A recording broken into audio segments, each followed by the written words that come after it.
And now I'll bring you in, Chris. And I turned up the desktop audio pretty loud because it just keeps not being loud during streams. It wasn't loud during New Horizons. It's annoying. But talk, Chris. Ba ba ba ba ba ba ba ba ba. Let's listen to it on stream. But talk, Chris. Yeah, why is it making you? Why? I don't. I hate it so much. Um. Oh, what the fuck? What? Why didn't it? Okay, it didn't actually change it. Okay, I just did it now. What? What did I? I didn't turn my mic up, did I? Because that should not be that loud. Oh, okay. Nope. Nope. I did not. Okay, so talk again, Chris. Ba. I did not. Okay, I don't know if that could be heard. talk again, Chris. Ba. It's better. I'm just afraid of like turning the desktop audio up so much that it's gonna be like almost distorted. It's So all let me, good. but let me. I'm gonna do just a little higher. Say a whole ass sentence or just a bunch of buzz. I am saying a whole ass sentence.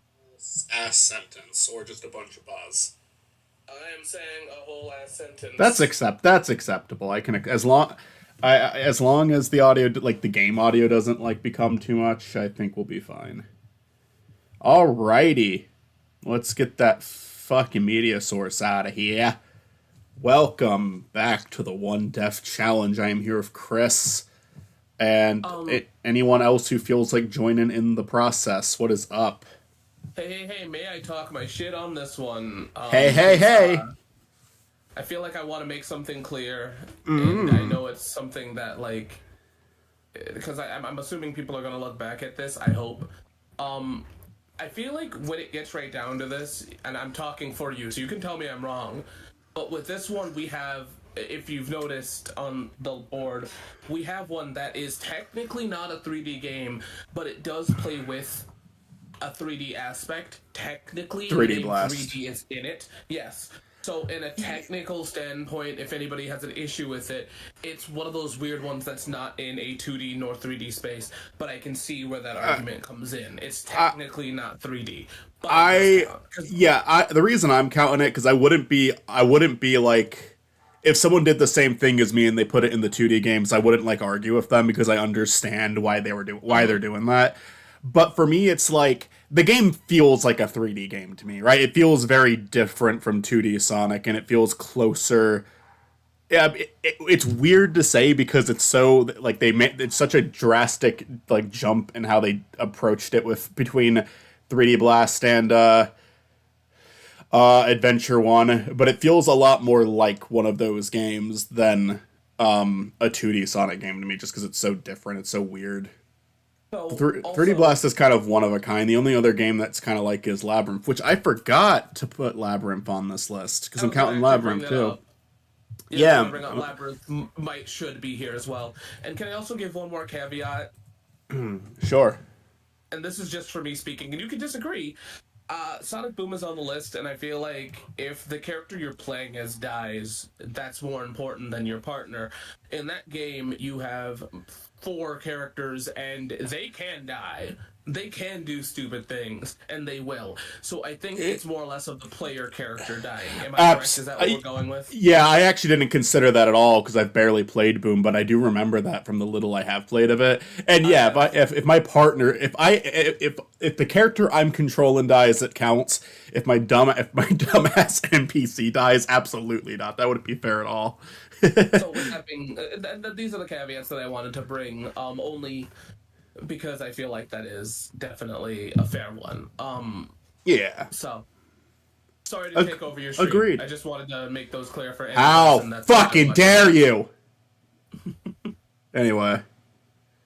No, I appreciate it. Because I probably would have forgotten to say that. I will say... That being said, can I ask another? Because this is just a question now. Okay. Because you have some games that are very interesting. What if you die in the overworld? Because Sonic Adventure, Sonic Unleashed, and and with Sonic Unleashed, it's way more possible than you think. I know. That icy stage. There's a big river you have to cross, or a big lake. That's just There's a big lake, and same And thing. you can fuck up. So there is a. So does that count too? Yeah, I think that's gonna be a put your head in shame one. But yes, I almost feel like there should be I almost feel like there should be a new tier for that. Died in the hub world. Yeah, and last but not least, for Died anyone in the that's Chow asking, Garden. yeah, yeah. Um, and last but not least, anyone that asks, I do think that we should bring up one more point. Um, these aren't when we say 3D, I feel like people are going to come to mind with spinoffs. That's not what this is. So, is that uh fair? what spin-offs like Well, when you racing say games? 3D, some might come to mind as like Sonic Shuffle or Right, yeah. So I am gonna do a I'm almost or hesitant because this is the first one was 2D, the second one is 3D. There is going to be a third one for racing and fighting. I'm hesitant to call it spin-offs because there's some spin-offs I don't want to do. But I do want to do all the racing games and all the fighting games where it's like instead of a death, a loss is how it goes. yeah. All I'm trying to say is that I think that like if you're looking at this and you're expecting like I don't know, Our rivals, fighters. yeah, I don't think they're gonna be here.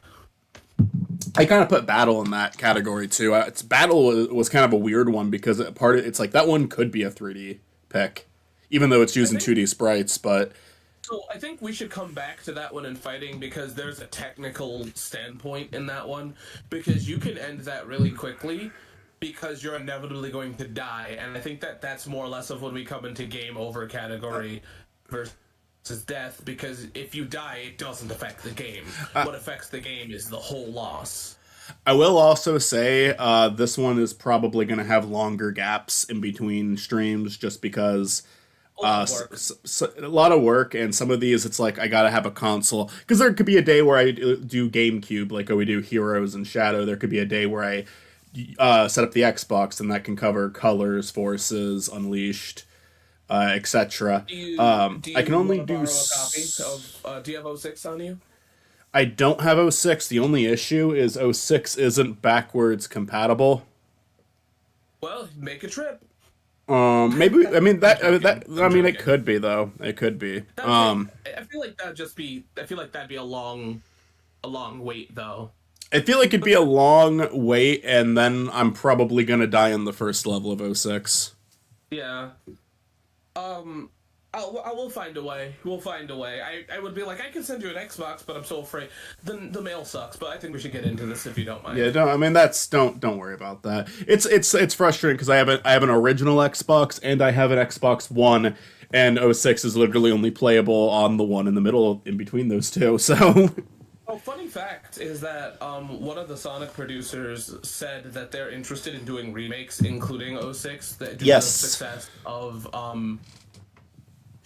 generation. So maybe which is what really sucks about this list is you might suffer from what I do of where I talk about a video game or while I'm working on a video, something might come out. So this list might be altered as time comes out. I have no clue. that's happened a couple of times. Like, Yeah, yeah, with dude, Sonic X Shadow Generations. Yeah. yeah, that was one during my like for me like during my Generations last call. I kept talking like I kept pitching it, and the game literally got announced as I was finishing the video. But then also back in when I was doing my Triple Trouble last call, I kept talking about how like oh the this Origins pack didn't have the balls to include any of these games. Then they literally had announced that they were while I was finishing the fucking video, up to the point where I didn't even write it into the script, but did an editing joke. That's how close to done the video was. Yeah, it's just this episodes might be altered, and this is just me talking, with you at this point because I have no power in this. But if it's funny, because this one has the most possibility of having something change be added to the list because of the fact that they're interested in remakes. Yeah, So, yeah, no, for sure. are you separating the colors? No, Okay. and maybe the thing is, like, I'm down to do the one death challenge again, like do a retake where, okay, once we finish the spin-offs or like the fighting and racing mode, all right, let's clear the list. Let's try again. I think this is just a fun thing to do. I think and I'm down to try the game over one too. Although I will say, if the game over challenge, maybe that one's best just for the 2D games because I feel like I feel like I can beat most of the 3D games without game over. And honestly, Like I'll take you up on that bet. You know what? How about let's do not this? all If we not do all the of game over them, challenge, not all of them, if we but I do the mean, I think I could beat most of them without a game over. let's have fun with that. Actually, let's do a game over challenge, and there will be a bet. I want to see it. I think that'd be really fun. We'll have to come up with a number for that bet to work, though. Now, if we're doing a bet, that has to be the 3D games because I'm not gonna bet that I can do the 2D games without game over, and I think I probably will for I some am of them. so confident in the 3D games that I'll make that bet. I will make that bet. I guarantee I'll do it. And even then, I'd have my limit with that because I'm not betting that with Lost World. We're recording Lost World right now. I've game over to non-stop playing that game. By the way, I'm not and by the way, I'm not messing with your competence. I am more or less of just trying to have fun with the channel. Oh, It sounds fun. no, I know.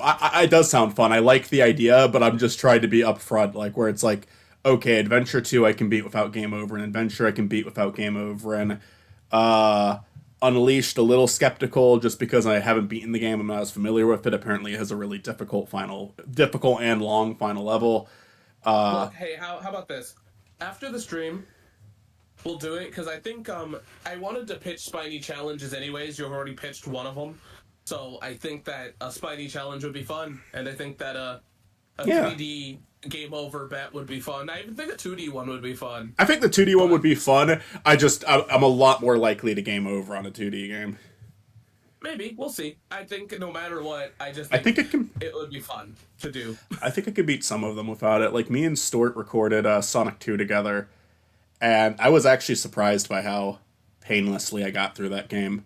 Like I think I beat the Death Egg on my second try. The Death Egg robot, like the final boss on my second try. And when I was a kid, What is that? I couldn't even beat that shit.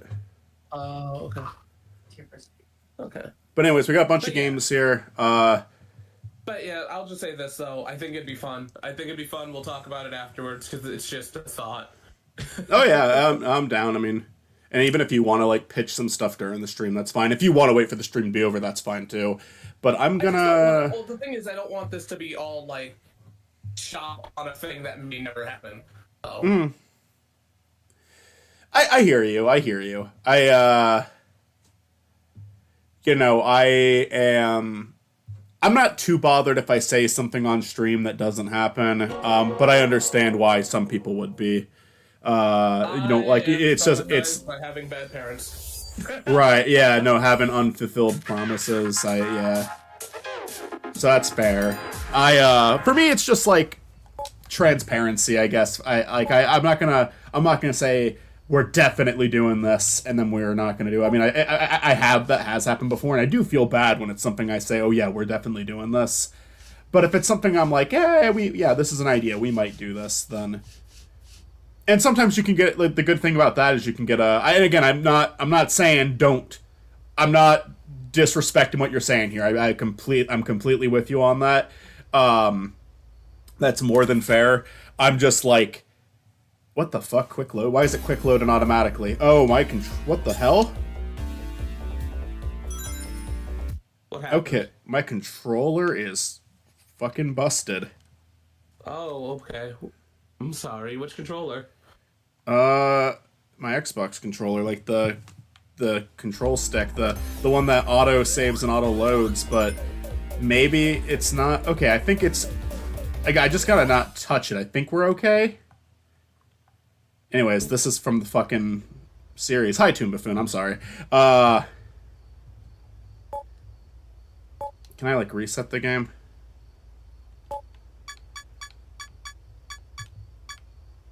I'll just delete it. And I want to start a new game.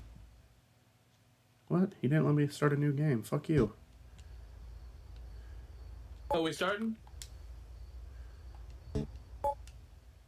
I'm trying to. I wish to note I don't think anyone here will press you over unfulfilled promises. It's nice to hear what you're doing behind the scenes, but if anything you say doesn't come to fruition, we won't get violent or anything. I would hope everyone watching would understand. Yeah, I think so. I get where Chris is coming from, though. It can be. I get how it could be very frustrating.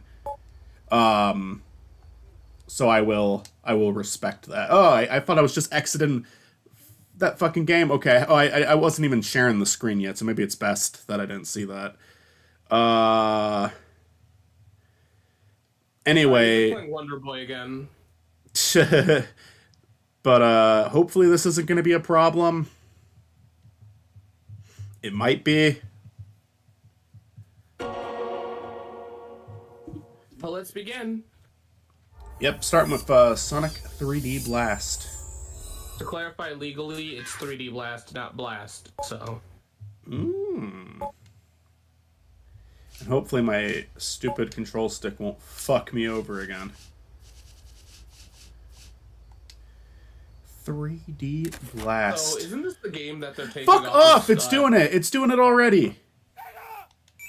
Go ahead. Is this the game that they're taking off Steam? Yeah, although, I mean, obviously, if you already purchased it, you get to keep it. Well, yeah. I mean, that doesn't help people that want it in the future. Yeah, the only thing that helps people who want it in the future is, like, be aware that this is happening right now and have the money for it right now, unfortunately. It sucks. I don't know why they're doing it. Alright, so... Yes, Chris, we are aware of the restraining order you put in place against Sonic Blast. I will say that the next crossover we do might be the last time outside of streams that we make that joke. I can kind of say that the episode me and you do is a finale to a degree. A finale of Blast?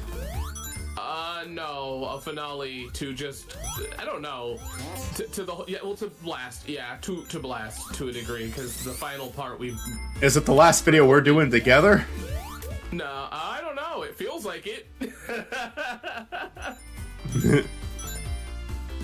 We have a very weirdly dramatic ending, and I wouldn't have it any other way. I like it. I don't think it'll be the last crossover between us, though. No, I mean, unless, like, I die, but, I could die! Jeez, Chris, always thinking about yourself. I'm sorry. Well, I will tell you this, Spiny catches hands in the crossover. I catch hands? It means we get into a fight. The fight of a lifetime. Yeah, it's more impressive than Jake Paul versus Mike Tyson. I was gonna say it, but then I was like, Chris is about to say it. Yeah, no, I'm still mad about that. Anyways, Everybody, the world is mad about that. Honest to God, I think if anything's gonna kill me, it's gonna be a boss for 3D Blast. It might be me, but by the fact that you're probably not gonna die until the second stage. Yeah, I guess I'm doing this one first. The thing is, I hope I'm not.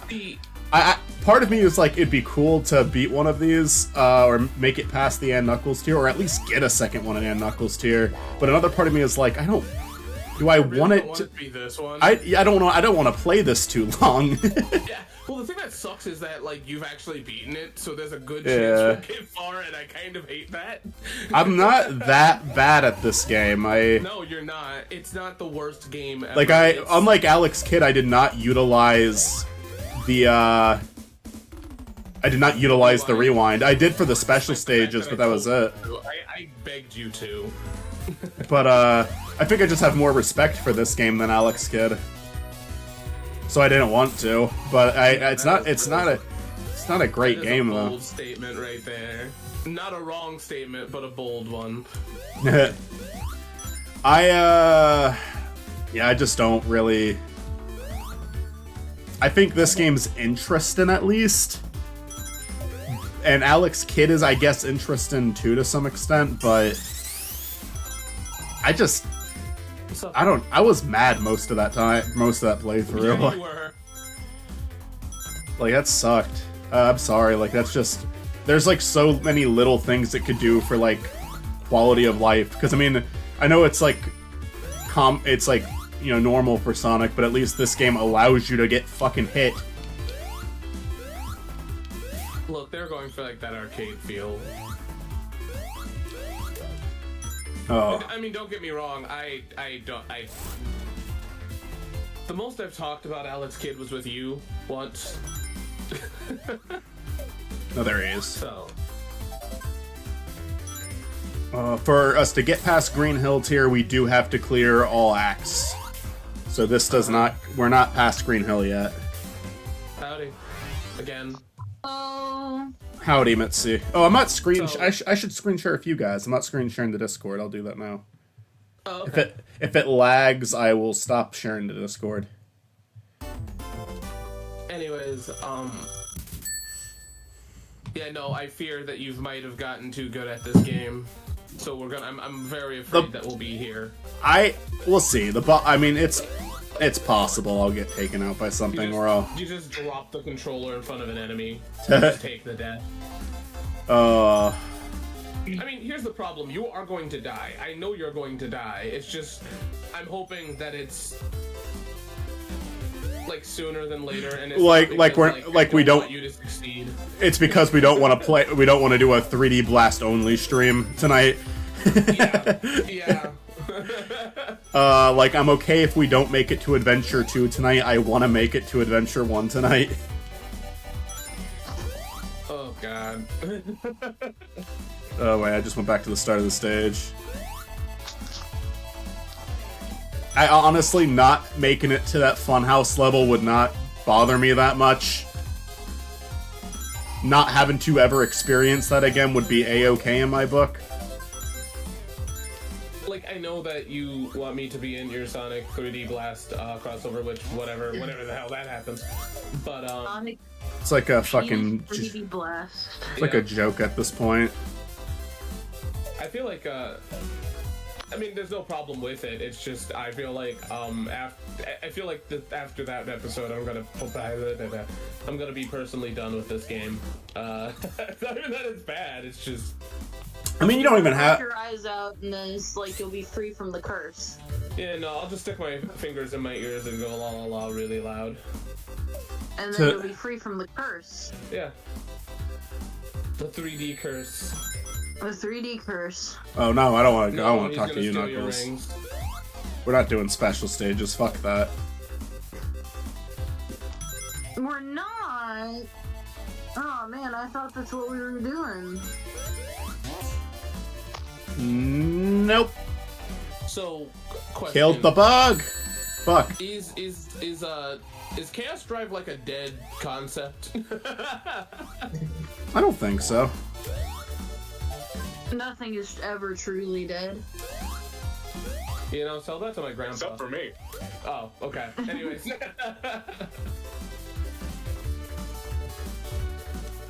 Go. Well, I just asked because I don't know if we really even need to do it anymore. You definitely seem less invested in doing it lately. I'll do it. It's just, you know, there hasn't seemed to be a drive, if you will. It hasn't been a priority, but I enjoyed making the 2 episodes we made. I'd like to do more. I just don't think it has to be a podcast that happens like on a consistent schedule, you know. Oh, no, I get it. It's just. The problem is God we damn are it. literally all people that are like, ooh, fun shiny new project, fun shiny new project, ooh, fun shiny new project, and it's just like you just forget about shit.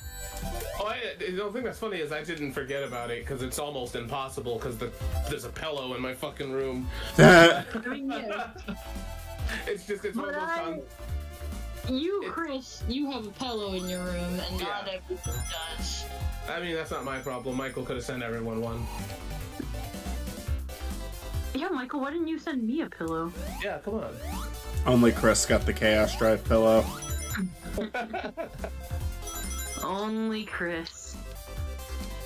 I can see your face. When are we gonna come out with a spiny Norman body pillow? I wanna The get second a I- Norman body pillow, but I You say that as a joke, right? But like, we would. I don't care what Michael says. We would do it. Spidey Norman body pillow. Well, I left stream for a bit. Welcome, greeting those who joined. I heard Mitzi and someone else. Ask Dan. has entered the building. Chili Dogs. Hi, Chili Baxter dogs, Bunny. Yep. I do want to get Michael a Howard Hamlin body pillow. It's just a matter of finding one, or finding somebody who will make one. You might be able to go to a website that'll make a body pillow with like a PNG. Yeah, but I want it to be sultry and seductive. I don't want it to just be a picture of Howard Hamlin, although that might be sultry and seductive enough. I was about to say. If you give me one with Dr. Howard on it, I'm not talking to you again. Dr. Howard on it, I will find a way. You know what's really funny is that we're gonna probably hear this song twice in this playthrough or this episode. The strip. Yeah. Yeah. Do you know how pissed I was when I connected the dots on that? How pissed were you? One, because I was way old. I was livid. I actually had to stop playing it, and the thing that sucks is that, like, I had to connect the dots when I was, like, 20. Yeah, it took me a while. It took me a while to realize, too. And honestly, I think I realized that the Twinkle Park music got used before I realized this one was a reused track. Both.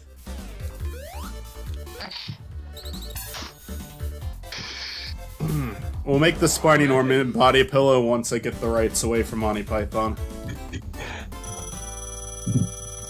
just ate a shit ton of food and my stomach hurts.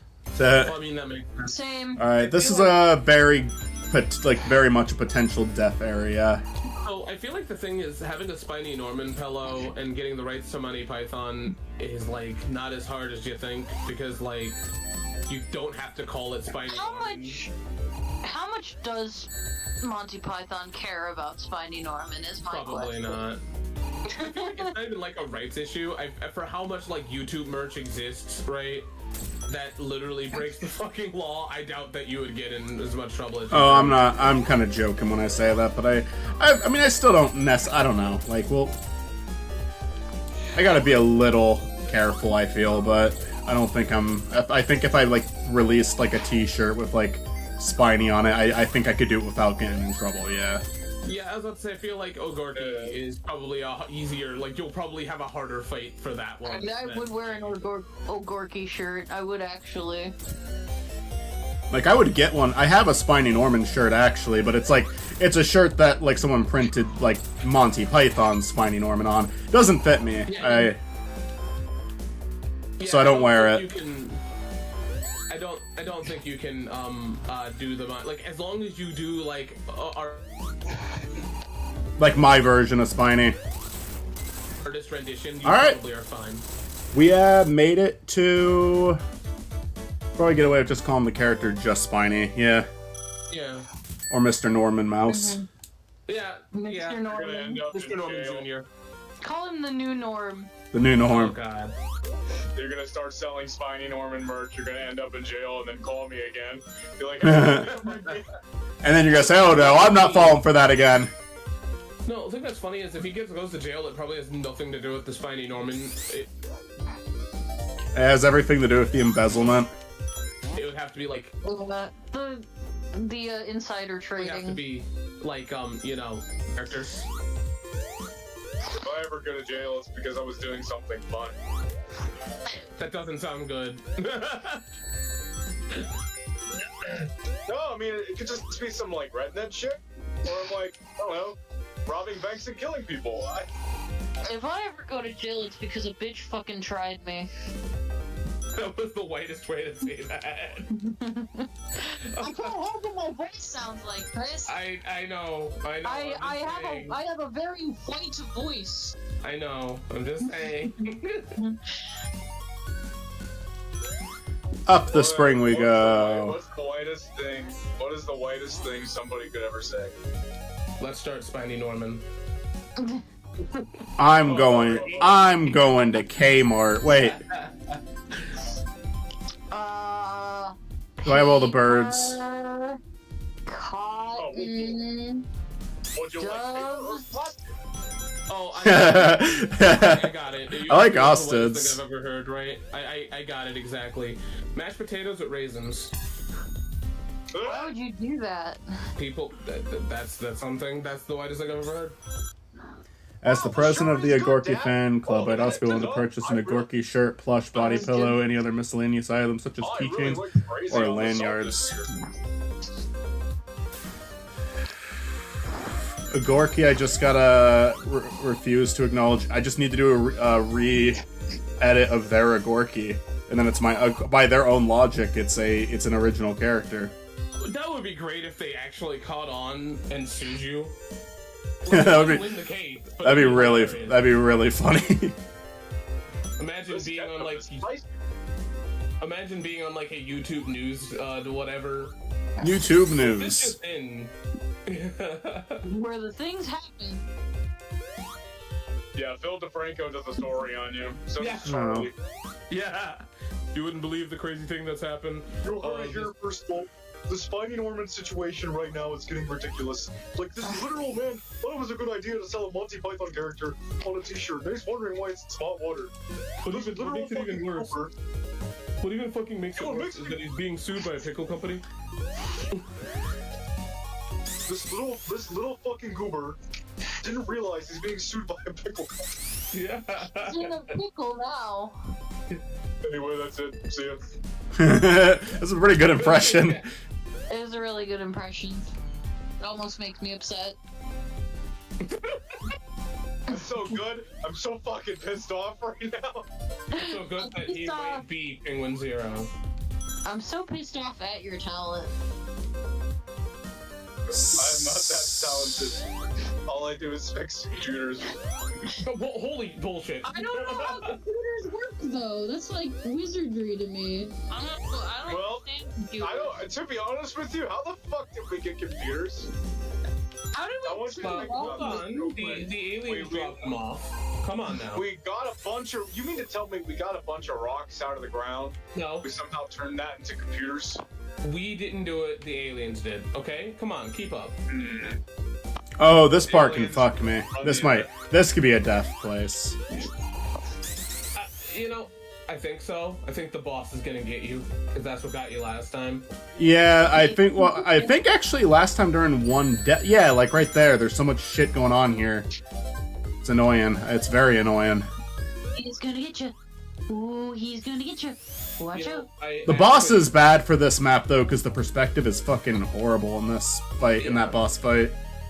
Speaking of, I'm gonna get. Fuck! Always kind of pitched a Shaq. God damn it! movie where Shaq himself is just the monster of the movie.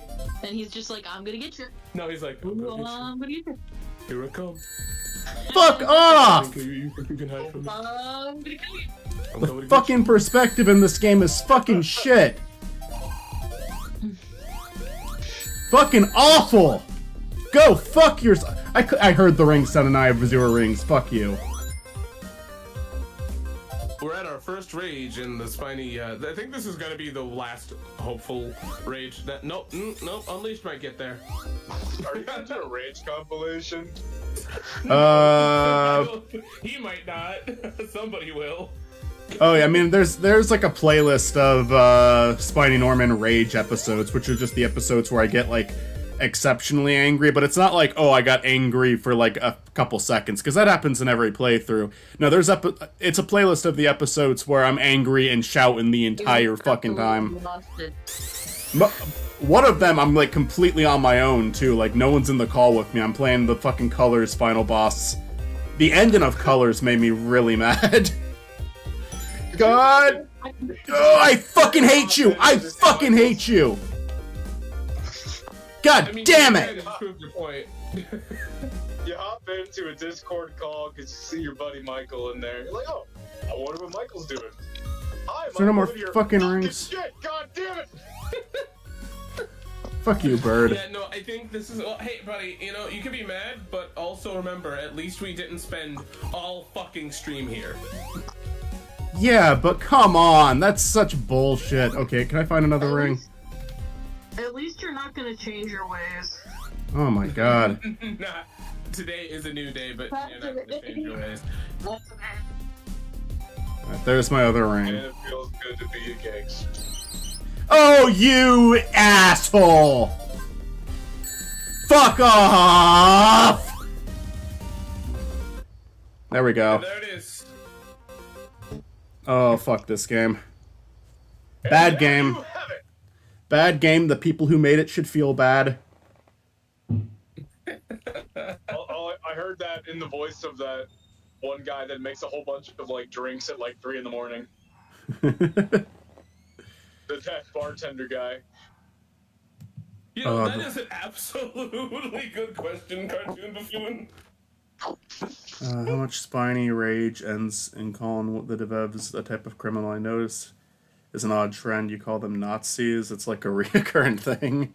It is a reoccurring thing, and he didn't call the devs he didn't say anything too terrible about Marty Dimps this time, so.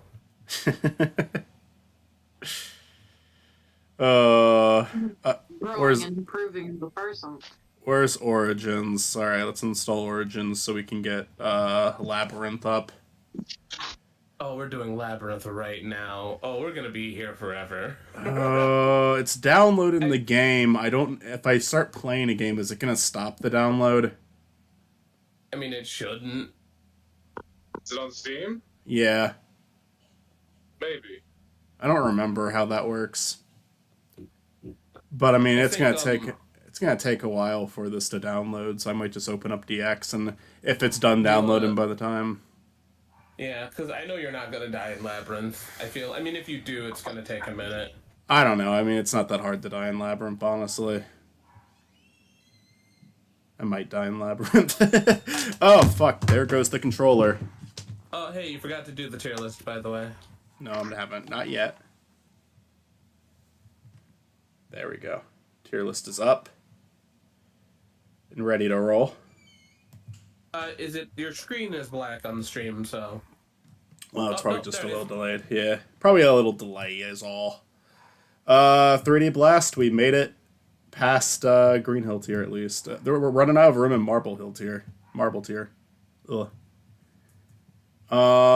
So I did do a practice run of both Adventure 2 and Adventure 1, multiple in the past on stream. And in Adventure 1, my record was not making it very far at all. I cleared like a Sonic level or two, then immediately switched to Tails, and I almost beat Tails' campaign and then died during the fucking Robotnik race. The way to cheese Adventure is to try to pick the easier campaigns, but it's like there's a bullshit way to die in every campaign. So I might just be best to test my luck with Sonic, since I'm at least like that's the one I'm the most familiar with, because it's the one I spend the most time playing. The shortening of Metal Harbor to Marbor just shows how often you have to say its name. Did I say Marbor? Probably. I'm going to slip away. That wasn't intentional.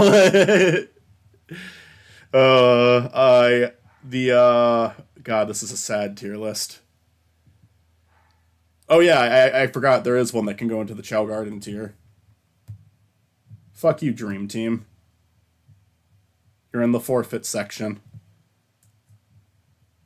Not getting fucking Apple Arcade.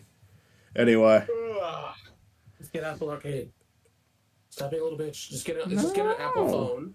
Get an iPhone. Spend your fucking money. Yeah. No. Waste your No. fucking money on an Not the iPhone. What the Buck show? Oh boy. An Android. No. Get an Apple phone. Come on. Why Apple though? Apple. Because I need a good reason. Why should I switch to Apple? because you're not gonna get a good reason from me. I don't like Apple. Why you? Wait a minute now. Just wait a gosh darn second here. I am being facetious. You're not gonna get a good answer out of me. Select a character. Look, I don't even know what facetious means. That's still not gonna buy an Apple. And that's why you don't have an Apple phone. Anyway. Exactly. Let's hope we don't have Way to call it. a sadly depressing early death. It already happened. No, I'm saying let's hope. Oh yeah, I got a Oh, screen share. I thought you died at Chaos, dude. No, I didn't screen share yet. I don't think I've ever died at Chaos before. Not even the first time I have- played the okay. game. So I have, but that's only because I was like fucking around with like the perspective. Right, fair enough. Like this. Oh wait, I can't do it. You don't fucking do it. I Probably. had so much Ponderosa. Oh my god. Oh, here we go. This is how you fuck with the perspective. That's right. Oh, my stomach. You just fall through the earth. I'm gonna die. So this game like is one of those games that I'd love to see a remake, and I'd only like to see a remake for one reason, and I'm the only person in the world that gives a shit about it. I'd like to see a more cohesive world, if you know what I'm talking about. Mm-hmm. Because how the fuck is there a whole ass city, just not a whole, you know what I mean? Because like Station Square doesn't show every part of it.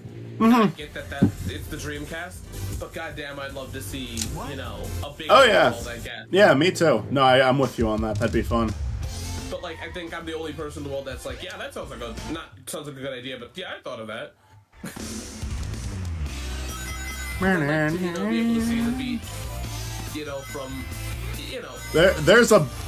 There's a infamous bug in this level that could kill me at the start, so I'm gonna be very careful.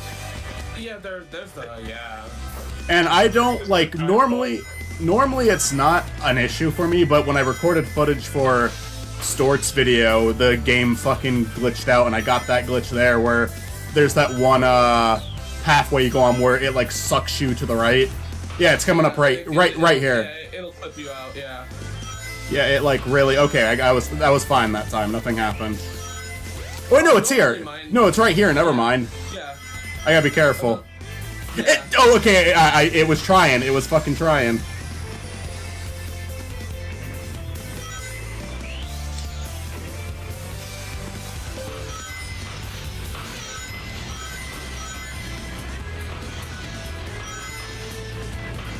You know, I think I know where you're gonna die in Sonic Heroes. Casino. If I make it to the casino, definitely the casino. Yeah, that's exactly what I was gonna say. Yeah, the casino's a bitch. I actually. Okay, thank you, game. I don't need that, and you're making me infinitely go around it now. Oh my god.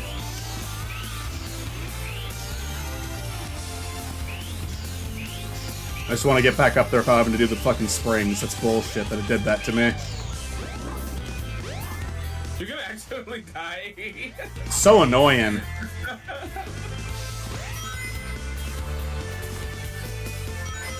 This part also always gives me a little bit of anxiety here, because whenever I'm careless, I get through it just fine. But now that I'm like being careful, it's like, oh, I'm gonna fuck something up.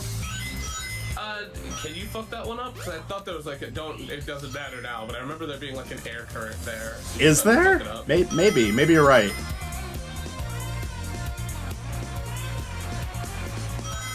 See, like, I didn't get good at this game. I just figured out, like, the stupid ways you can die in this game. Yeah.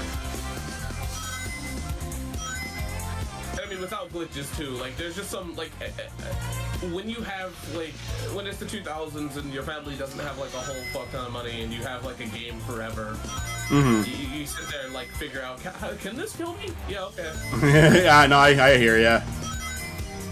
I learned a lot about Adventure 1 and 2 growing up. Jump on panel number 1. It will take I learned a lot about Oblivion too. Jump and land on a panel or else you'll fall. I had a lot of fun with Oblivion glitches when I was a kid. Just take 100 skooma and see what happens. Alright, so we're past the green hills here at the very least. Howdy. Dies in the tornado. The farther you go, the more likely for death there is. Yeah. We're gonna clear a couple of Sonic stages. Well, no, in real life, you, like, the thing is, the difference is you're going to die in real life. What? In this game, you know. I wanna look up a total count of levels in this game. Alright, how many levels are there in Sonic Adventure? Because I kind of forget the character counts off the top of my head. Oh, you're not helping There me was here. once a time.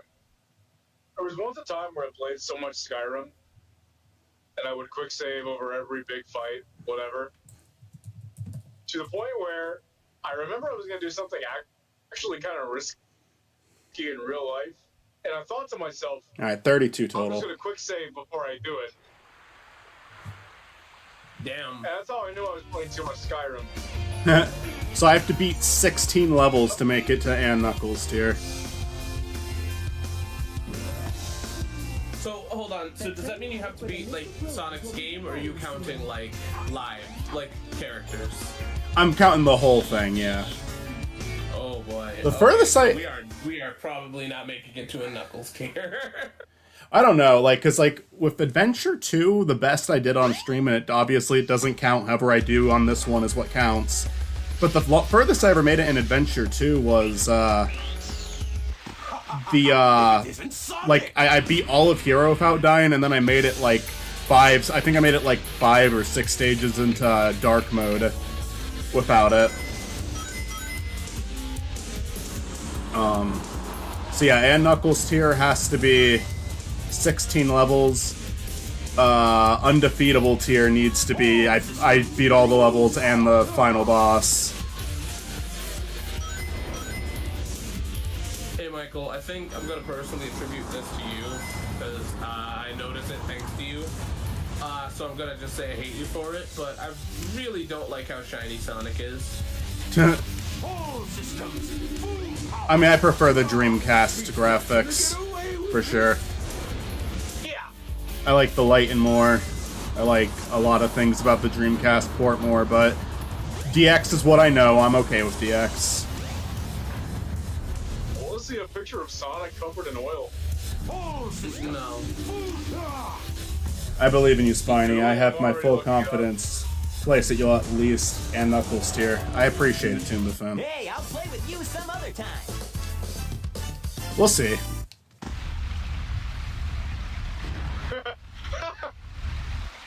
He died. He passed so- away.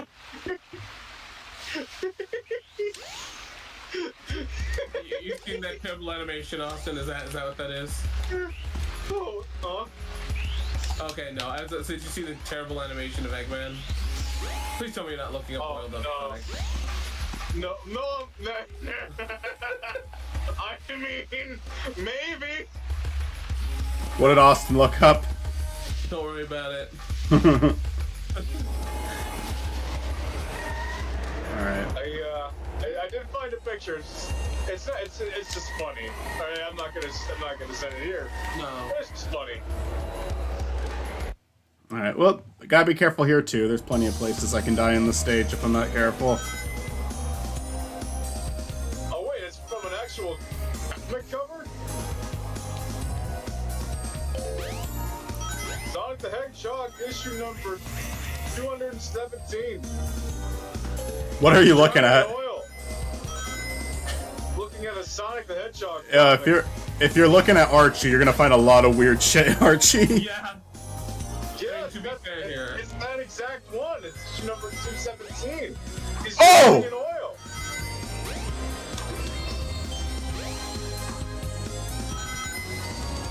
Help, we're being sucked in. Is this that weird Ken Fender shit? I don't know. If it was 217, no. Kem would have been off the comic by then. Get out of the tunnel. Kem was definitely off of the comic by then, I feel. I believe so. Jump on panel number 1. It will take you to panel 2. I have no idea. Jump as soon as you land on a panel or else you'll fall. He's drowning.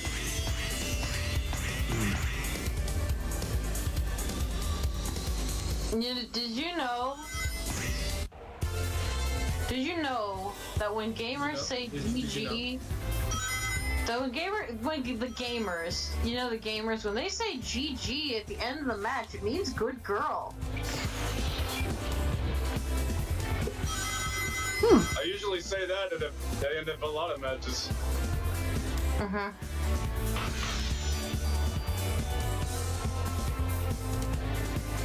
It's true. It's true.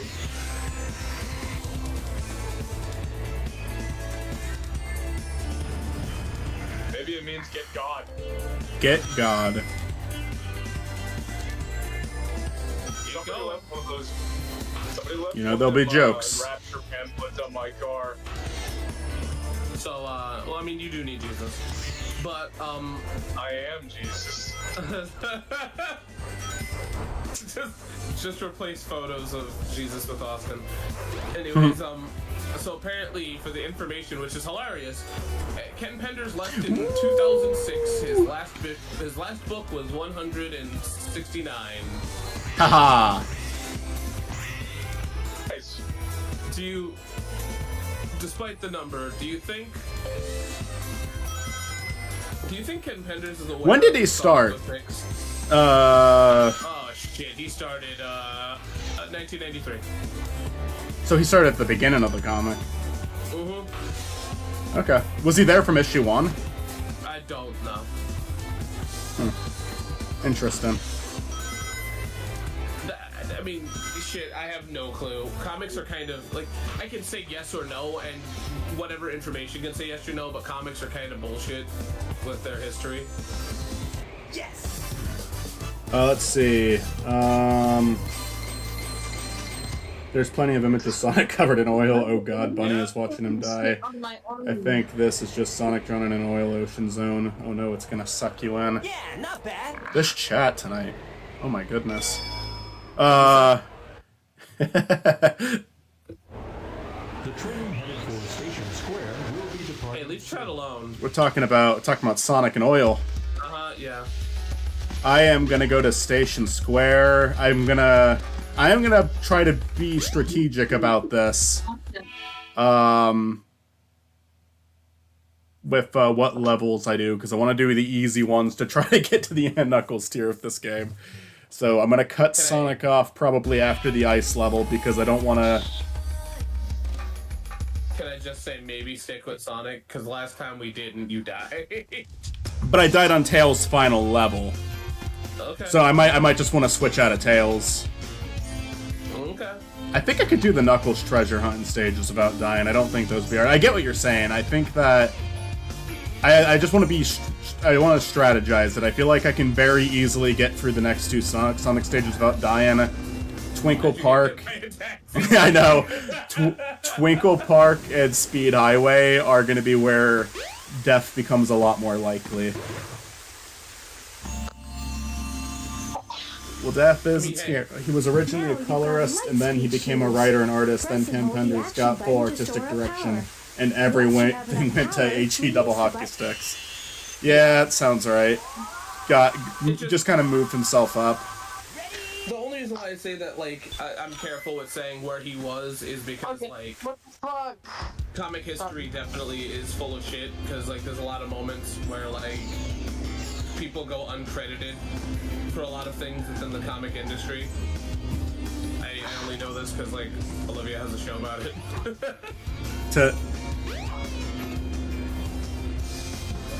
Right. The train headed for Wait, the no. Mystic Ruins will be departing soon. Go gambling. Time to go gambling. The casino level is really boring, but it's not. It's Michael, do me a pretty. huge favor. To avoid death, that you could probably just do one of the pinball games, and you can avoid death very easily. The only thing is the pinball games are gonna slow it down, and I don't think I'll die in the sewer. I just think I'll potentially lose rings, and that's annoying. But I don't know if I've ever really died in this level. It's really easy to not die. I mean, I'm only just saying, like, I get it'll take longer, but I would, if it were me, I'd rather play it safe than not. I'll try that way. I'm not gonna promise I won't get impatient. I feel like if you're gonna do one, if you really must, Knights is the one to get the more rings on. It feels this one you could get a fuck ton of rings too, so it really doesn't matter. I suck at the Knights one. Oh wow, nice. How much is Have you ever thought kickball? about turning your nights into dreams? No, Oh. I'm what You Nugget suck. sounds like, by the way. What? I am what Nugget sounds like, by the way. Canon now. Do you guys want to hear about my fucked up dream I had last night? Sure. I had a fucked up Is dream this too I Tuesday? could talk about. Okay. But I want to hear So, Austin's. I had a dream I got diagnosed with cancer, even though they didn't do like any screenings or testings. My doctor said it was uncurable. So he said, "Here, I'm gonna prescribe you this egg, and if you eat it, it'll kill you within 5 minutes." And like it was that bad. Apparently, it was just like, "Here you go, give up." Anyway, so Oh, is this the Knights section I here? organized like a big thing No. for my family. It's my going away party, and I'm gonna eat the egg, and then I'm gonna die in front of them. Hey, one of them. Wow. And like in the dream, like when they showed up, it wasn't because it was the last time they were gonna see me. They just wanted to watch me die. Oh, And, that's something about your psychological state. Like, I and mean, then I was like, I was pissed off. I was like, this is bullshit. I'm not gonna eat this egg. It's Austin's Death streaming on Netflix. Yeah, I mean, it'll be buffering, but, you know. Oh my god. So I got so What happened angry. I just there? I don't know. took the egg and I threw it against the wall and it broke. And I remember my Aunt Susie got up, looked at me, said, "Fuck you," and then my whole family left. Family, Austin. I mean, like, And then look, I I woke give up. no credit in dream analysis, but like, I really think there are some psychological issues you need to work out. I had a nightmare about a fucking teapot and a lamp the other night. They had a mouth that they could talk to me. What does that mean? And you know, actually, that could mean a lot. Oh my gosh. I know people like to discredit dreams, but it could mean a lot. I need Michael to know that I had a dream about planes crashing the day before I watched the episode of Breaking Bad where the planes crash. Huh. That freaked me out a little bit. I had it so like basically in the dream, like my dad and I were driving through a cornfield, and all of a sudden we look up and like. We're like, oh, that plane's flying pretty close. Oh no, the plane is very close. And we start driving to like faster to try and avoid it, and it crashes like right behind us. Like, and then all of a sudden, like I see like a bunch of planes, like in the sky, just like crashing all over, and it's like if you turn on the news, it's like, oh, by the way, all planes are crashing now. So that's happening. And it was a very scary dream. It was like apocalyptic. Like all these planes were crashing for seemingly no reason, and like millions of people were dying. That would be And a then- scary dream. Like every single plane in the sky just crashes and falls at once. Yeah, all the planes just crashed Oh my gosh. all at once. Every plane that was in the sky at the time just crashed. Just like Yes. took a nosedive down. I guess since we're talking about dreams, what's your dream, Michael? Oh, I have some fucked up dreams, but the one I had the other night, and it was weird too because I was only asleep for like 40 minutes when this dream happened. Like I woke up pretty quickly from it. But I had a dream. I have a lot of driving dreams. I definitely have some form of like anxiety on the road. Even though I've gotten a lot better with it. But the weird one with this one, I'll pause for this just because I don't want to fuck up something. It was a pretty quick one. I was just driving at night and my vision got really, really blurry, like so blurry I couldn't make anything out.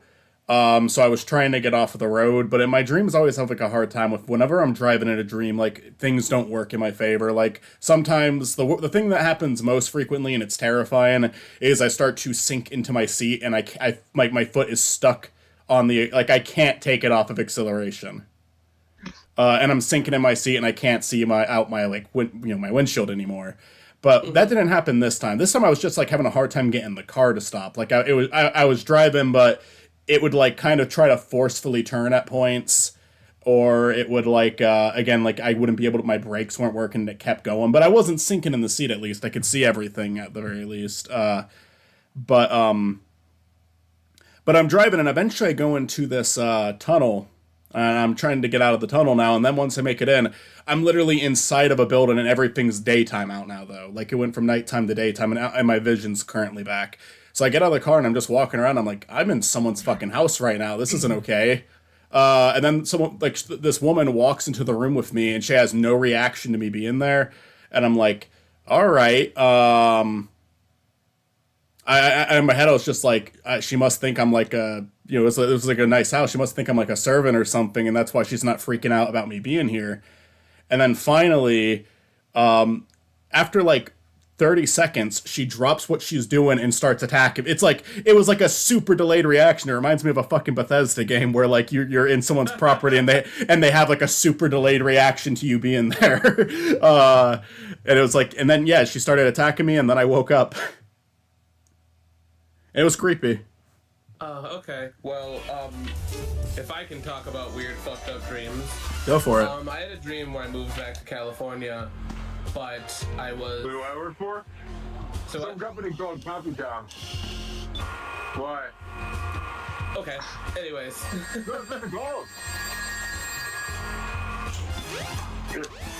Anyways, I moved back, and immediately after... Austin, you... No. No. This is a company. Oh, man. Are you kidding me? Oh, yeah. I thought Austin was... Personally? Austin. All right. Austin? We'll just tell him. I don't think he can hear us. We'll tell him when he gets back on. Yeah. Oh, he muted. Okay, cool. So here's the deal: is that I moved back and immediately there was a tsunami, and a giant whale was in it, and the giant whale eventually crashed. But like we were all underwater, and all I can see was its eye, and then its eye grew teeth around it, and then Ooh. and then weird amalgam organ creatures of SpongeBob creatures and characters were like mixed and matched, and that was my dream. Damn. Dang. Mind you, I have not fucking seen SpongeBob in like a long time, so I don't know why there were organ SpongeBob creatures, but that was my dream. Damn. God Gross. damn. It was fucking gross. I mean, I do know my dreams have to mean something just because I have a lot, like, my dreams are very reoccurring. It's not like literally the same dream happens every night, but the same things happen in them, like the same kind of dreams. I have a lot of dreams about me and my family going on like a nice vacation where like something bad happens, or sometimes it's not even that, like, it's not even that bad of a dream. It's just we make it to the last day and I'm like, I didn't leave the house once. I've been in the condo the entire time. Like, I didn't go out and do anything. I wasted the entire fucking thing. That happens a lot. My mom has that dream a lot too. I think my dream is just the fact that like how traumatic my leaving for the state was, right? Mm-hmm. Because like, you know, it inevitably comes into my fears of me finally being back and something dramatic happening again. You know, that's all that it is. Right. Something almost, because, you know, the move for me was very upsetting, because, you know. So. Sorry about that. I have no idea who the hell that was or why they were talking to me. No, oh, good. I forgot to mute myself though. I was like, oh shit. It's all good. Yeah. No, it's all good. All you missed was me talking about my dream where I went into an ocean with a whale and its eyeball ate me with teeth. So that's all you missed. And there were organ. Oh, and then there was organ SpongeBob creatures. Yo, I had a dream about Mr. Krabs coming to my house, but he was green.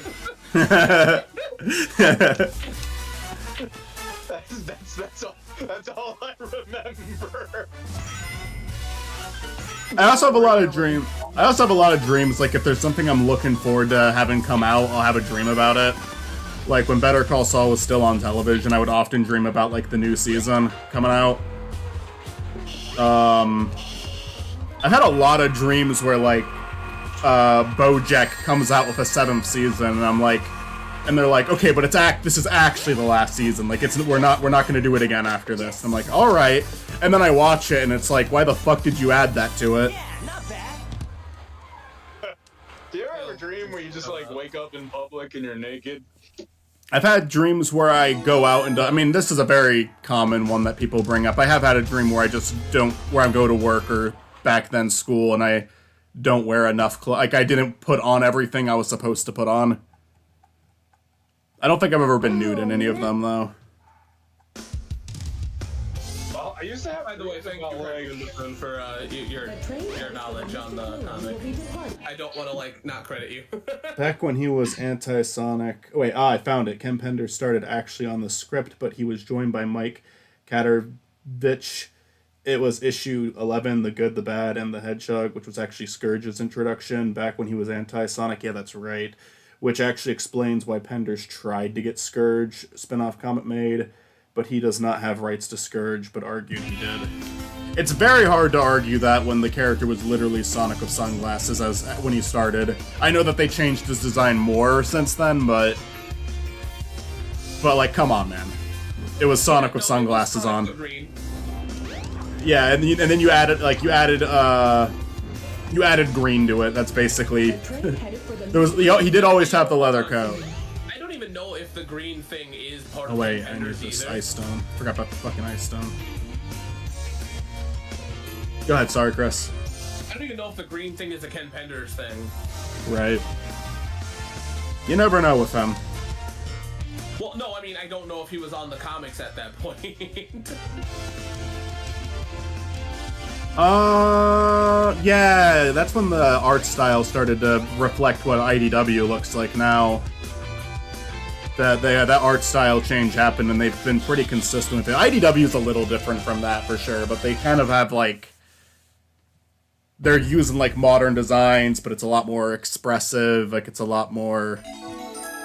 I don't know how to explain it. Archie's last. I don't want to say its last couple issues because it looked like that for a while, but Archie's last consistent art style and IDW have some pretty strong similarities, even though they are different. So I kind of always associate that as like the Ian Flynn No, times. He was part of the Green Sonic. He was part of Green Sonic. I mean, Green Scourge. Sorry. Okay. At least the years line up. I don't know how much control he had over it.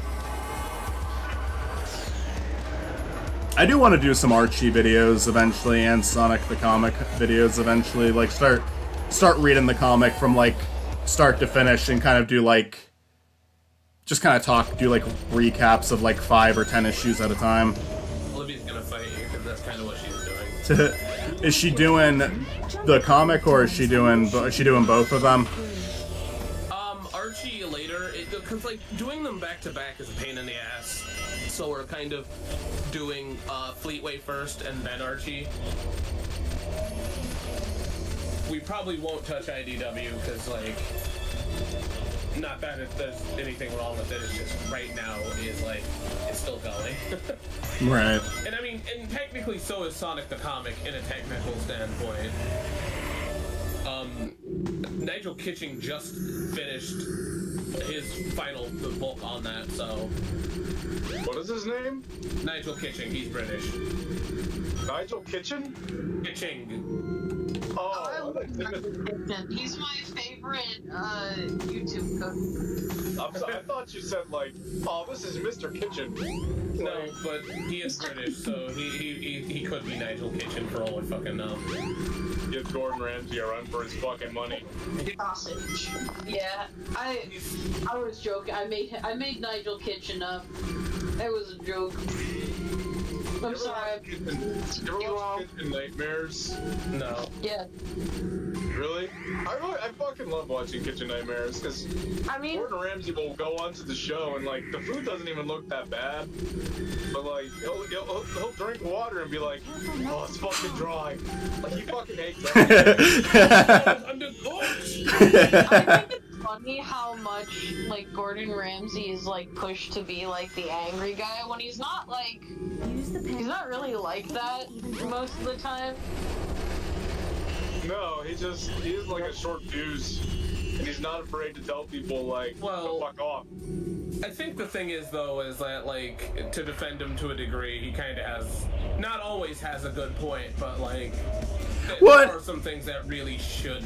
Is Kitchen Nightmares the one where he helps people, like he helps other restaurants out? Yeah, I mean, Because, I mean, the good thing with that one is he is actually helping people, too. Like, he helps them Yeah. stay open. he's pushed to be like way meaner than he actually is because that's what draws in the views. Oh, of It's course. like, yeah, he thinks like he has a short fuse on. Absolutely 100% justified. Like it's like some like safety OSHA shit. Oh, yeah. There's, every time I watch that show, like, there's always someone insufferable there. It's not always, like, it's not like every person in the restaurant's bad, but there's always some insufferable prick in every episode. Yeah. No, he's within his rights sometimes, but I think they push him to be a lot angrier than he actually is. I wouldn't be surprised. That's reality television. Yeah. But the thing is, like, I would rather... Okay, if it came down to it, I would rather be criticized by Gordon Ramsay than Simon Cowell. The also, like, famously angry, bitchy, like, reality star. I mean, can I be honest with you? At least Ramsey has results to a degree. That's what I'm saying. Well, I think Ramsey's more entertaining, too. Yeah. I would rather be, even if he was yelling at me and being so mean to me, I'd be like, I respect everything you have to say because you are a person who has worked his butt off to get the claim that he has to fame. So I respect you. I respect your opinion. Let's just be humans together. Humans together. This song is the proof. The way you say humans together reminds me of Secret Tunnel. Secret tunnel. Secret tunnle. I do wonder sometimes if Gordon Ramsay ever just like sits on the couch and eats a bag of Doritos. Like, does everything have to be fancy, or does sometimes he just want like a little like gas station snack? You know, I bet sorry. you. Oh no. I bet you he judges the shit out of it, but he'll still eat it. Oh no. Like, what the fuck is this? And then it's like, it's a taquito. He chews on a Slim Jim and he's like, it's fucking raw. And then all of a sudden, you know, Macho Man Randy Savage comes back from the dead and, like, wrestles him. Oh, God, no, please. Oh, fuck. Alright. Guys, I have to do so many things right now and I'm not doing any of them because my head hurts like fucking crazy. I mean, if you need to do things, go for it. Go hit I your mean, head I against would the love desk. to, You'll like- feel better. I would love to. I just like my head hurts like so bad that like my eye is twitching. Go take ibuprofen. Listen to Austin, he's a doctor. He has an egg that will help you. Dr. Pauls has entered the building. Dr. Balls. Dr. Balloon has entered the building. Going back to the Sonic conversation, though, have you ever looked at, like, the Fleetway covers of Sonic? Oh, yeah. Depressing they all fucking look to it. That's the shit I would want to talk about if I did videos on it. I think it's way more likely I would do Archie first, but the way I want to do those videos is format it in a way where if you don't read the comic yourself, you are not going to understand the video at all. Because I don't want to offer someone a way to just, like...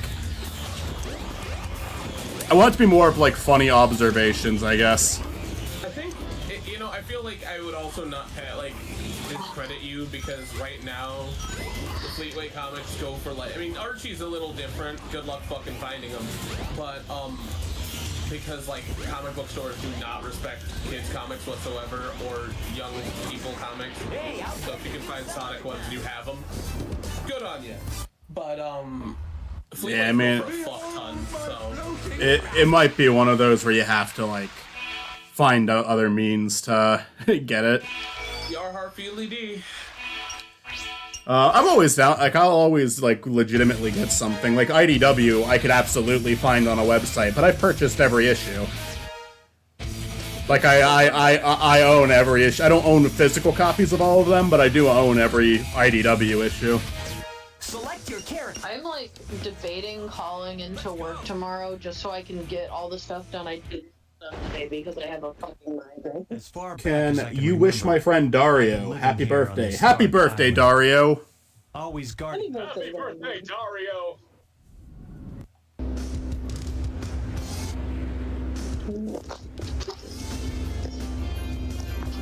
What are you about to say, Chris?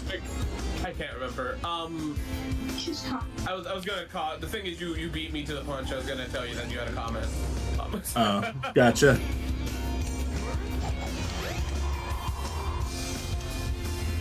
Keep getting hit by the same taxi. I know, that guy's an asshole. Could you imagine that happening in real life? Go to New York, I was about to say go to New York or any city. same taxi driver keeps trying to mow you down in the middle of Times Square. New York City. What are we gonna do? Spidey Norman lost in New York. I don't know. Lost in New York? Okay. Are we gonna go to New York City and dress as Sonic characters? I mean, I might We're go to gonna New dress York up next year. Don't do. I wouldn't recommend doing that. You're gonna end up getting into a fight with the guy that dresses up as Elmo in time. No, fuck what Austin said. Fight Elmo. I want to fight Elmo. Spidey Norman versus Elmo. I mean, you won't win. You'll get shivved, but hey, you know. Okay. You know, when I was younger, speaking of guys in costumes, when I was younger, I remember seeing this video from Disney World where this like person dressed up as Pluto started chasing a kid and like screaming at them like he was gonna murder them. And I can't find the video now. The internet's a different place, Austin. What? You know what you can do actually, which I didn't know before? You can type in before what the fuck is the two dots lined up against above each other on the keyboard? I forget that one. I'm stupid. Colon? Yeah, the colon. Oh my god. If you type in before colon 2006, it'll show you any video uploaded before 2006, and we'll keep anything else out of it. I just learned that the other day that you can fucking do that. So that might help you. Really? Hey, like, you can also check the, like, not the Wayback Machine, but you know. Like, I've also been looking for a lot of really old YouTube videos I used to watch with my brother. There's this one in particular called Angry Teletubby, where it's just Poe from Teletubbies. But then he starts screaming, and then he stops, and then, like, some kid's face gets put over Poe, and then it gets louder, and the fucking video starts vibrating, and I can't find it anywhere. You know, see, I will never be able to explain to my child why nothing scares me on the internet anymore. Because of the weird ass shit we had to go through. I mean, I've seen some fucked up things on the internet, but... Yeah. Like, for a long time, I had unrestricted internet access. I was always worried that, like, I don't know, I would watch, like, ISIS beheading videos, and I'm like, oh shit, ISIS is gonna come to Ohio and cut my head off. Jesus Christ. So I was always worried about that. Where the fuck is this emerald? There we So go. I'm pretty desensitized to some fucked up things on the internet. Like, I fully admit it takes a lot for me to be like, oh man, anymore. Was a different time. It was a very different time. Do you remember, Obey the Walrus? No. Fuck these assholes! I know Kill what your. it is. Oh. I used to watch a lot of them. Like all the classic ones. You're like, I'm very Now I aware look of what it back is. Fuck! Fuck! Yeah. Fuck off! Oh my god! Yeah, remember that time you said Sonic would be easier? Remember the time? Pepperidge Farm remembers. Hey Lois, remember the time? There we go. I got beat up. Peter, remember the time? Remember the time? Hey, Peter, remember the Hey, time? Peter. Hey, Peter. Remember the time. Good enough. Just keep going back and forth saying, hey, Peter, but it gets, like, ridiculously louder. Peter. Hey, Peter. Peter. Peter. Peter. Peter. I can hear you, yes, probably. So, he just handed me food. I'll be back. Okay. I guess I won the Peter match. You won the petering. It's like the penis game in high school. I remember I was so good at that game. Yeah. It's like, alright, here I go. They would like whisper as soft as they could. Penis. And then I would just scream it at the top of my lungs. I think being an outside observer to that is wild because, like, I do remember one time just being in middle school and literally hearing somebody scream penis from across the gym. No, that I was was like- me. That was from across another state. I I was like- was. was like, well, that wasn't something I was expecting to happen today, but here we are.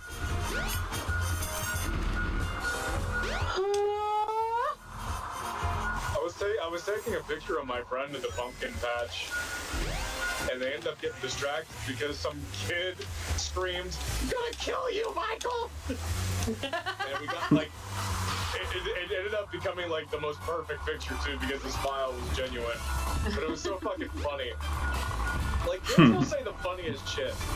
I was getting a teeth cleaning the other day, and there was like a kid that was in like the room next to me, and he just kept talking to the dental hygienist, and they were like, you know how they wear like gloves, right, when they work on your teeth? They were like, what did... Alright, probably the bathroom.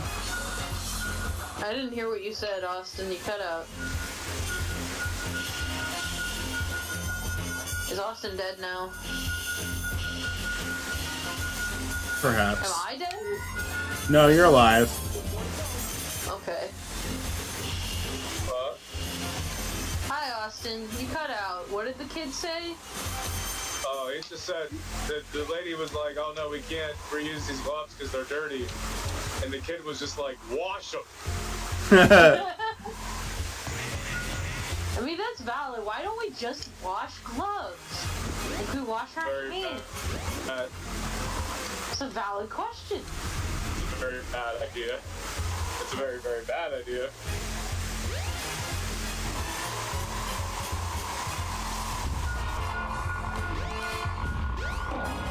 You want to get sick so you don't have to go to work the next day. Excuse me, ma'am, are you all done with that tissue? And then you just fucking eat it. I don't think I could ever do that. What's the weirdest thing you've ever eaten? Let me think. Cause I did eat a chocolate covered ant once. Which might be That's not bad. yeah. I don't know, like That was a bug. What the fuck? I can't really think of anything like I've had weird food combinations before, but like nothing too crazy. Honestly. Like And you know, like I've had like my fair share of fair food, like the alligator jerky and shit like that, but I don't even think that's that weird either. I ate a lion burger one time. A The weird- lion burger. The weirdest thing I ever ate, I got tricked into eating.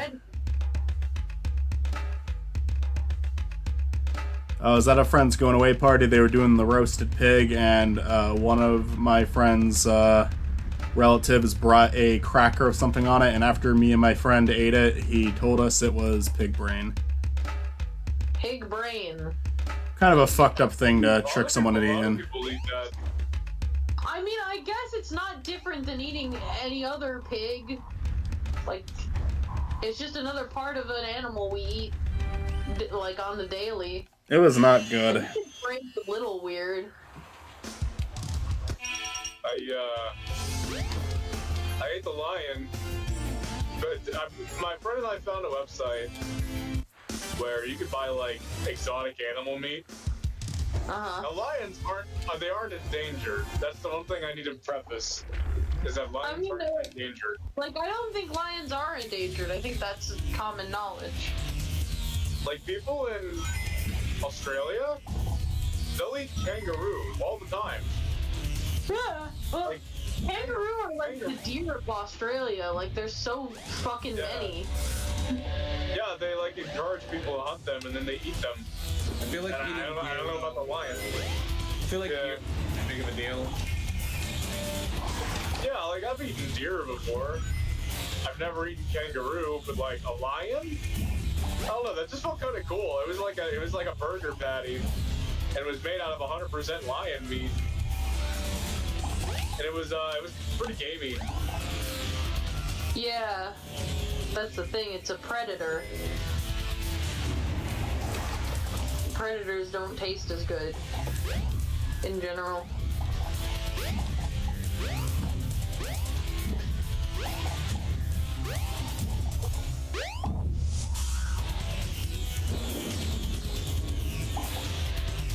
Is that all I missed? You guys talk about eating animals? When we talk about we were eating, talking about, what's like- the weirdest thing we've eaten? I said Weirdest chocolate thing. covered- We were not all naming the weirdest thing we ever ate.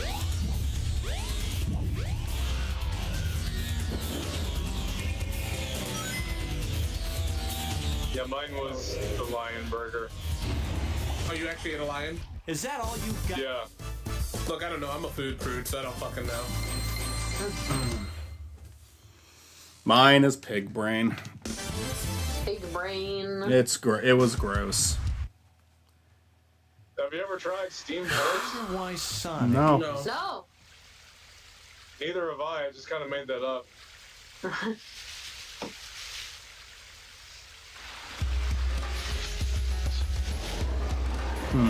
Gorilla meat.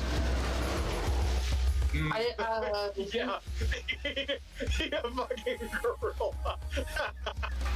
Can I get the ape burger? Ape burger.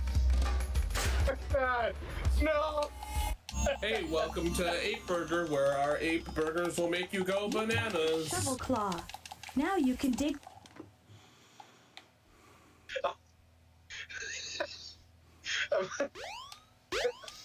Hi, meow. Oh man.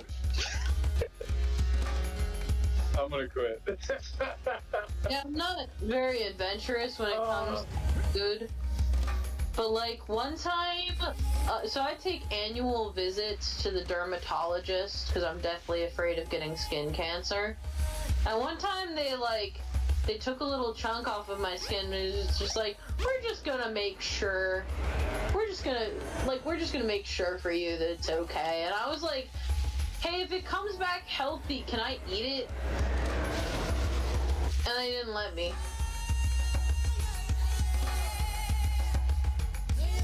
Me I always wanted surprised. to know what my own flesh tastes like. I think Just bite your finger off like a baby carrot and find out. Yeah, but I want to eat it like a meal, you know? I want to properly cook and prepare it. I want to chew it. I think if I can say the weirdest thing I had. It's not even weird. It's just blood soup. Not even weird.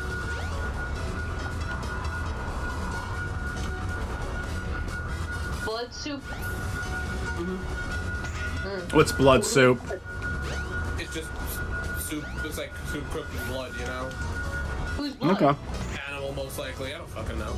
Animal. Whatever. I used to poison.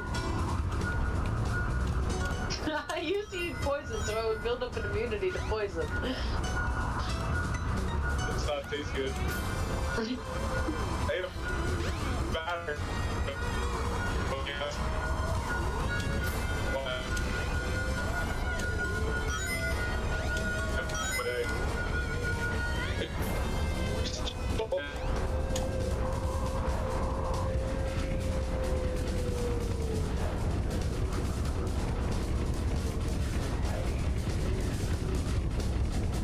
I mean, now that I think about it, sometimes you get like bloody steak. So I guess Yeah. you could just like wring the steak like a sponge, and then it's like, oh, blood. That's what I was picturing. Well, no, some dishes just are like boiled in blood, you know, and that's just some cultures do that. So That sounds fucking metal.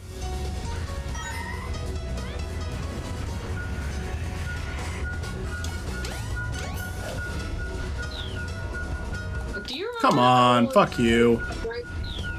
I don't know if this ever circulated around to you, this internet story about the girl who was like secretly feeding her boyfriend her period blood to try and turn him Ew. into a... The fuck? Do you remember this?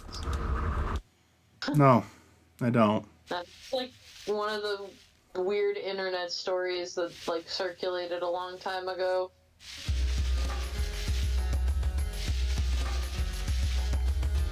Just a weird thing. Mm-hmm.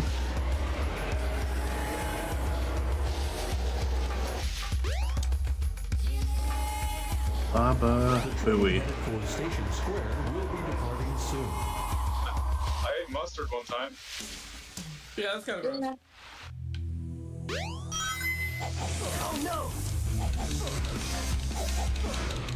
I remember in school, it was, I don't remember how it came up, but it was like elementary school.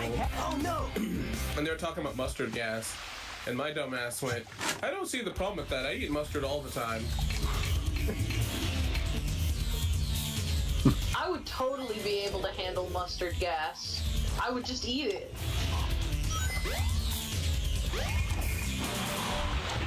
Would not affect me at all.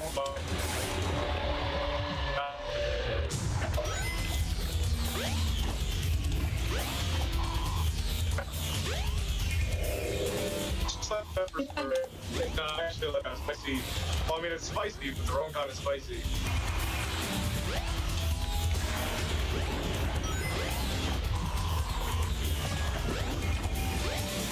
I season all my sandwiches with mustard gas. I drank mustard in that video. I know. Mustard gas and pepper spray. Mm-mm-mm. Yummy, yummy, yummy.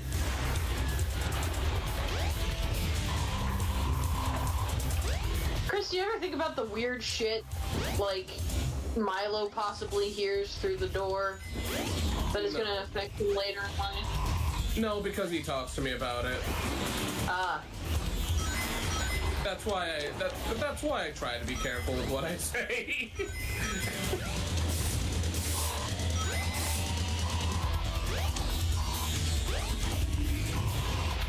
Yeah, one time I just heard my mom yelling Peter over and over. No, that's normal in this house. Peter Griffin, Peter Griffin.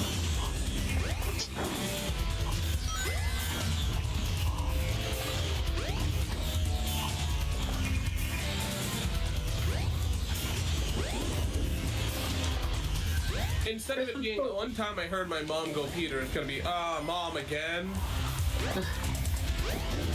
Is that all you got? What's the weirdest thing you've ever heard Milo say? Like, what thing has made you do, like, a double take? Like, what the fuck, child? Why would you say these things? See, that's the problem, is that I'm not super careful. Uh-huh. So I have not had that. Most of it is where I go, yeah, that makes sense. He's never caught you off guard and you've been like, where the fuck did you hear that from? No, I know exactly where the fuck he got it from, because, you know, He's your kid. yeah, you know, like, I'm not gonna act like I don't say weird shit, you know?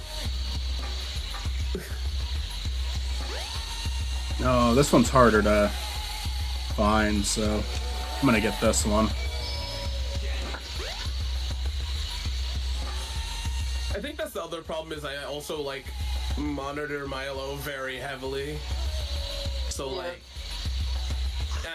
me and Olivia are very involved with the things he does and says, so it's like, we just have not gotten caught off guard yet. It's gonna happen. It's gonna happen when he goes to school, because, like, it's gonna happen when he goes to school, because there's no way in hell I will ever know what the hell other kids are going to say. So it's just, inevitably he's gonna say, so here's something at school. There's not a problem with that. It's just, you know.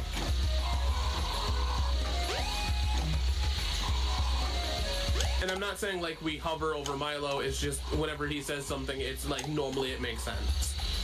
Yeah. Well, I think you just gotta wait until he goes to school. And then he picks up something from somebody at school and you're gonna be like, what the hell? Yeah, it's not even gonna be like, it's not gonna be where you heard it from. It's gonna be a, god damn it. Because we all had that. We have all done that. We've all went to school, said something, and our parents went, ah, fuck. It's gonna be Skibbity Biden. Honestly, I don't think that's ever happened to me. My parents were more like, why the fuck did you say that? Because we never said it. Kind of like on the same vein of what we mean. Yeah. Choose. Still exists in that same place of, ah, shit. I love how you don't have to wait for the bricks to fall down. The second you put the key in, he just clips through the ground. Yeah. Let's grab a ring. Come on, what the hell? Yeah, I just like clip through my door every time I open it. Anytime you put a key in, actually.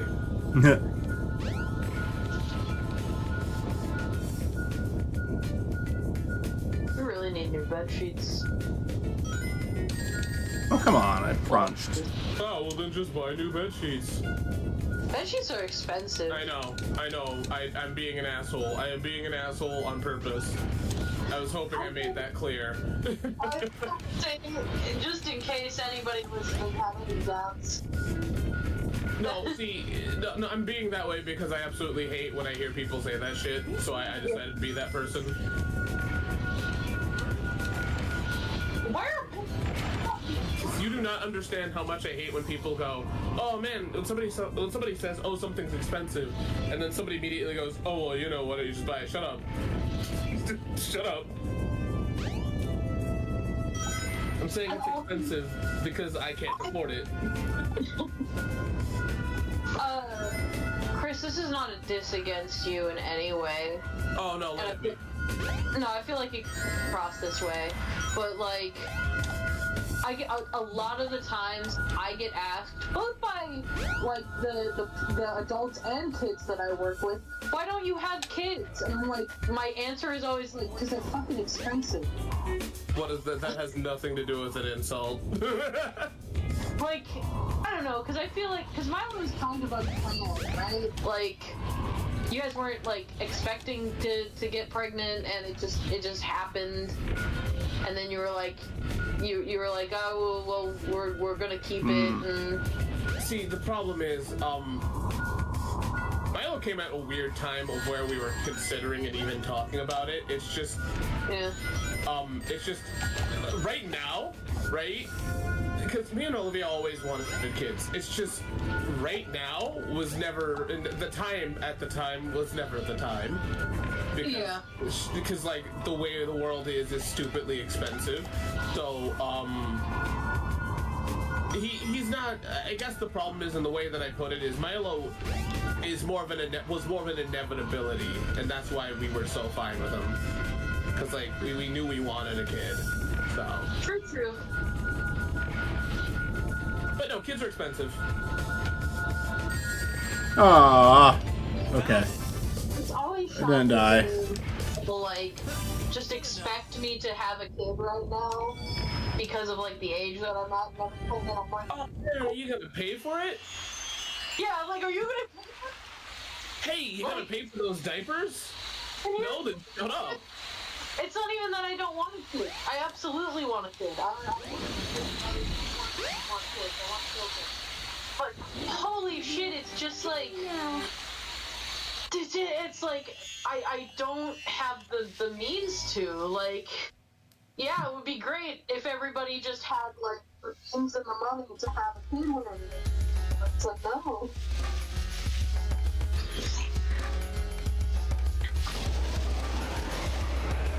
I don't know, sometimes it just comes across as sensitive when it's like, oh, you're 28 years old, why don't you have a kid yet? Oh, no, fuck that.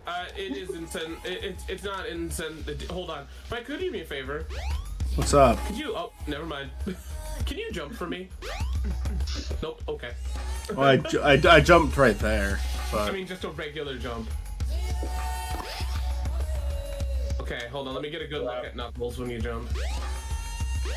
Ah, man, it's hard. I think when you jump, the shovel claws are not on his model. Oh, you're right. Well, yeah, no, they're not. Hey, also, do me a favor. Can you get the yellow gloves? It's pointless, but I think it's fun to have it. Where are they? They're where Big lives, above where he lives. I don't know if that helps. But no, when people go like, oh, well, you know. No, what I think sucks is when people go, are you going to have another one? And I've just been telling them, yeah, that's not physically possible. It ain't happening. Do you want another one? No. Oh, you should. Are you going to pay for it? Because, like...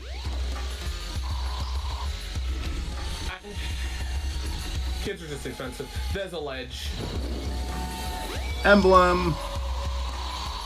There's a I have a ledge. dog. Yeah.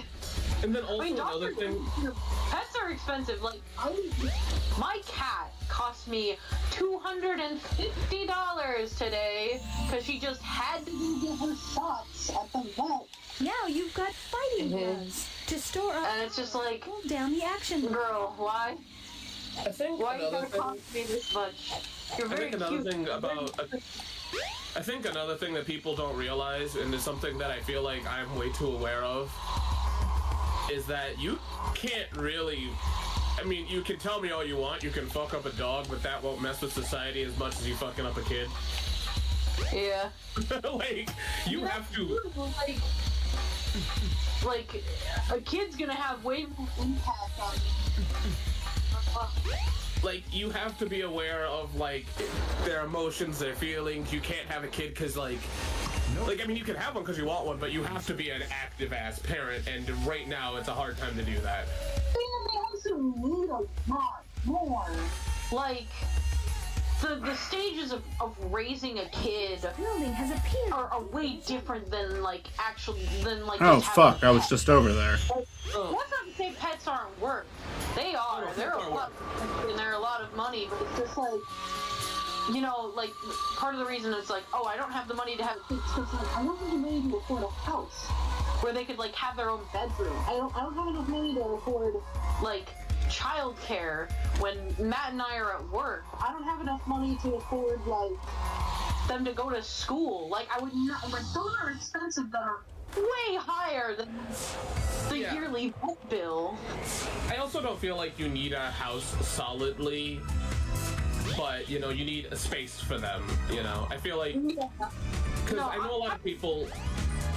I know a lot of... prefer a house to raise a kid in. That's like my thing. That's my personal preference. Is like I would like to have a house Yeah. before raising a kid. For me, the thing is, I don't want a house, period, because, like, everyone, like, wants a house until they realize, like, the moment shit breaks, that's on your ass. And I'm like, nope, I'm good. Shit's already expensive. Yeah, that is fair. This thing's always changing. Yeah, look, I don't. Because, see, the thing is, I'm not one of those people that's handy enough either to go, I can fix it. Fuck that, no. I mean, I'm just old enough people. Yeah, I see, know that's enough the thing. people who would help me. That's, yeah, but it's still expensive. True. It can't be far from Very true. I also, like, as a person that, like, was around a lot of people that had kids in apartments, one of their biggest fears is that, like, that take that people have to believe that there is kind of a stigma to having a kid in those situations, and realistically, it's fine to. As long, you know, it really doesn't fucking matter at the end of the day where you have a kid, as long as you are happy with it, and as long as, you know, the kid is happy. Yeah, no, that's fair. I think that's fair. I just think, like, I don't know. I was raised in a house, so in a way it's, like, more comfortable for me, you know? Not judging anybody who has, like, kids in apartments. I think if you've got the space to have a kid in an apartment, go for it. Yeah. I'm just... I grew up in a house. And also, houses have... That's like rent that ends. That's like rent that you eventually don't have to pay anymore. Yeah, I think that's another thing, is the other reason why I also don't want a house is because, like, once again, I'm very aware of my death, and I don't want to be like, hey, Milo, guess what? Take care of this. When I die, I want Milo to take, and then you can be like, oh, well, you can sell your house when you have a retirement home. Fuck, I don't know when I'm dying. Shit, dude. Like, I just, when I die, I want Milo to have the least amount of, like, stuff to do on my behalf. So, you know. The other thing is I also like traveling too much for me to have to worry about, like, shit, like a house and stuff like that.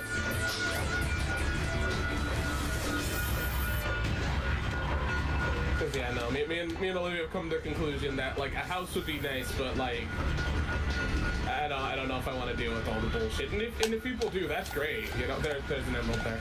You're right. But, Thank you. I literally would have walked right fucking past that. I know where the last one is, I just gotta turn the ship again. yeah, and there's nothing wrong with wanting or having a house. It's just I don't want to deal with the shit that comes with it. I did both. I mean, I did both growing up. I didn't mind either of them.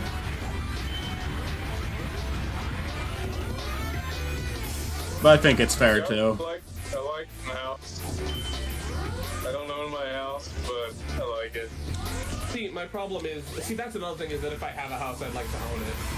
But, Same here. the issue is, for me with the house also, I'm an idiot. I don't like yard work, and you can be like, oh, you can pay somebody. Yeah, but that's more money out of my fucking pocket. Oh, I love yard work. I'm okay with yard work. I do our yard work right now, but allergies can be bad sometimes. Another reason I do want to have a house is because, like, I don't want to be under the constant scrutiny of a landlord. Like, no, this is my property. Fuck you. Fuck you, landlord. Get out of my face. I think you can do condos too. Like, there's not the same kind of issues with that. You can buy a condo. We have condos. Dun dun dun dun. Knuckles is moving. He's gonna die. Yeah, he's gonna die. And Yeah, then you gotta end it.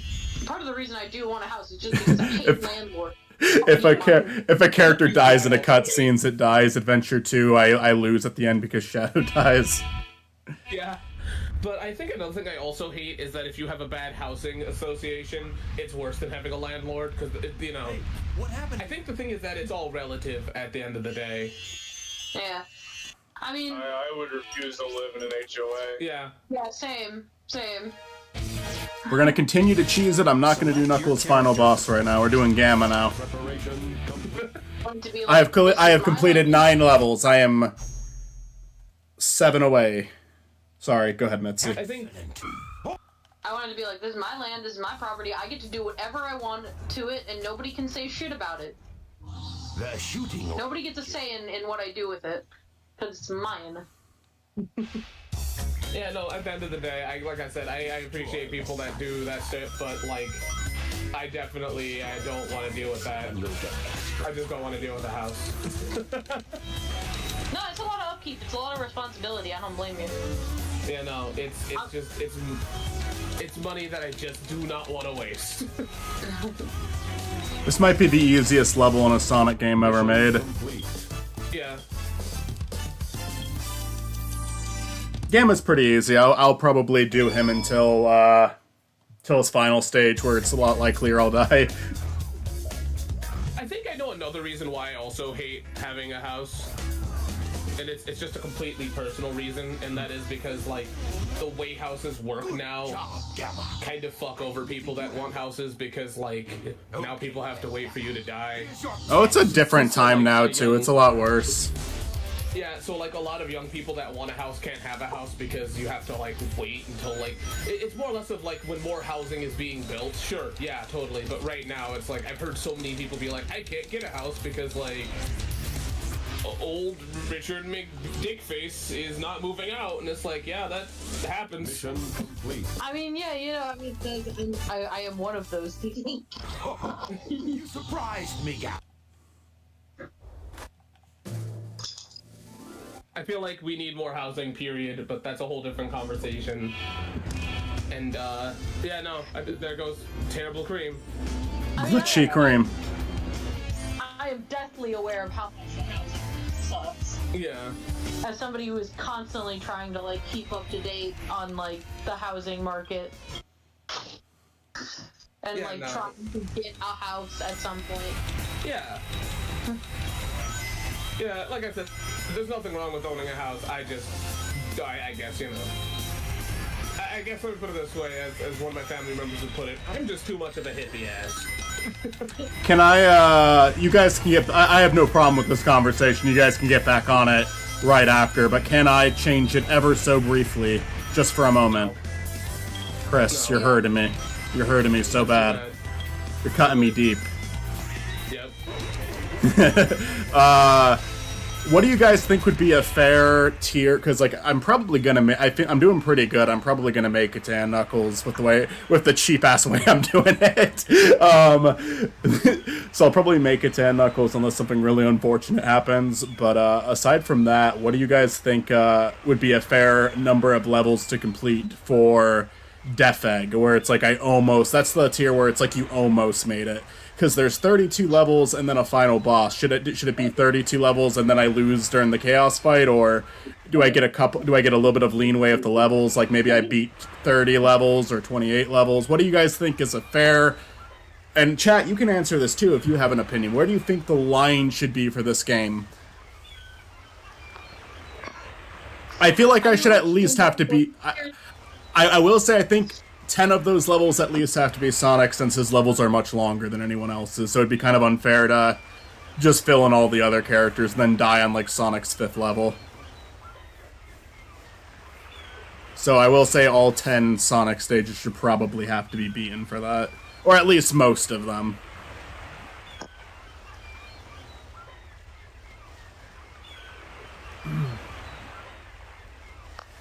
Any opinions? I'm sorry, I don't have an answer.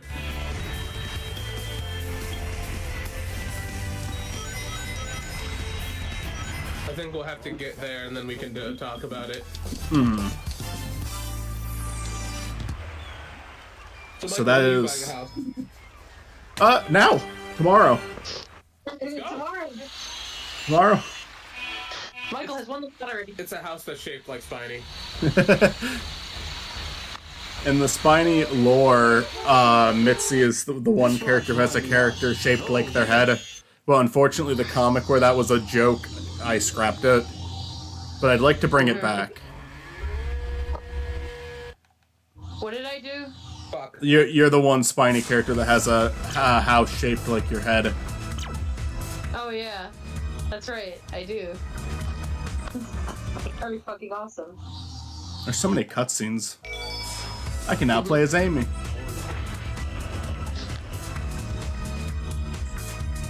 Yeah, I mean, I think it should be the. the desire to own a house just comes from me hating landlords so fucking much. I think it should just be dependent on just how many stages you shouldn't try and make some special rule. You beat a number of stages, you beat that number of stages, no prerequisites. And then Yuval says, "Damn, I forgot the stream notification. What did I miss? I died in the second world of 3D Blast, and I've beaten.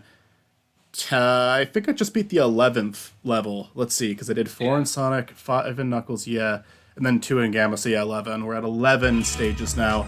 I need to make it to 16 to make it to the end Knuckles tier. I think my issue with having a house is I just have way too much trauma in the idea of like consistency. So I'd rather just, you know, I don't know. I just feel I like like the I house said, is not fair for me. enough. I just hate landlords. Yeah, no, yeah. No, I hate landlords too. Like, let me be real with you. I absolutely love ours because the reason why we moved is because they were $1 million something out. And they were like, well, I gotta make sure my grandkids, you know, have a Christmas. And I'm like, you're saying this as we're holding a baby. Does Norman live in a hedge? He does not. He lives in a dumpster. Yeah. But yeah, no. I definitely understand hating landlords. I definitely understand. Realistically, I just hate housing in general. And I hate the absolute refusal to do anything about anything because that could easily be. Oh yeah, no. I just like that's what I mean. Like the housing market is sucky, Yeah. and like there are I mean, it's been proven that there are way more empty houses than there are homeless people. So it's like it's not a scarcity thing. It's just people being greedy. Mm-hmm.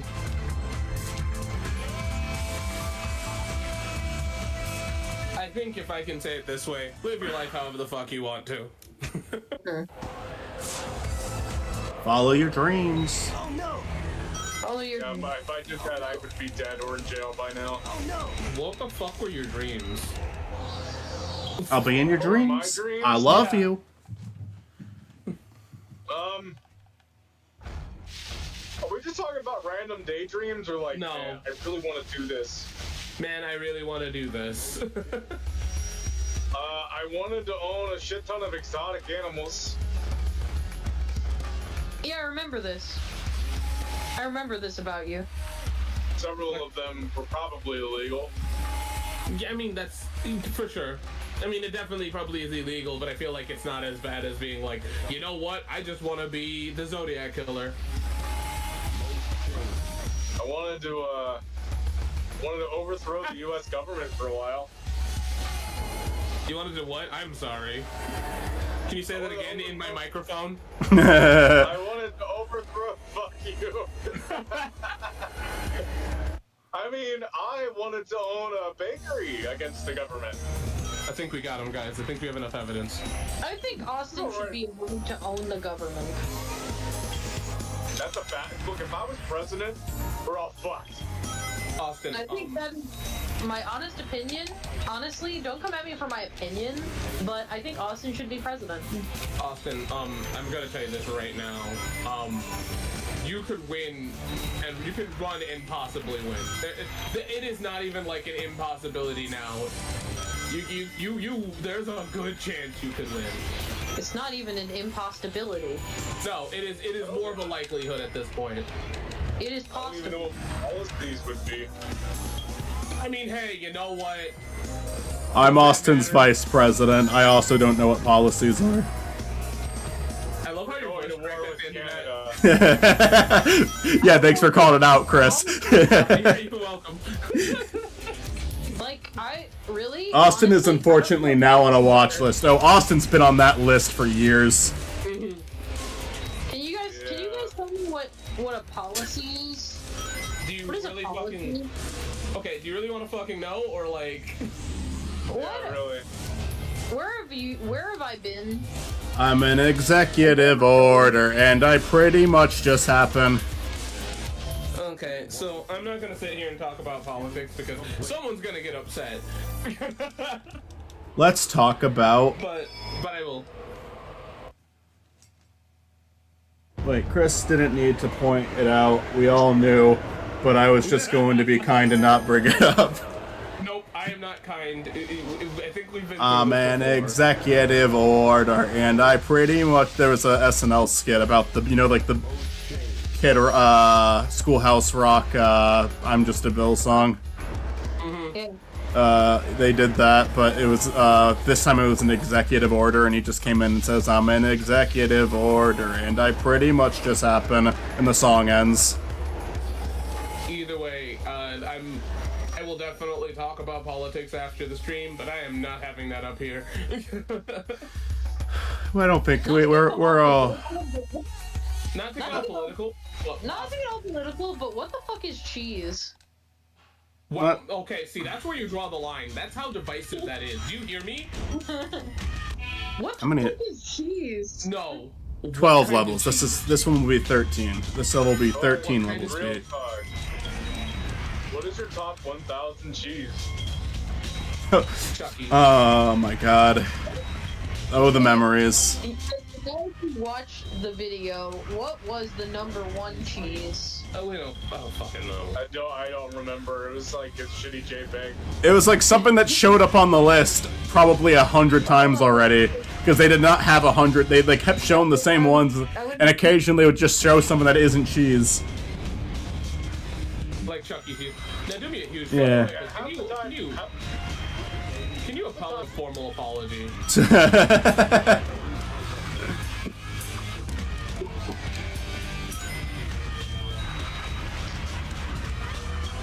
I think you're forgiven. You fucking jag off. Hey, you, Michael. I'm talking about the guy in traffic. No, he's talking about you, Michael. He's just blaming the guy in traffic.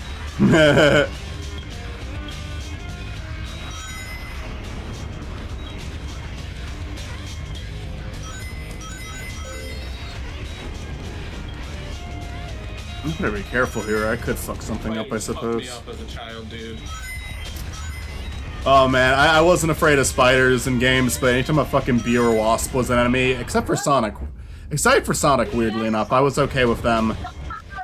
That shit scared the shit out of me. Michael, real talk. The spider the size of this robot wouldn't freak you out.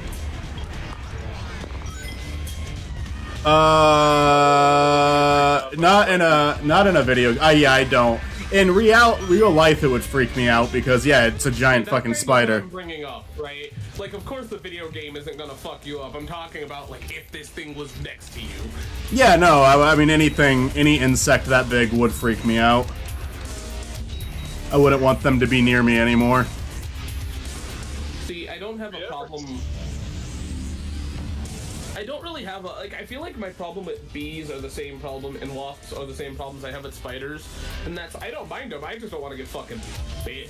104. Hey, random question. I'm thinking about doing another piece of Spiny art, but I'm just wondering, what is your opinion on shipping your character, specifically Spiny, with another?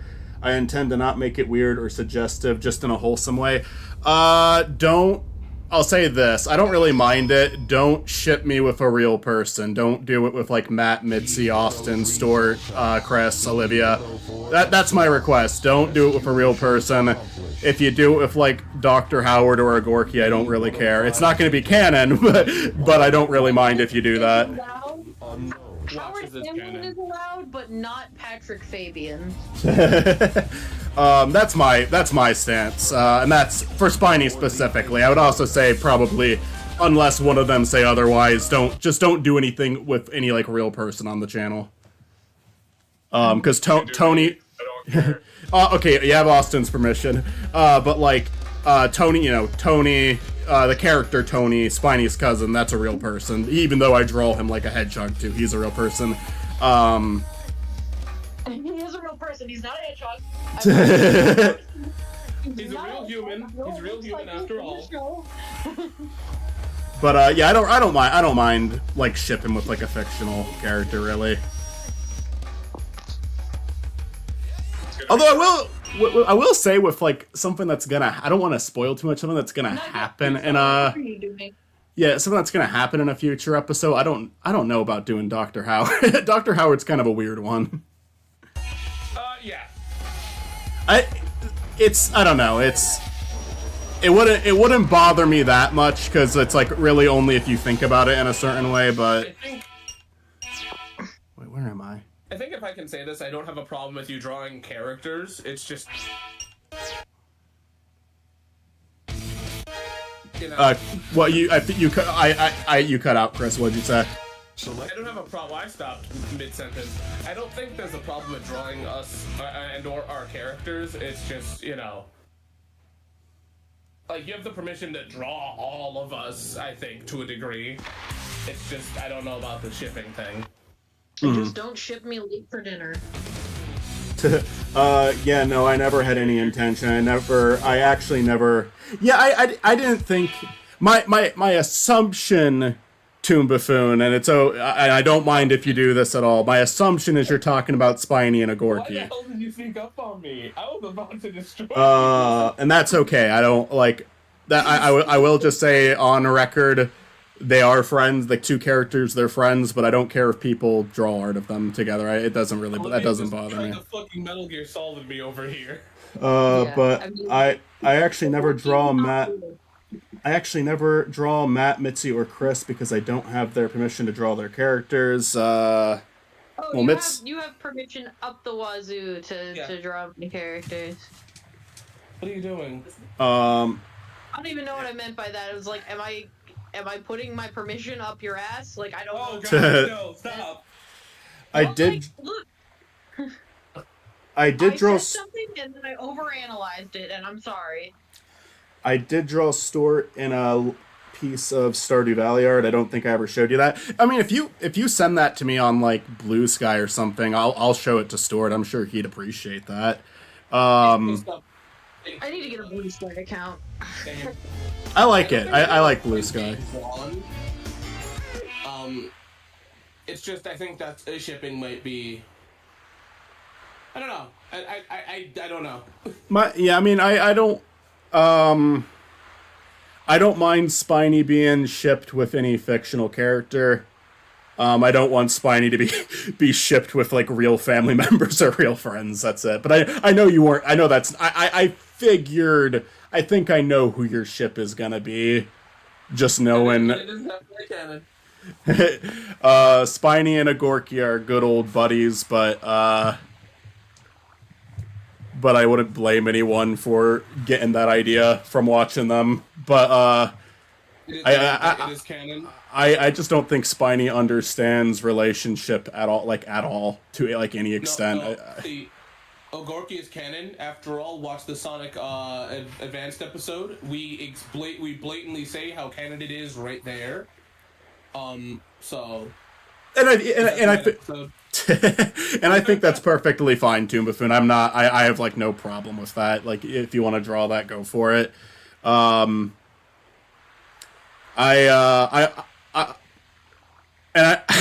feel bad even saying this because I know that you're not. You said nothing suggestive. I'd prefer if people didn't draw like risque art of the characters. But I mean, I'm not. If the channel grows, it probably. I'm not doubting the skills of the Rule 34 community, but like I feel like it would be very difficult to make pornography of Spiny. Don't challenge them. Don't yeah. challenge them. They'll If do it. Spiny grows, I feel like if the channel. And the thing is, if Spiny continues to grow as a channel, I think that it's going to eventually. As the channel continues to grow, I think eventually it might become out of my control if something like that happens or not. But I can definitely try to enforce it as much as possible. But eventually, you only have so much say in what someone does. I will say that. I will say though. And it fucking made me fucking. I think that got My- me more than my stupid joke. I think I was continuing to laugh because you were laughing now. Like we just got stuck in a cycle. But I guess just like that would be my preference that people don't draw the characters like that. But it's also like I don't know if someone drew Spiny fucking something, I don't think I would be that fucking devastated by that. I just prefer people don't do that. I mean, at the end of the day, you just gotta have boundaries. Yeah, that's kind of what it's about. I don't want some of the weird shit that Storytime animators get. Yeah, You can draw me. You can draw me with a huge pair of Robertsons. You can draw Austin any way you want. Austin, I don't think Austin has a official. Funny enough, What? Austin does have an appearance on Spiny, but it's like does? it's such a bizarre one though. That's kind of a secret. It's in the episode. What do you mean it's kind of a secret? I don't know about this. There was a character we used to represent Austin in one of the in one of our videos, but like it's such a specific thing that even if you saw what it was, you might be able to guess what it's from, but you wouldn't know where, like what episode it's from or what scene it's from. Because we picked something really fucking specific for Austin. With that being said, watch every episode of Spiny Norman. Every episode. Every episode. No, I do think like the important thing is like I always get uncomfortable when people try to make suggestive risque art of like a real person who has like made it very clear that they are uncomfortable with it. Yeah. It's just like I don't know. That's a little weird. I mean, if they don't care, or if they're like hell, if they're into it, it's like go for it. Yeah. Shipping with Clever, I'm like, yeah, that's fine. This is absolutely chill because they're okay with it, and they're the ones who are mainly involved. So, but if they're uncomfortable with it, that's where I get to be. That's where I draw the line. It's like, don't do that. And Don't to do be that. fair, yeah, Austin kind of is an enigma. But to be fair, we're not like saying anything about you specifically. It's just, you know. Oh yeah, of course. Yeah. Oh yeah. It's kind of just a talking point now. Tumafin, I know when you first started this conversation, I knew it was going to be respectful. You are respectful. I feel like the problem is it's an inevitability, and even then, you do not have to. Like, I mean, it'd be nice if you listened, but there's nothing we can do. You know. Yeah, I mean, like, if someone draws something that I find, like, I genuinely found repulsive, I could try to report it, but that's about as far as I could go. And reported. Oh, but yeah, like, But I feel like to do that, you would have to be, like, either really oblivious, like, to make something that would make me report it, you'd have to either be super oblivious or trying to upset me. Which is something that you do not do. Yeah. Oh yeah. Tumafin, you're cool. I appreciate all the fan art too. Like it means a lot. It's really cool to see. I think I've seen like 4 pieces from you now, maybe 5. I remember the first one, which I use in the intro as a Fang. There's the Agorki comic. There was the recent one with the bandages. Toon Buffoon is a trusted member of the Spiny community. I'm trying to think of what the other one is, because there had... Oh yeah, Spiny.exe, that was the recent one. Isn't there another one that I'm forgetting about? I feel like there is. I feel like there's one more that I didn't name. I also sent you the Blue Sky thing. It's old and bad. I'm sorry. Don't apologize. I appreciate artwork of any quality. From any experience, and on top of that, my art sucks too. So, oh, okay, cool. I honestly, I like this one a lot. I like the background you gave it. I'll send that to Stuart. I'm sure he'd appreciate that. Here, I reposted it. I'm gonna send that to him actually, real quick. But yeah, no, it's always appreciated. I've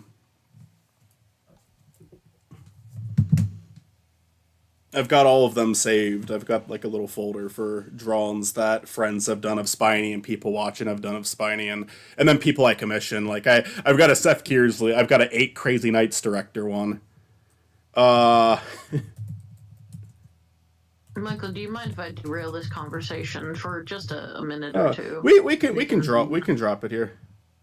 No, I mean I don't want to drop it. I do want you to pick it back up. I want to make a slight derailing to talk about the fact that Oreo has released wicked Oreo flavors. Yep. And they are bubblegum which, like, okay, fair enough. That's a food. Might be weird, but that's a edible thing. And green elixir. What the fuck is green elixir? What is that flavor? Oreo, what the fuck are you doing? It's Yeah. green. Are you telling me it tastes like green? That shit's green. It's green. Oh, that thing's green. That thing's green. Green.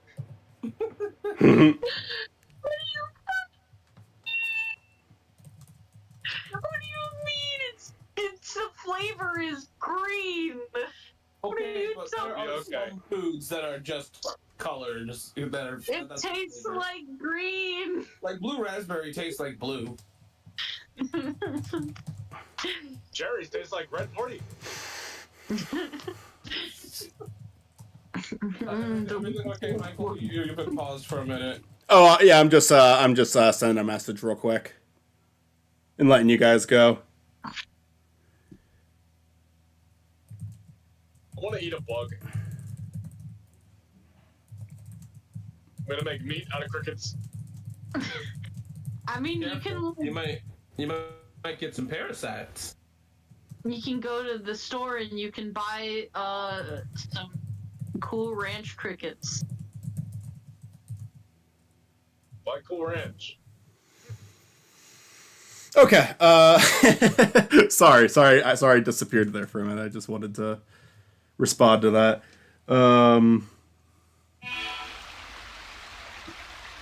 Michael, What up? how would you feel if I kicked down your door and I was very naked and very large and I Huh. ran into your bathroom and treated it like it was a Walmart shitter? How do you treat a Walmart shitter? Have you? You know what? Blowing it up to the point where it smells like blood. And I am How big are you? Because I. What? Come on. Hello? You should be able to find What? it. Hello? What's up, How big What am did I I? hear? Austin? If you're how President. go. All right, wait.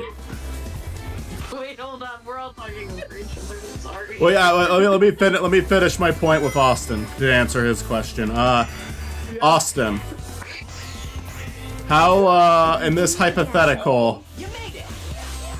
how big are you? Because I feel like that if you're like a giant, that might be the thing I'm more concerned about than. Michael, I think the word you're looking for is tall, my guy. Oh, I guess. I wasn't gonna say anything. I wasn't gonna say anything. How big are you? I don't know. The word Michael, I love it. the word doesn't have to be that. No, but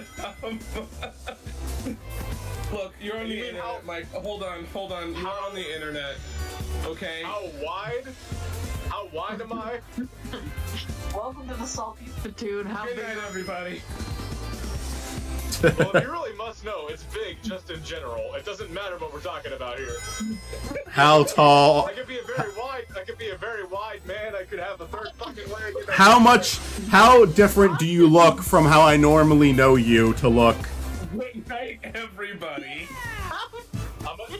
I'm at least 400 pounds. The stream might be 12 acting up, feet yeah. Tall, 12 feet tall and 25 feet wide. That wasn't too bad. Hopefully the stream picks back up. I don't know why it's so rough right now. Bruce Alright, I got a better one. He is wide. I got a better one for you. Michael, Michael, if you ever get popular, I know exactly what's gonna get clipped from this dude. Baba Booey. That's gonna get clipped. Me saying Baba Booey. Yeah. What's up, Austin? Would you rather have a very large man loose in your house that's going to be really hard to stop from causing all kinds of conniptions, or would you rather have a 2 foot tall man, Come on, Tails. very fast, just somewhere in your house and you don't know where he is, He's hiding. No, he's there, and you know he's there, but you don't know. Is where it? he is. Can he hurt me? See you later, Tails. Yeah, he can hurt you. Now here's the deal. Michael's a pretty tall person, so what the fuck do you mean? So we're asking about a large bull-like man, bull in a Triceratops-like man I'm talking back on the naked large man, versus a small ninja. right? Not even a small ninja. Oh, He's just come a man, on. but he's only 2 foot tall. Yeah, but like you're saying, like, oh, you can't see him, you don't know where he is. I'm like, that's a ninja. No, I mean he's hiding. He's not very good at it. But like he doesn't know where he is, and he could attack at any time. That's a ninja right there. Hey! I think I know my ninjas when I don't see No, them. Naruto's a ninja. Hey, Tails. I mean, you can always just you can just step on him and kill him. I think you're think you can step on underestimating who Naruto. tall 2 feet tall is actually. I don't trust the 2 foot tall man. Get that fucker away from me. I'll punt him into the sun. You know what I think- I want to I think deal you're with underestimating. I don't know. I'd rather deal with the big fucking fat naked guy. You never said he was naked. Now you're bringing naked into the I situation. did. I did say he was naked. That's the first question. I gotta beat the snowboard level, and then I'm in and Knuckles tier. So there's a naked large man somewhere in your refrigerator. Somewhere. I I've never added the refrigerator part. Well, the refrigerator makes it a lot easier to deal with. Because now I know where he I'd is. rather have that. Yeah. Yeah, I mean, I can get rid of the refrigerator, I guess. I do think I would rather open my refrigerator to find a very large man inside than I would like have a 2 foot tall man who is very fast and very good at hiding and could attack me at any time, and I don't know where they are. The only thing worse than seeing the devil is no longer being able to see the devil. Like, I don't wanna not know when I could be attacked at any time by this very small man. My nerdy ass is just going, oh man, you could either have Shadow the Hedgehog in your house or Big. I mean, that is literally what you're saying, practically. I would Can welcome they be? the house. So they could be, but Shadow's 2 foot tall, right? I think It's hard to get around in a 2 foot town. So I'm guessing, okay, the 2 foot tall man could be a little ninja. Come on, Tails. Okay with it. Does lose into Sonic and Erase count as a death? I think so. I don't think it's possible to lose against him, to be fair. I mean, it's not. Oh, you sure can. It's just, you have to actively try. Hey, Tails. Like, I'm not doing anything right now, and I'm probably still gonna beat him. I mean, you're not dying though. You're just losing. You made it. I don't know. But I think he takes a life, so it counts as a death. Yeah, that'd be a good way to determine. That'd be a good way to determine. If it didn't take a life, then I wouldn't. But if it takes a life, then yeah, I guess that is a death. That's fair. Like, you're not actually well, I mean, I don't know. Tails could die of embarrassment. Sonic kills him for being too slow. Okay, Tails, you're too slow. You know Time what this to means? die! So they just go to the Olympic Games and Mario's like, hey Tails, why do you always get gold? And he's like, I don't know, Mario. Sonic's in the background, like, I'm gonna kill you if you don't get gold, Tails. Oh my god. So anyway, as I was saying before, if elected president, I will put bidets in every Walmart. Every Walmart bathroom will What? contain a bidet. Fuck you! Oh my god! Baba Booey. Baba boy. Michael, I'm tired. I'm getting there. It's been a long day. It was an exhausting day. Our entire inventory is extremely fucked up because the system got hacked, affecting many stores. not just like Your system, how the fuck would they hack that? I don't know, and as a result, like there's a lot of days where we don't get what we need, but today we got a lot of what we needed. It was like build up, and I'm sore. That wasn't too bad. You know, it was Austin. He hacked your system. I could. Oh my god, it's you're too slow, time to die. That's just Sonic.exe, I guess so. Stream's acting up. We're having some stream issues now.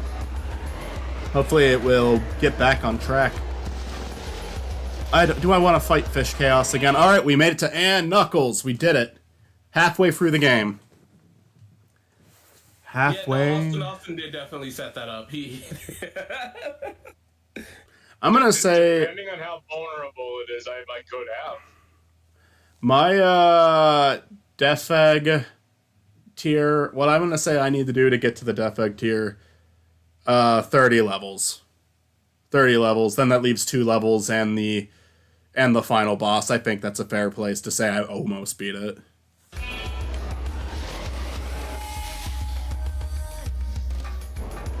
The train headed for Station Square. What if Spiny Norman became a cryptid? He is. Occasionally, you just see that little guy wobbling around. He is. Walking around drunk down the street. Michael, Austin, due to the fact that you haven't watched, I'm assuming you don't watch much of Spiny Norman, he practically is to whoever he comes across. I watch a lot of, I watch some Spiny Norman videos because I like to support my homies. But it's just like, I can imagine like Spiny being like a fucking town folklore creature. He is. He's the one that's known for walking around talking about Sonic games. Spiny is Spiny is kind of an inconvenience to the people around him. The guy who talks about Sonic, the video game, not the restaurant. Hey, you see that guy right there? That's Spiny Norman. He just Did roams you- the streets mumbling about piss and cum and Sonic Adventure 2 battle all day. No one's ever Did seen you- a beat. Did you watch the episode you did a voice in, Austin? I did. Yeah, Austin got to voice a Gorky briefly at the end of the advance episode. It was fun because I got to stream. Yeah. Really funny is that Olivia is yet to see that one. Oh yeah, that's a huge role for Olivia, that episode. Olivia's yet to see her most important role. Olivia, I've just been given like all of the side characters to lately. She's 'cause doing what she does. She got to be McGriddle, she's playing a big character in the Rush episode. God, I fucking love McGriddle. It's funny because Olivia is trying to do voice acting, so it's going to be She's really funny good. to know that at some point, Spiny Norman is going to have somebody that was in something else. Yeah. That's awesome. I'm looking forward to that. I love the idea of there being like just like all these like really big projects on Olivia's IMDb list and at the bottom Spiny Norman. Yeah. No, not at the bottom, at the top. I believed in you and you did it. Yay. I appreciate it, Toon Buffoon. You did believe in me. We made it. A second game made it to Ann Knuckles, even though I cheesed the hell out of it. He's I always thought voice acting would be something like really fun to do. Like I feel like that'd be a really fun career. It is. Yeah. It's just tough. I Yeah. mean, here's the thing, like, I get my fill of voice acting through the dumb shit I do with you guys, so I'm pretty happy with that, even though I don't get paid for it. Mitzi does Lubert, Dubert, and Hubert as well as Mitzi. As well as me. As well as me. I think I should be allowed to voice Mitzi from here on out. That's fair.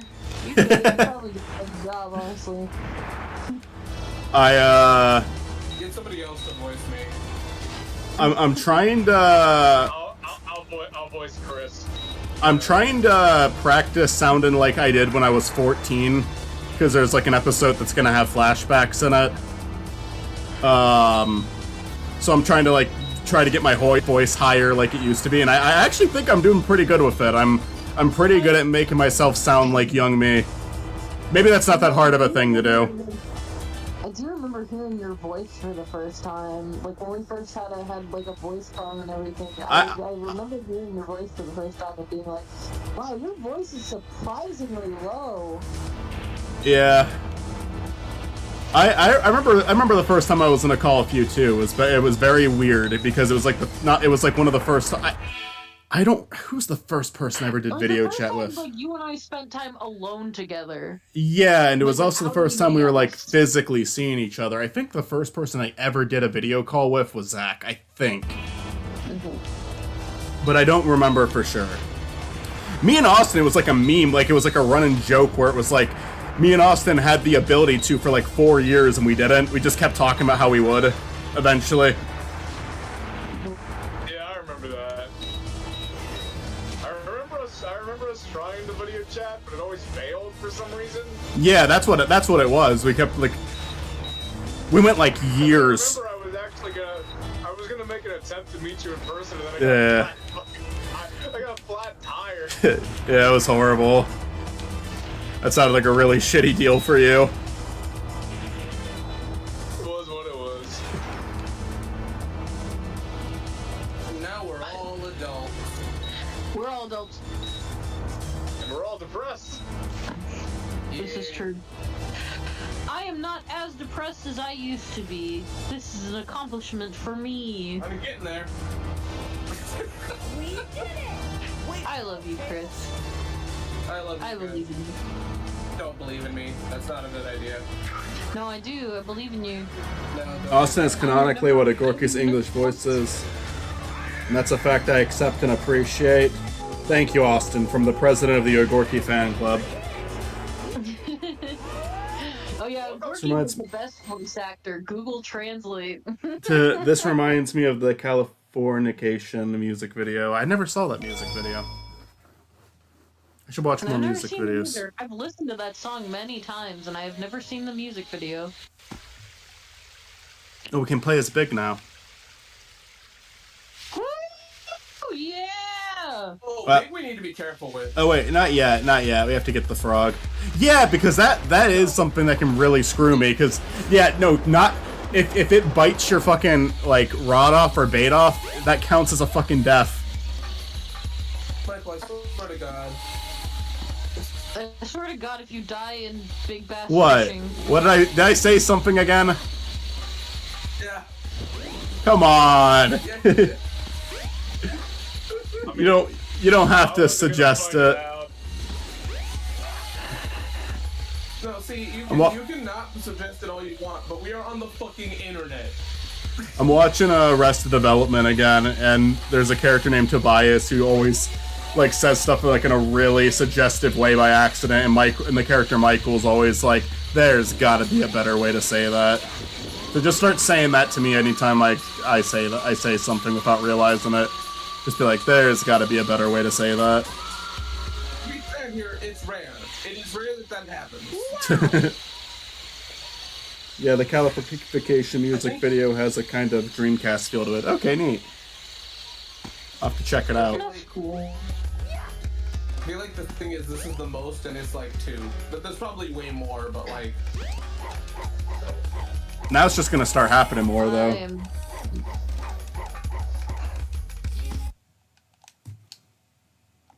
I have an announcement to make. Okay. What's up? I just found out I'm going to be a father. Not surprised. I'm about to be a father.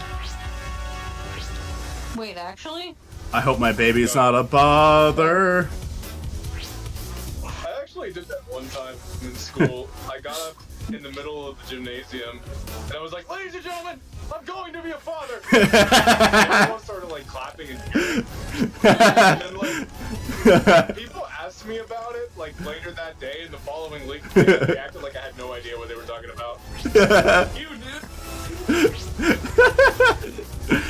I I was feel- just like, "What do you mean?" I think I I know.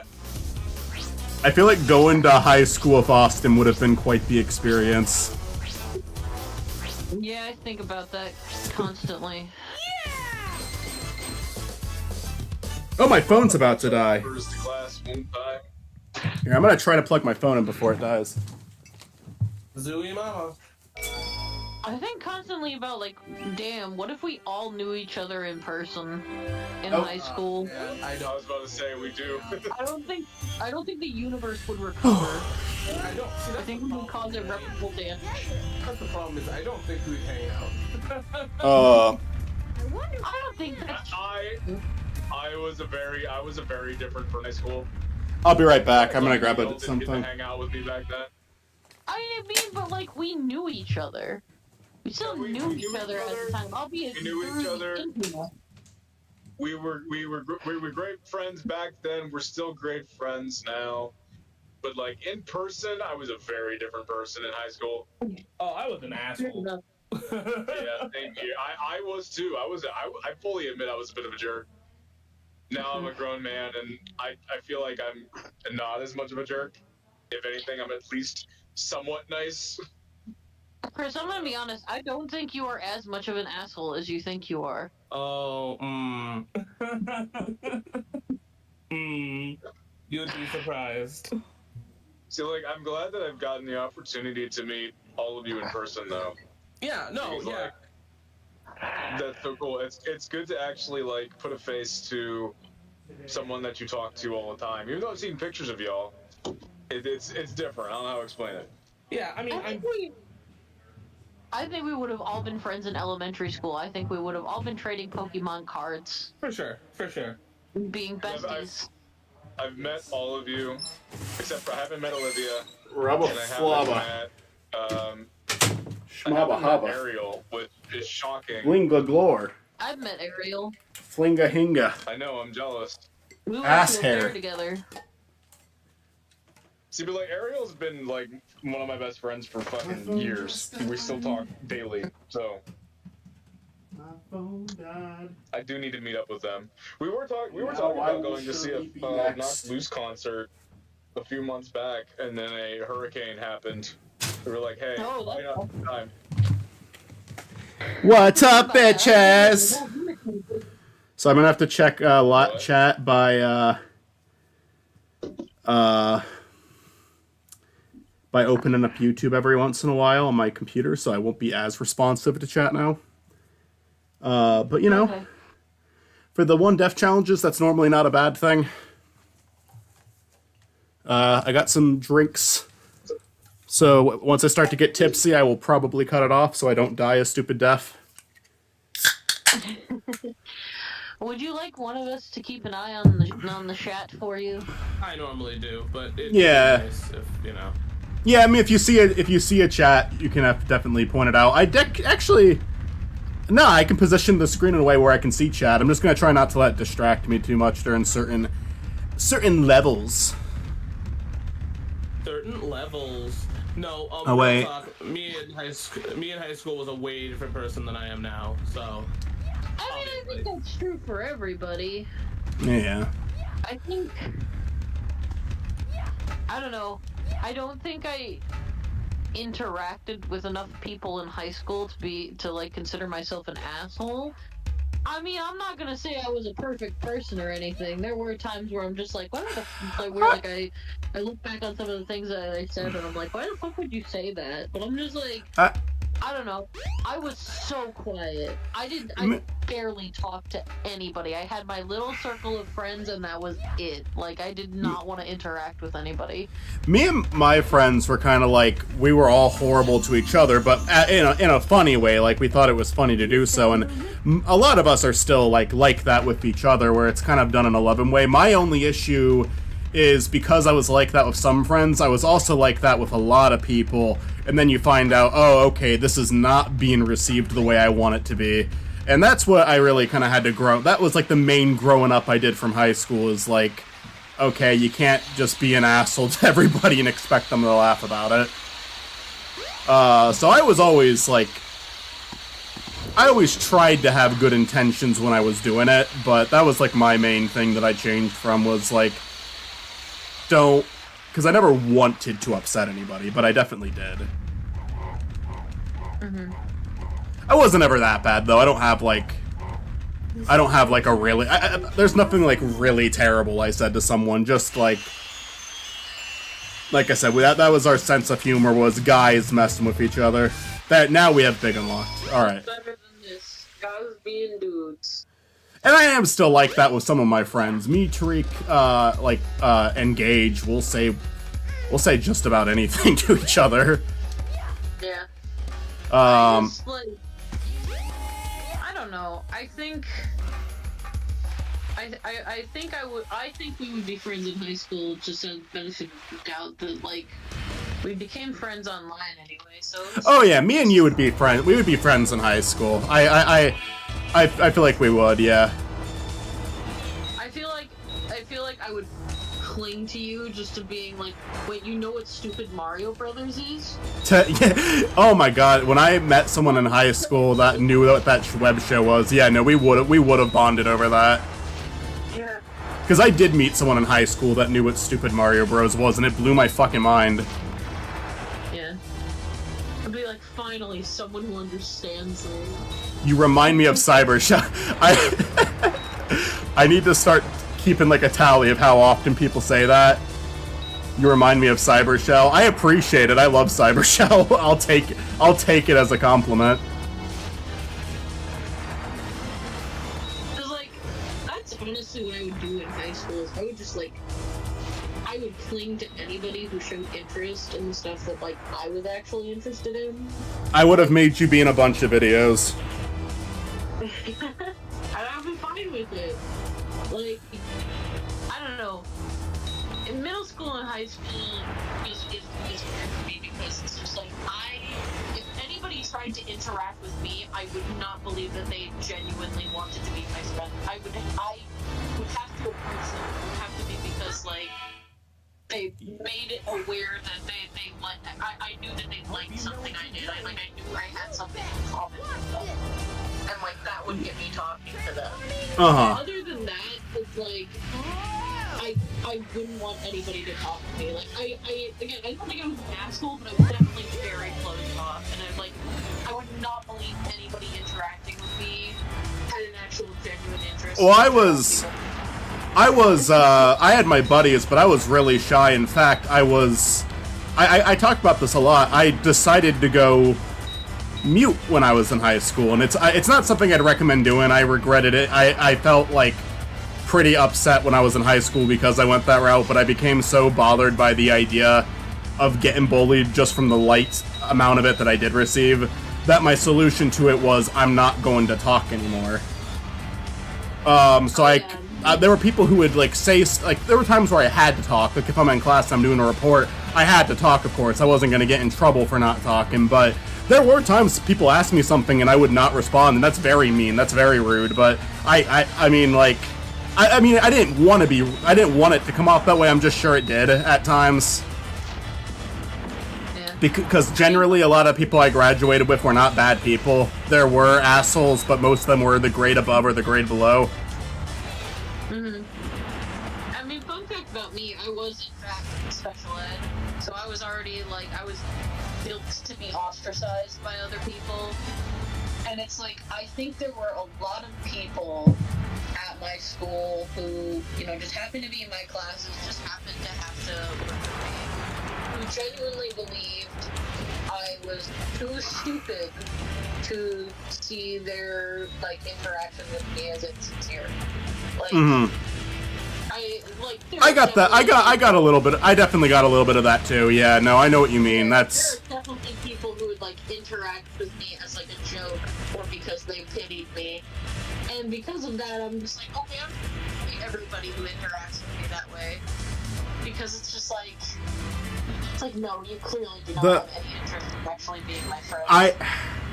The pity always I did get that. I don't know if I'm not saying like I got it more than you or as much as you. I don't know, but I definitely got that, and like I will say that,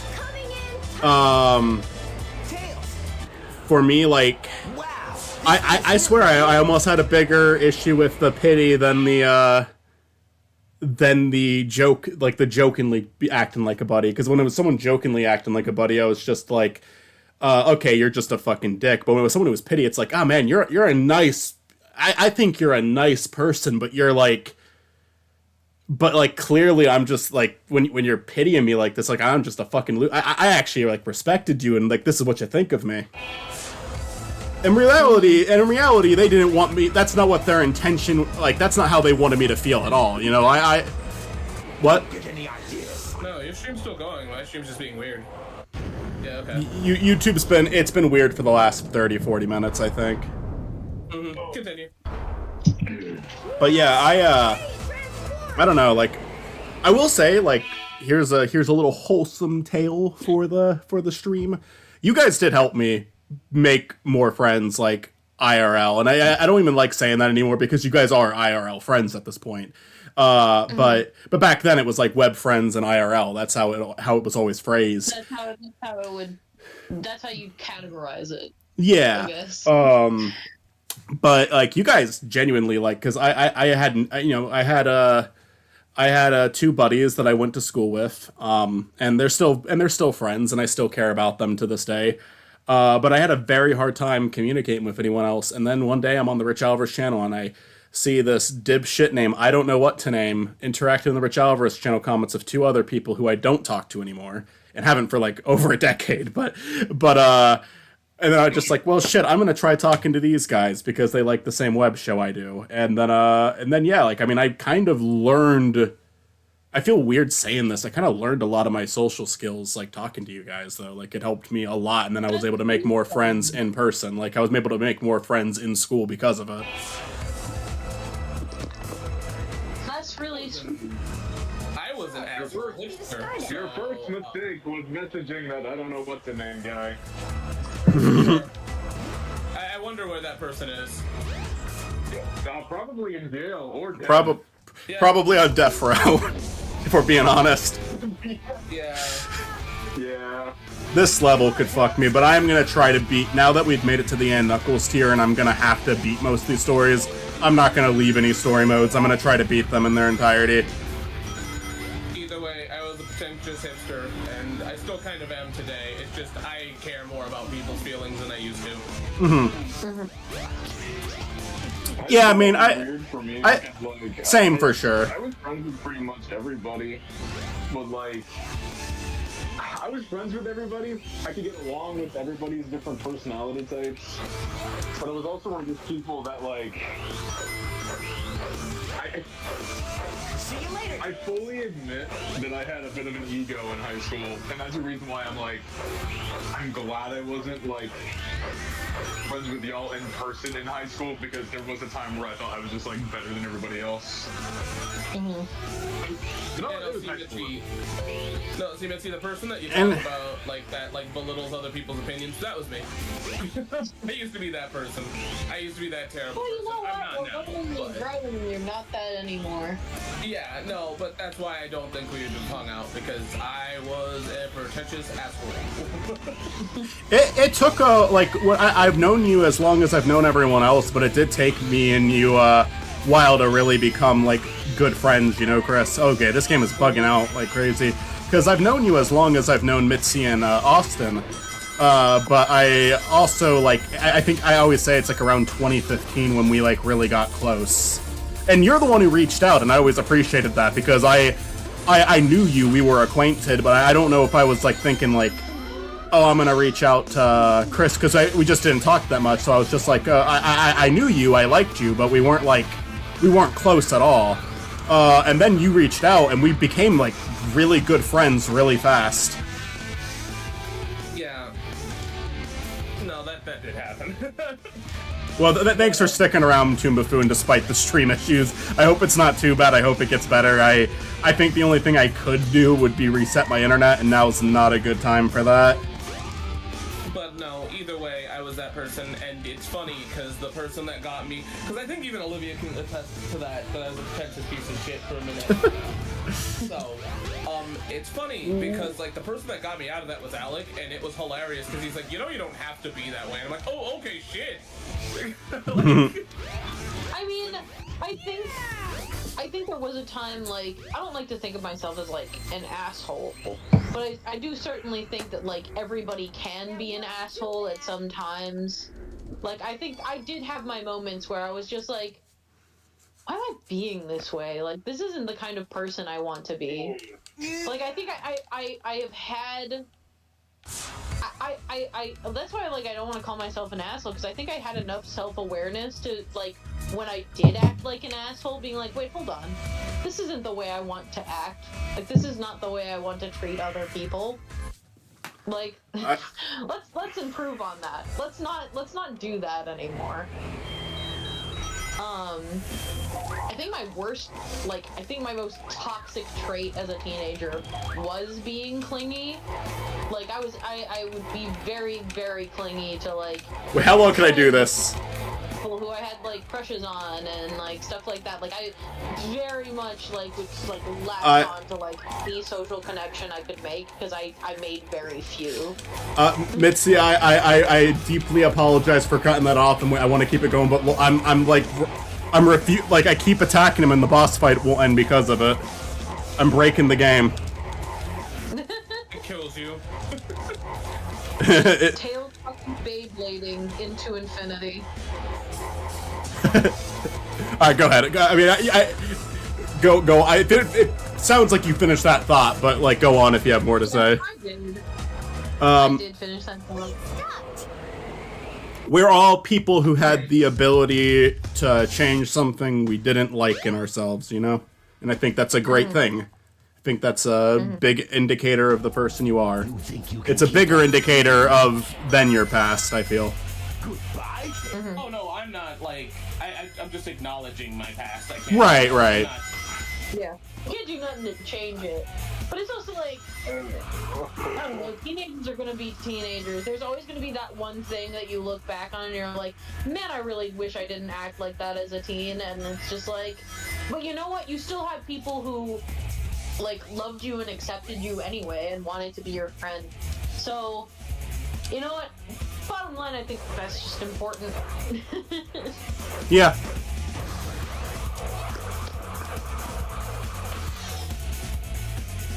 Oh god, I this is like...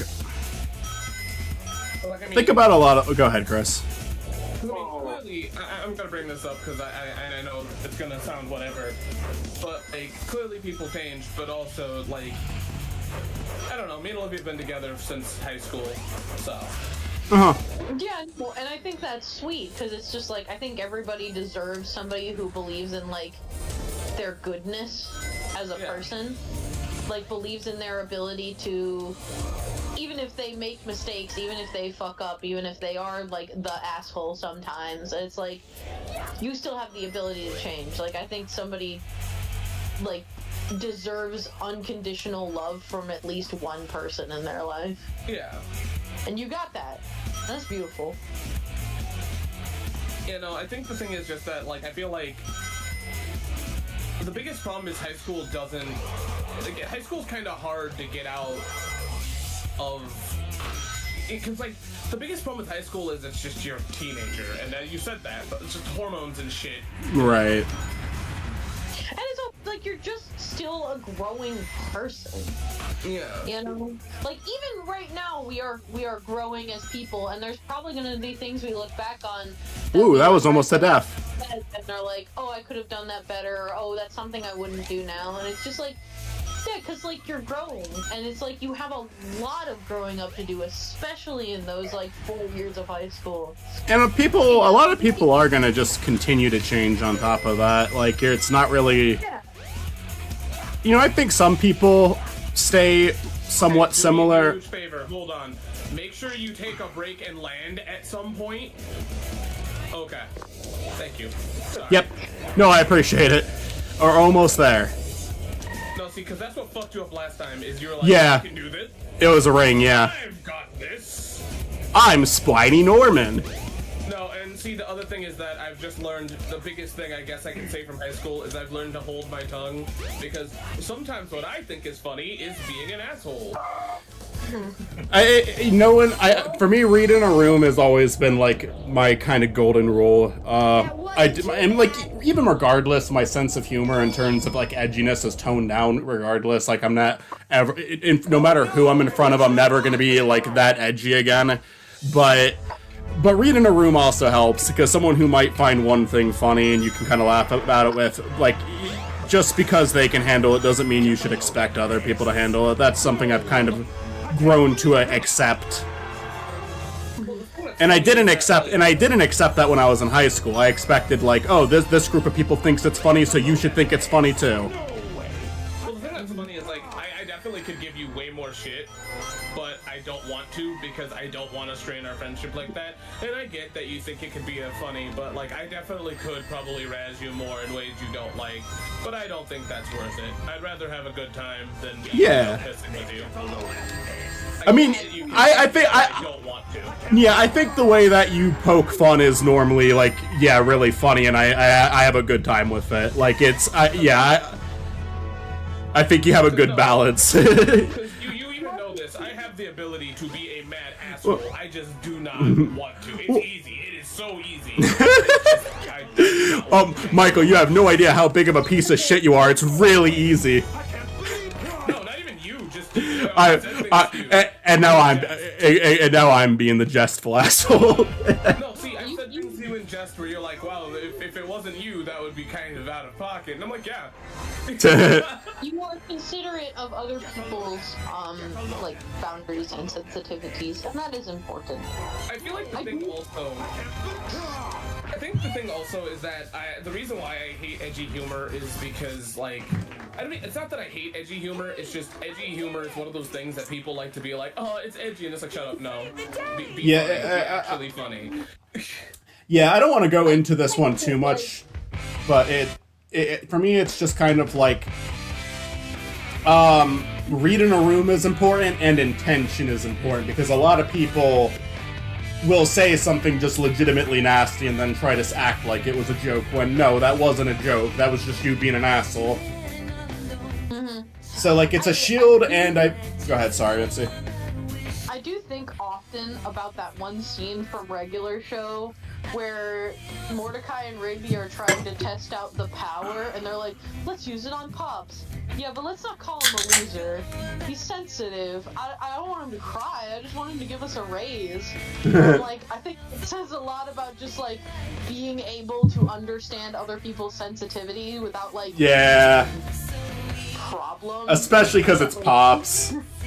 Like, that's a good way to communicate that, yeah. Yeah.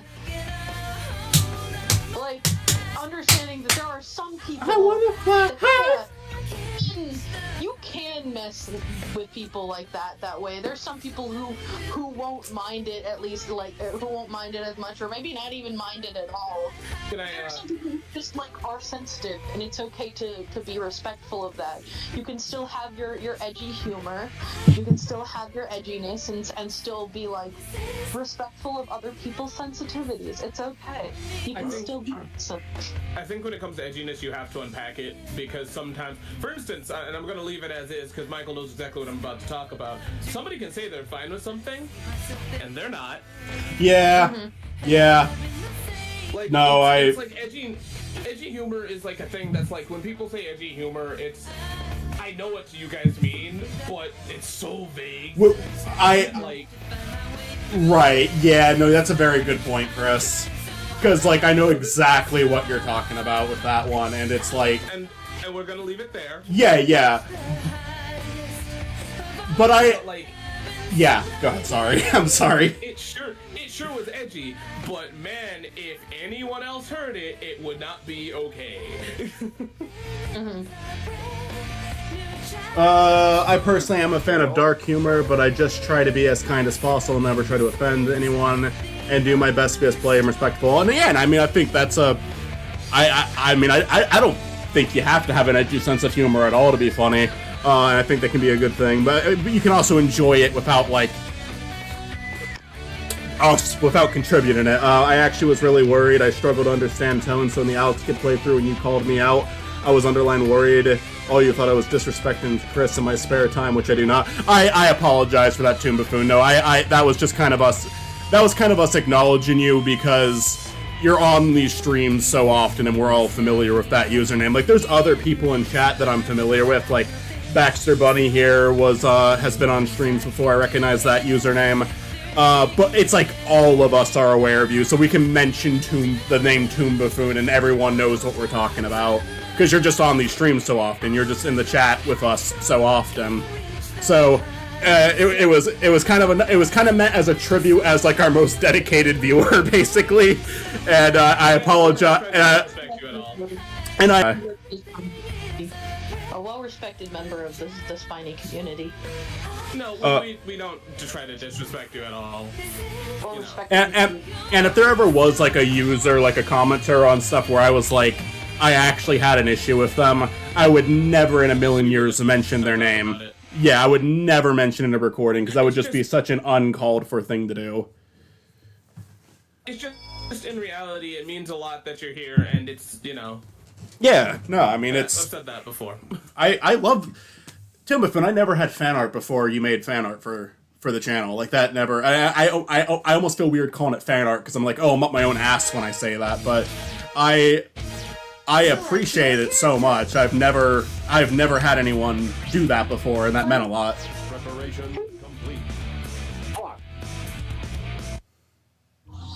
That's what it is. And like, also, it's just very nice. 103 Delta. I do apologize.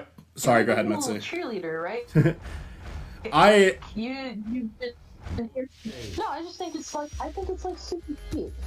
I apologize for that, Toon Buffoon. It wasn't meant to come off that way. The stream may have crashed.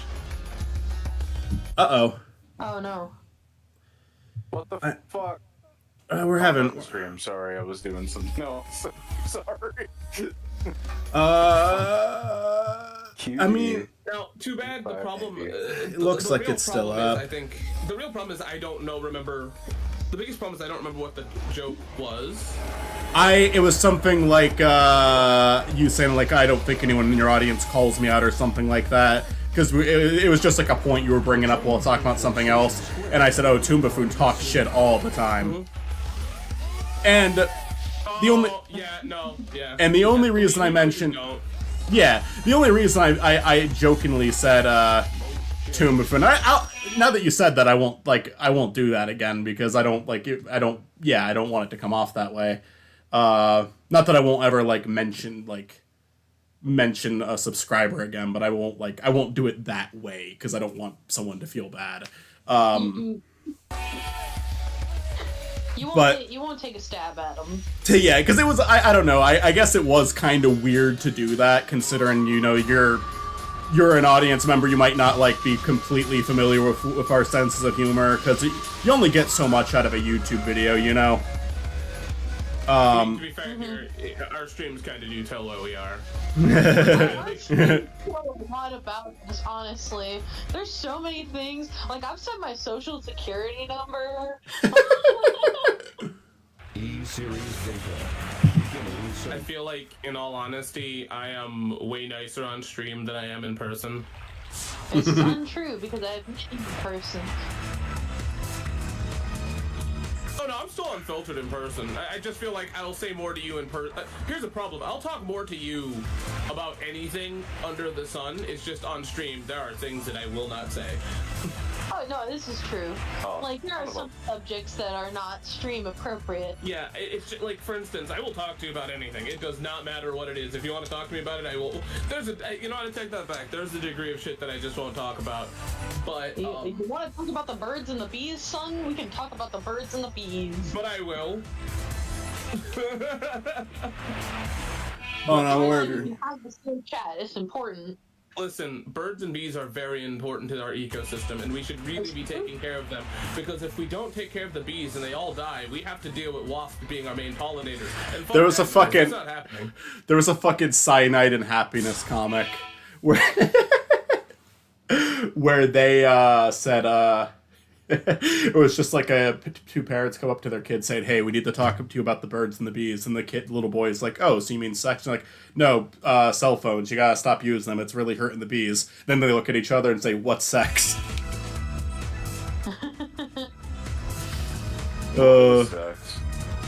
What are frogs? I think it's when mommies and daddies lay in the and like lay on top of each other sometimes. That's what I know. That sounds kind of gay. I mean, Yeah. as we have 2 certified gay people here. Yeah, it is. Queer as a deer. Queer but not a deer. Is this Spidey's coming out? No. I don't know why I said that. Don't listen to anything I say ever. That's the moral of the story. It's gonna happen one day. It's gonna happen one day. We're coming for you. My friend long Spidey. enough. Spy. Oh god, I want Spiny Norman to come over to my house and kill me. I mean, I guess Spiny has to be a little gay. I think if he had the chance to hook up with Howard Hamlin, he would. Like, I think he would. So he's at least a little gay. I think Howard Hamlin's probably the only person he would be willing to hook up with. But I mean, can you really blame the man? I gotta be fucking careful. This is a very easy level to die on. You can run out of time. I need to focus. I'm gonna get back to my focus mode. I'll talk after this level. Michael's too focused on Howard Hamlin's shirtlessness to. I know. I'm realizing that's the problem now. Yeah. Hot Howard Oh, Hamlin fuck. picked. Spidey's like, let me see those Howard Hams. Thought I hated Howard Hamlin after the incident at the game shop. Oh, absolutely not. He's just a little skeptical about Howard Hamlin's actor, but you know what? I think he's over it. Hey, Michael, do me a favor. Focus on the level. Yeah, what do I do here? Do I just, like, run back quick enough? Yeah. Yeah, sometimes I smoke down here. Guys, I want you to know that I quickly gave up putting the fitted sheet on an hour ago because it was just too hard. And it So just bullshit that counts as time. That's fine. I'll forgive you this time. Okay. But next time you won't be so lucky. Wait. This is very important. Did you leave a little dirt under the pillow for the dirt man? Yes, always. Okay. The But he dirt won't man? take you down. Dirt man, in case he comes to town. Who's Yeah. the dirt man? Leave a little pillow under your Leave dirt a little dirt pillow man, under your dude. Leave a little dirt under my pillow for the dirt man, so he won't take me down. Oh, fuck. Leave a little bit of your pillow for the dirt man, in case he comes to town.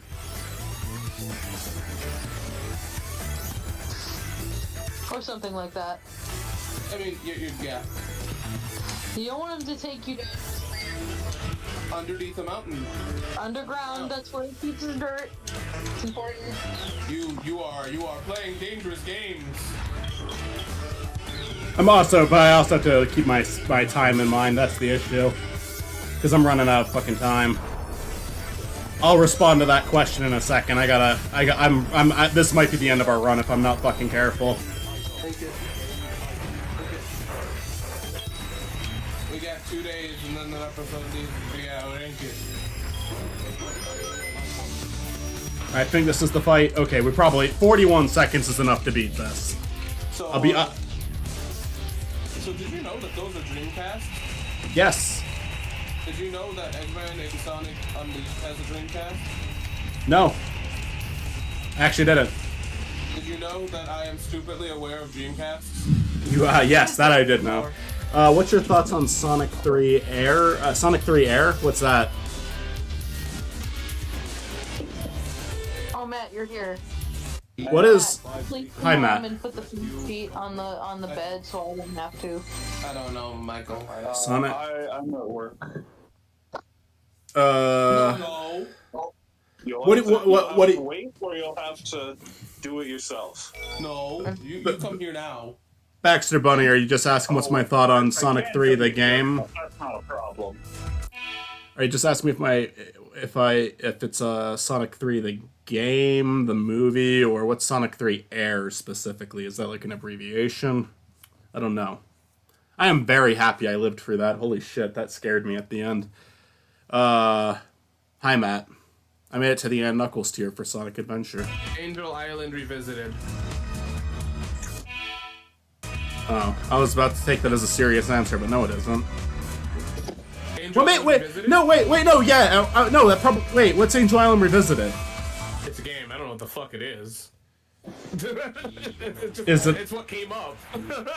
Okay, I don't know what that is. That sounds really cool. If it's It's like a mod or something. I'd have to check that out. I'd be down to look into that. That sounds neat. If it's like a remaster or remake or add some I believe features, so. that's cool. I don't know. Michael, I'm your guy in the chair, alright? Like, whenever there's something you don't know, I tend to normally try to look it up. That is true. Like, normally Cartoon Buffoon has me. Cartoon Buffoon has me like 90% of the time. Well, that's just during streams. You got me during recordings. I know, I'm just saying, like, well, this is a stream, so, like... Yeah. And that's not me calling out Cartoon Buffoon. I'm more or less so trying to tell you that I appreciate you for, like, having the fucking information. Toon Buffoon has the knowledge. Mm-hmm. Arby, it's fan remastered. I'll have to look into that. I had never heard of that, but that sounds cool. All I know is that Arby's is Arby's. Arby's. Arby's has buns. Arby's has Buns. a total of one bun. Chicken. That's chicken.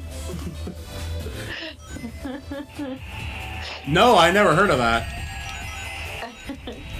Oh, I never heard of shit. Chris, No, I think you and Stuart should just do the Arby's commercials from now on. Yeah. Thank you, by the way. Fan PC port sounds cool. Yeah, no, I mean, maybe I have heard of that in like passing, but I've never played it. Because I've definitely heard of like fan projects like that, so I probably have heard about it at one point, honestly. But Fun fact: Michael doesn't actually like Sonic. I only like Sonic Riders 3 Riders. No, he only likes Sonic Underground. Sonic, I mean, it is the only real good depiction. I mean, and the Tamers continuation, of course.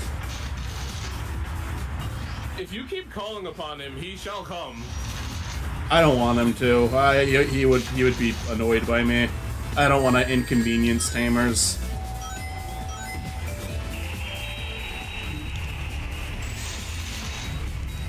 There, okay, I did it. Gamma's beaten. You know, that makes sense that people would prefer it over Origin support. And Yeah, just 'cause I might have to do that because the only reason I don't want to do Origin support for Sonic 3 and Knuckles is that the music is too big of a deal for me. The music's important.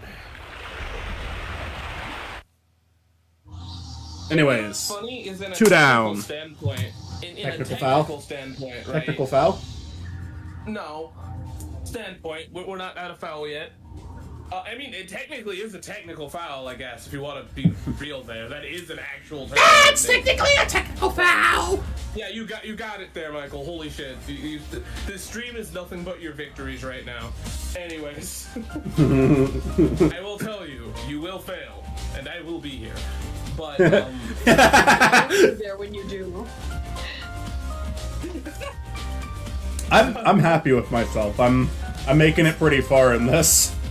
Granted, I got out of the Sonic stages really early, but with that being said, though, technically the music they put in there was intentionally meant to be in the game, right? Like, that's from the PC port or some dog shit, so in a technical standpoint, right, it is official music, it just sucks. you can mod the living fuck out of Sonic 3 Air. I'll look into it. I appreciate the heads up with that one. Because I mean, we'll get to that one eventually. Now, is Sonic 3 Air only Sonic 3, or is it Sonic 3 and Knuckles? I'm assuming it's and Knuckles. Because, like, Sonic 3 and Knuckles just kind of exist now as one. Yeah, it was back then. Not as much back then when it was like on like Mega Collection as two separate games still. But nowadays, yeah. Okay, hear me out. Let me bitch, because this is the only time I'm gonna be able to. Until we make our mega video of every Sonic port. Sega, fuck off for a minute, okay? Just make them unconnectable, and then make them available to be connected. Make them a fucking separate game, and make it, or at least let it be a choice. I get it, right? I definitely get it that beating the game fully was the intention, but that's not how it happened. Allow me to do a Sonic Jam. That is all. Baba Booey. Rats and Shmaba Hooey. You know what I'm talking about, by the way, Michael? Say that again. So in Sonic Jam, you could choose to either lock in the cartridge of, like, Sonic and Knuckles. You could have them be separate or together. Oh, cool. And that was the fucking shit. And with that being said, I don't know if anybody cares, but yeah, we are doing... I'm making Michael do a collective video of every port. It's gonna take a minute. It's gonna take a fucking long time. Well, that's gonna be a Smash Pack video, right? I'm gonna do it with you. It's actually gonna be a Nostalgia Goggles episode.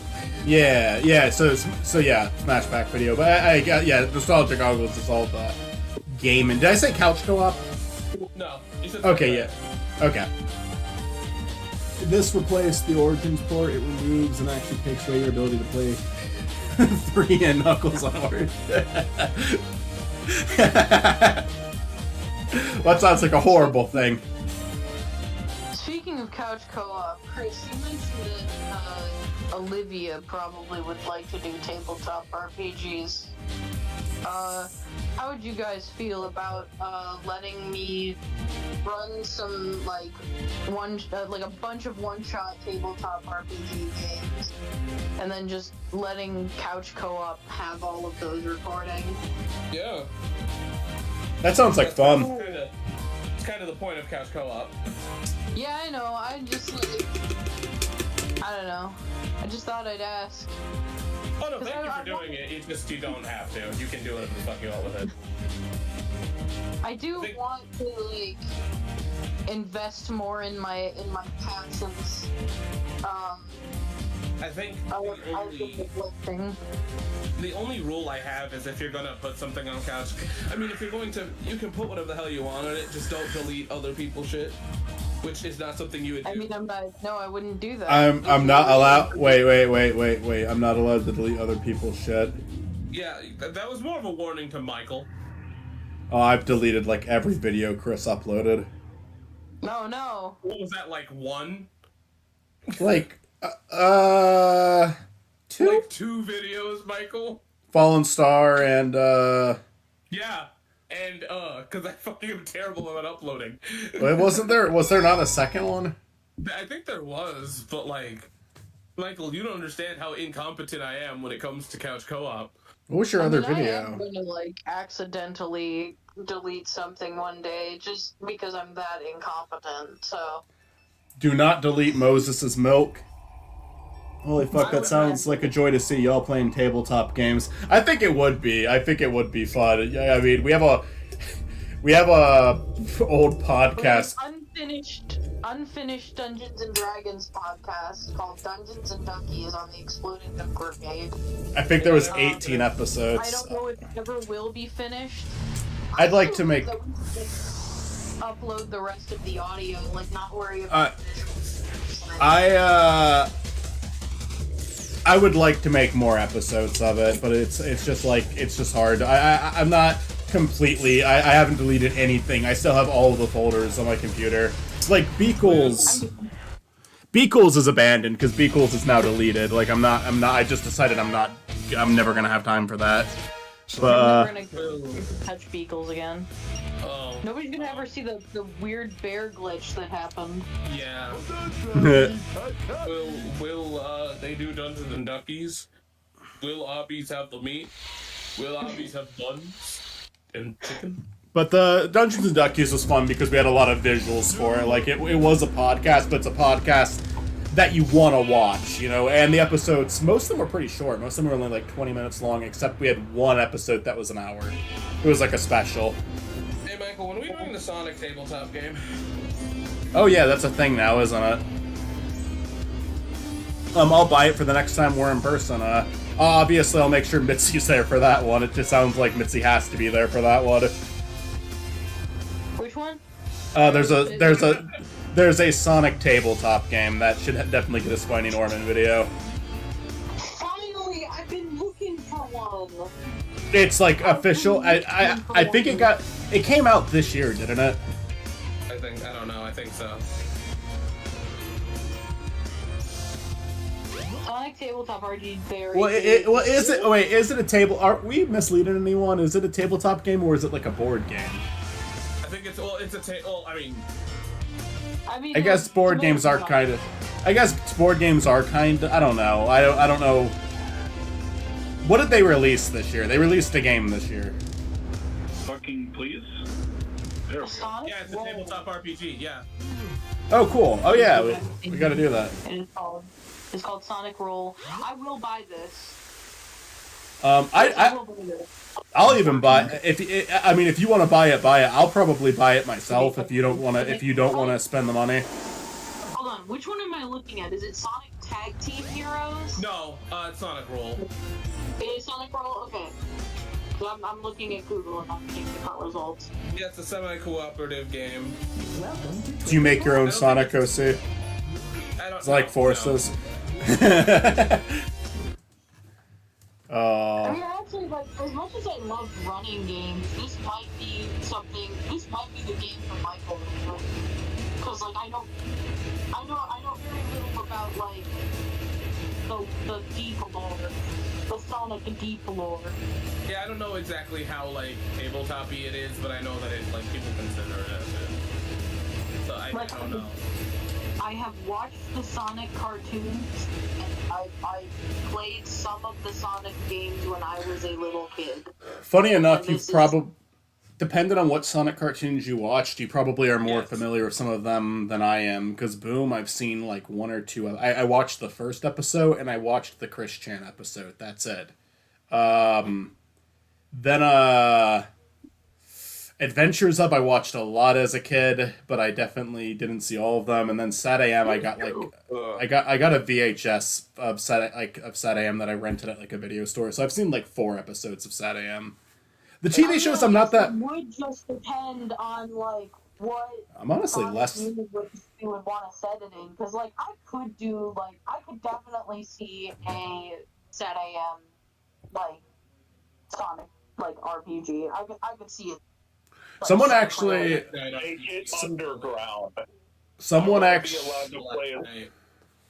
Be allowed to play as Manic the Hedgehog. I know we're talking about tabletop RPGs, but I will say when I made my RPG video for the mailbag, I think it was the first one. It's a question Matt asked about a Sonic.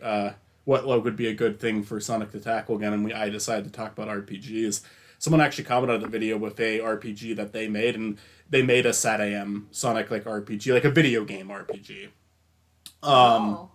And I looked into it, and it looked pretty neat. I mean, it looked like it has like a little bit of a following for it too, so it's cool that guy even bothered coming on my video. That was neat to see. So like, I'd like to try that out eventually. I haven't yet. I've only done one fan game for Spiny outside of live streams, which is 16-bit Triple Trouble 16-bit. But I'd like to include fan games more often. There's a few that I'm not interested in doing. But there's some. There's some like the ones that like fuck up your computer. Okay.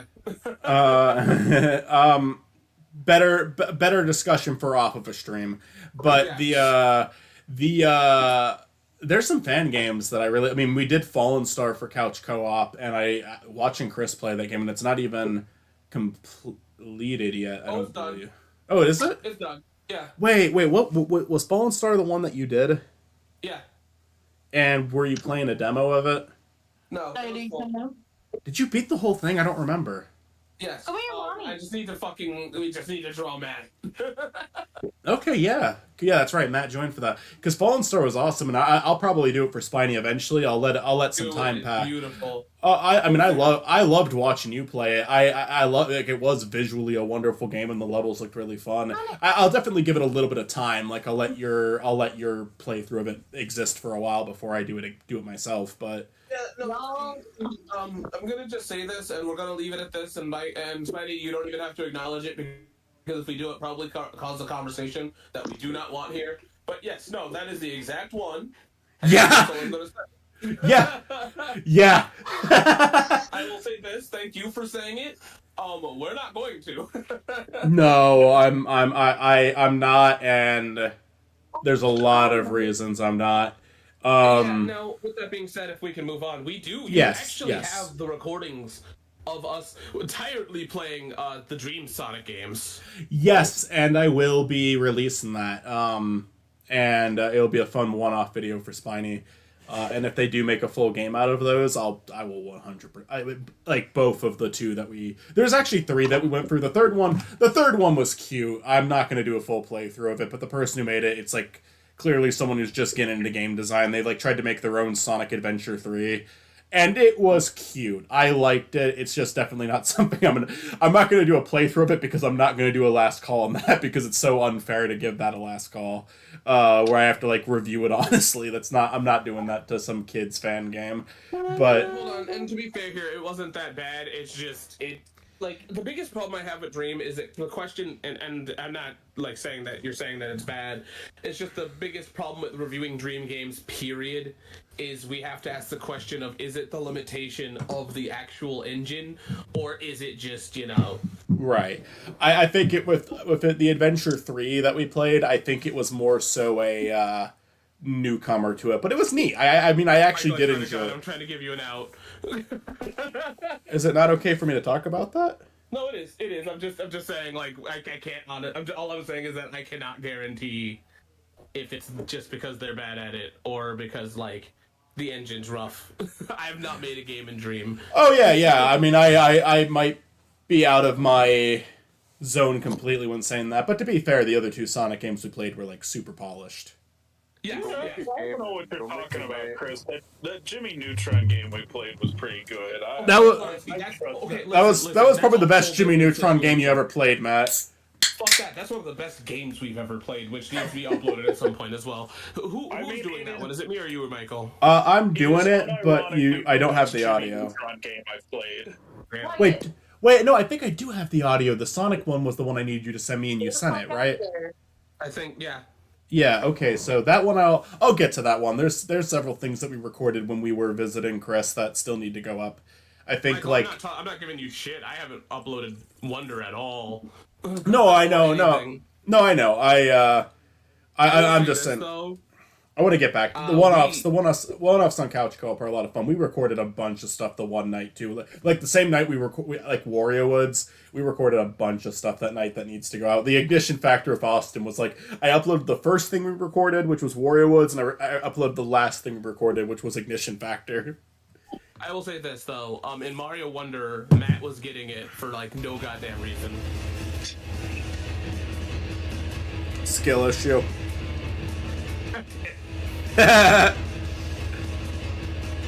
Froggy, I pressed the control. I pressed the D-pad.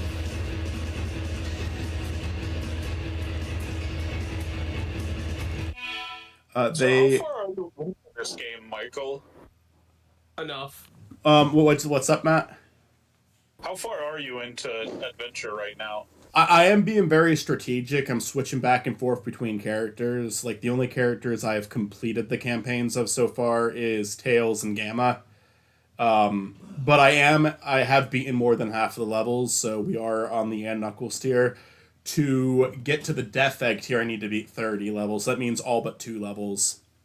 I will say this,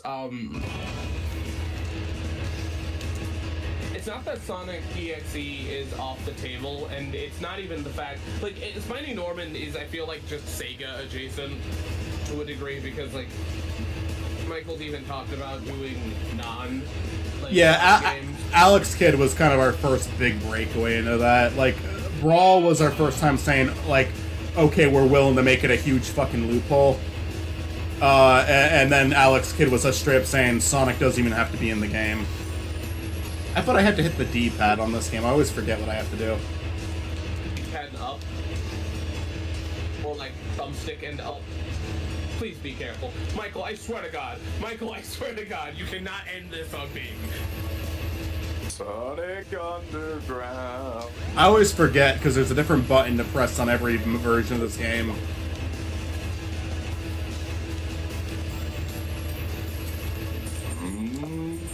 I think it's just the same button, it's just a bitch. It might not always be responsive. Yeah, there it is. Thank you. Can I have a no soundboard rule during the One Death Challenge streams? Press I'm down doing- on the analog stick when he bites. Nonsense. From this day Okay. on, no more This skateboard day one forth, challenges. I hereby decree. Ow, my fucking elbow. Jesus. Ow. You know what's funny is I don't. With that being said, I am so sorry I laughed at that when you put it. With that being said, I'm sorry. it's okay. I'm sorry. With that being said, I think every time you've played this game, I have referred to the instruction manual, which means that, like, Sega, 1, fuck you, and 2, thank God I have the instruction manuals for these games still. You know what's Yeah, I funny? mean, yeah, we could definitely look it up on the internet, but, like... Let me read chat real quick. Before we say anything else, they don't count as Sonic necessarily fan games, but next year, since I said I should hold you to your word, since you said I should hold you to your word, the Sonic.exe fan games are extremely crazy impressive. I promised I would do it. I will do it next year. I'll look at the comment again, and we'll record for a Halloween special. We'll look at the 3. I think you named 3 games. I'll look into those fan games for Sonic.exe. We'll do it for a Halloween special next year. I actually really ended up liking this year's Halloween special because the first half of it is me struggling to enjoy a single thing that I'm looking at, and then the second half is like Chris and Mitzi saving the day with some like pretty fun stuff. We went to girlsgogames.com. No, it wasn't. It was Crazy Games. And then I made him play Sunky again. Yeah, the Sunky He is my child. Schoolhouse, Sunky.exe. They've got a really good sense of humor. I like those Sunky guys. But either way, it's not like we have to play Sonic games. I feel like the rule is they have to be like somewhat Sega adjacent. Sega adjacent or Sonic, Sonic or Sega adjacent. I think Brawl is Sonic adjacent since he is technically in the game, even if in the story mode he's only at the very end. And then something like Sparks, the Electric Jester, I think could count, or Freedom Isn't that, like, Planet. Sonic adjacent though. Yeah, that's what I mean by Sonic adjacent. Yes. Freedom Planet, Electric Jester. Those are Sonic adjacent games. And then, because as funny as it is to say, oh, let's do a Mario game for a Spiny Norman playthrough, I don't think I would do it. I would, like, if I record a Mario game, I want it to go on couch co-op, you know? Me and my cousin Tony were talking about doing, like, for No Sonic November one year, we were talking about doing, Dark Souls together. Although he was gonna play it, because I do know if I play Dark Souls, we're not making it. So Tony was gonna record it. At this point, I think if we do that, I might, like, as long as you're okay with Tony being on that channel, Chris. I think I don't see why you wouldn't be, but I'm just saying, like, that would be better for couch co-op. Yo, playing a Souls game? Holy Why would I shit. mind, baby? Guys, couch co-op is all of our fucking channel. Michael, can we do Portal for No Sonic November? Well, I think that should be a couch co-op thing, and that way you don't have to wait until November. Okay. I was just thinking, like, hold on. I would Michael, love just give me to. my I would. goddamn Zelda And I've got. Tiny because there's a joke for it. Oh, that's right. We were gonna do a Zelda game, and we started recording within the audio, like, we fucked up the recording the first time. No, listen, hold on. Before we say this, it's not that it can't be on Spiny, it's just the reason why it's on Spiny is because, like, the last call, I swear to God, if you don't do it, I'm gonna destroy you. The last call... Maybe No Sonic November can be something that isn't Sonic related at all, but... Yeah, well, like, the thing is with this one is at least, like, there is kind of a joke for the last call that I would really love if you did. Because it is Sonic adjacent, and if you know about Sonic, you know exactly what the fuck I'm talking about. But, I would... for sure. We'll do it. Okay, there was a Zelda game we were gonna do this year for November. But then just No Sonic November. There was, like, I just didn't have time. There's just too much going on. No, But I'd like Sonic to. November. Technically, In we all didn't. truth, I don't. In all truth, I don't give a fuck. It's just I think the thing that's unfortunate is I'm pigeonholing Michael. Well, into something, whatever. I'm it pigeonholing makes you into a joke. it also makes sense. Like it kind of goes back to what we are talking about at the beginning of the stream. I said I would do something, and we got excited, and we started recording, and we had fun recording it. I shouldn't back out on that now, just because it didn't work out the first time. For sure. It's just like I said, if you don't mind, or I'll make the joke. It doesn't matter. But you know. Michael and I have been talking about playing Portal 2 together forever. I would love to do it. Do you have it on Steam? Like, are we able to do multiplayer on Steam? Yeah, we could do it on Steam. Because I already own it on Steam. I could play it with you on Steam. Discover the life belts. The multiplayer You're in luck. levels are different than the regular level, aren't they? Yes, they involve two characters who only cameo in the main story for Portal 2. Portal 2 is one of my favorite video game stories of all time, and it mainly just comes down to... The thing is, the story itself is pretty simple, but the character interactions are wonderful. Yeah, no, a big Portal fan, me. Like, I love every... Portal's a very good game. Portal I love- 1 and Portal 2 are among like the very few games I have actually like completed. Portal 2 has just some of my favorite video game characters of all time. Like, all of them are good. GLaDOS, like, there's the characters are talking to you. GLaDOS is great. Wheatley is fucking amazing. And then Cave Johnson is hilarious. And he's voiced by fucking J.K. Simmons. Like, oh my god, it's like, it's a fucking masterpiece. Like, I fucking love Portal 2. I don't think I would love to do that for couch co-op, both the multiplayer campaign and just the regular game, because I love Portal 2. I think it is a fucking fantastic game. I would like to reorient myself with the game and like play it a little bit before we play again. Yeah, Weird. honestly, I should probably go through the main campaign and then we do the co-op. Same. Yeah. Portal's the shit. Portal's one of the greatest games of all time. The character interaction in question. Wait. Well, honestly, Spirits of Hell you could do an entire video on, because it's a .exe game that features 12 endings. You can actually save the characters, and there's story plus voice acting. And I think what you're describing right there, Tim Buffoon, that's like my biggest issue with the Sonic.exe, like the main game, is like it's a scripted... You're essentially playing through a cutscene. Nothing about it can even remotely intimidate you, because you know what's going to happen. Like, there's just nothing you can do about it. Where in something like that, it sounds like I can fuck up, and that makes it a way more easy for the game to like freak me out or scare me. Like, we're playing. One more thing, real quick. Like, if you watch the fucking FNAF videos I've done with Store, the difference between those and .exe, I'm not fucking brave. I'm a fucking huge coward in the FNAF videos. I am panicked the entire time because I know if Stort fucks something up, we're getting jumped. You know, where with .exe, I didn't flinch at anything because it's like it's gonna happen no matter what. It's like, well, horror movies don't get me at all because you can tell when the jump scares are gonna happen. It's very rare that a horror movie makes me jump. Games get me super easily. I think here's the deal. I have to disagree. There is some games that are just walking simulators that can fuck you up. And The Silent Hill prototype thing did fucking scare the shit out of me.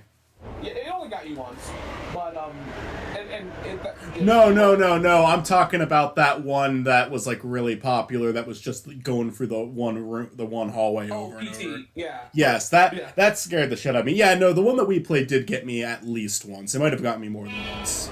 It got you uncomfortable on multiple occasions. Oh yeah, the thing with that one is it doesn't matter if the jumps are good or not because the story is really good. I think the thing is there wasn't that many jump scares. There's like only one, but because like I don't think calling the monster a jump scare is fair. But I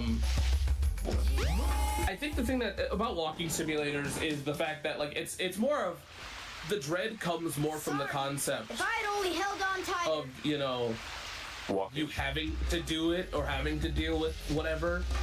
Where EXE, it just isn't. You know, like there's a difference. Right. You know? Because you know, for instance, you even see me in the like in Silent Hill. Right. It's not the fact that it's scary; it's the fact that you have to deal with a monster and be in a tense situation. I guess I'll say on top of that, .exe, now that, like, because that's a very fair point. Like, I guess the one thing I have to actually address about .exe, it's neat that someone went and made a visual for the creepypasta, but it is an exceptionally lame horror game. Like, I mean, it is laughable how it was made. Yeah, and here's the thing is, what was the one called? Short Message is the one we played. And the fun thing about that one is it's just uncomfortable. It's, you know, it's Right. a majorly uncomfortable game, and its terror comes from you being defenseless, you know, dealing with a monster. The monster itself isn't 100% scary. Actually, it's a pretty cool monster. Robot. But, I better go after Amy. you know. I think the thing about the .exe game is, like, it's maybe kind of spooky to hear it described, but, like, once you've got it there in front of you, it's like, wow, this is nothing. Yeah, and it's not even like there's anything wrong with liking .exe, you know. Oh, of course not. I mean, and Toon Buffoon even like commented on that video saying, like, as someone who's genuinely a fan of it, here are some games that you should check out. And we will. I'm sorry you have to wait a year, but we will do it. I'll stay true to that as long as I don't die. If I do die, then Matt is responsible for playing every .exe game ever made. That's my dying wish, Matt. If you don't do it, you're a bad person. I think you could have ended that sentence with, if I die, Matt is responsible. No, go away, Hammerhead. Fuck off. No, leave me alone. I don't want you. I don't like you. All right.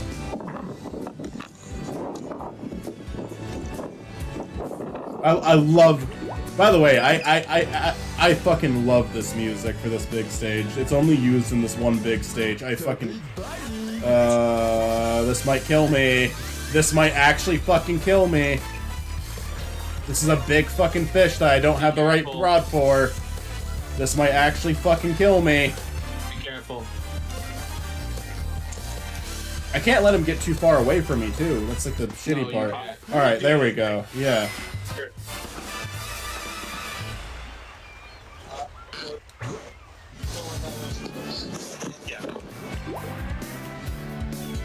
Froggy, come here, buddy. The way the rod moves in this game doesn't make sense sometimes. Where's Froggy? I remember, No, please! Alright. I remember, actually, on a summer day, because, like, it was before, like, I knew YouTube had music. I remember one of the days I just listened to this, because there was, like, a sound test. Yeah, I when I was on that sound test all the time as a kid, yeah. Yeah, I opened my windows and I just chilled. This level's out to kill you. Yeah. And that might sound funny if you don't know, but like the redfish I could probably catch easier than the shark, but I don't want to risk it. You'd be surprised, Michael. That's why I'm saying I don't want to risk it. Is it might? How many times have I said that only to get fucked over? Oh, he sees it. He sees the bait. My God. Welcome to the Baited Podcast. We're gonna catch Froggy today. Why is the last delivery always the one that's like on the opposite side of town? Murphy's Law. That would be right around the corner. No. Anyone ordering after like 9 lives like 10 minutes away from the store. I'm a fan of the new X EXE or X's plural. The original XE was made by a creep who rightfully. Yeah, I heard about that. I mean, I heard about that from your comment. Actually, I didn't know about that prior. But yeah, it's unfortunate.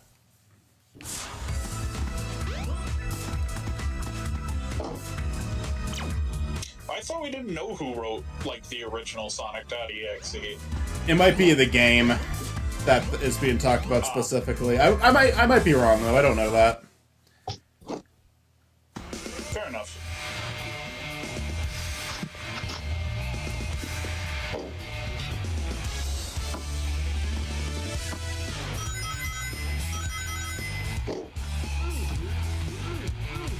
Alright, I think we're gonna be okay with Big. I think we're gonna clear Big. Knuckles, we only have to do a boss fight, then he's done. And then it's really just about Amy and Sonic to get to the Death Egg tier. Unfortunately, I don't. do it. Unfortunately, I don't think I'm gonna make it to Adventure 2 tonight. But Oh, me neither. I mean, I don't even know. I don't even think I'm gonna the game beat. starts playing itself.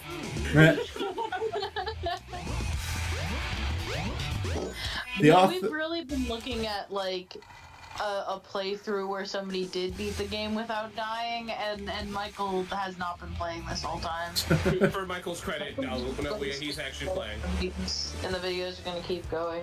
It's only Michael could make some of these mistakes.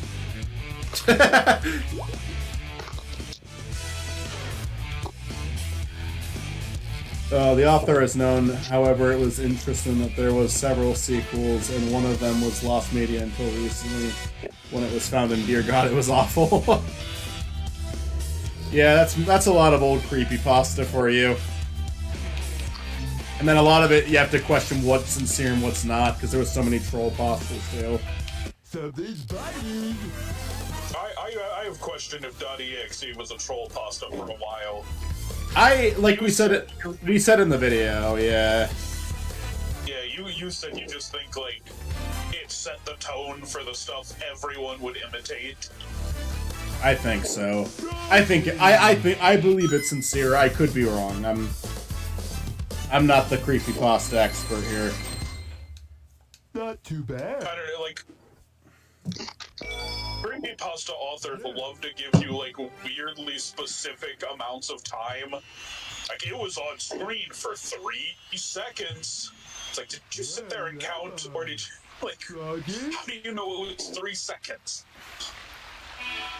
I don't know, you can estimate it. You can eyeball it. Chris, I am glad I died. I am glad I died in 3D Blast early.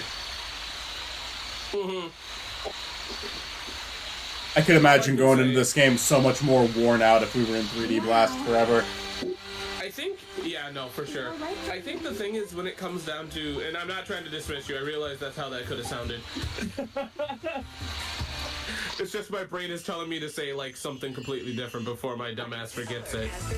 I think the thing about Sonic EXE that kind of makes it a little genuine is the fact that it's somebody that probably, and I cannot speak for them, but it's probably somebody that liked Sonic and was like, wouldn't that be cool if I made, like, a creepy version? Because, like, to make a creepy version of something that's your childhood thing, you know, that might freak some people out, you know, so... Yeah. No, I get it. I mean, a lot of creepypasta is built around, like, children's media. I mean, that doesn't mean it wasn't a troll one. Sure. When we beat Big's campaign, I'm actually gonna let his cutscene play out. I like Big's final cutscene. You like Big fucking driving a plane somehow? To drive a fucking plane. He's not as dumb as they make him out to be. I didn't say he was dumb. No, I know. I know you're not, but what I'm saying goes with what you're saying. In one of the Sonic X episodes that I commentated before the series got canceled and it never got released, they do explain how he got on the egg carrier in Sonic X, don't they? I don't remember. There was like a scene of him and Chris Thorndike. Like the ship just like lands and they just climb on board. You know that, like, giant-ass, like, Snorlax plush that's basically the size of a bed? I want that, but it's Big the Cat. Let's all enjoy the lovely ending to Big the Cat story. I remember I was on a, like, really long car ride home from North Carolina once, and Chris and I hopped into a call for, I was at a gas station, and because I'm not going to mess with my phone when I'm driving, be responsible. But when I was parked, I called Chris, and I was just like trying to get company for like 30 minutes to an hour, but we ended up talking for like 4 hours, and I swear to God, we spent like an hour talking about Big the Cat's theme song. Austin can confirm I can talk about absolutely anything for fucking ever. Oh yeah, We talked for a hot minute there.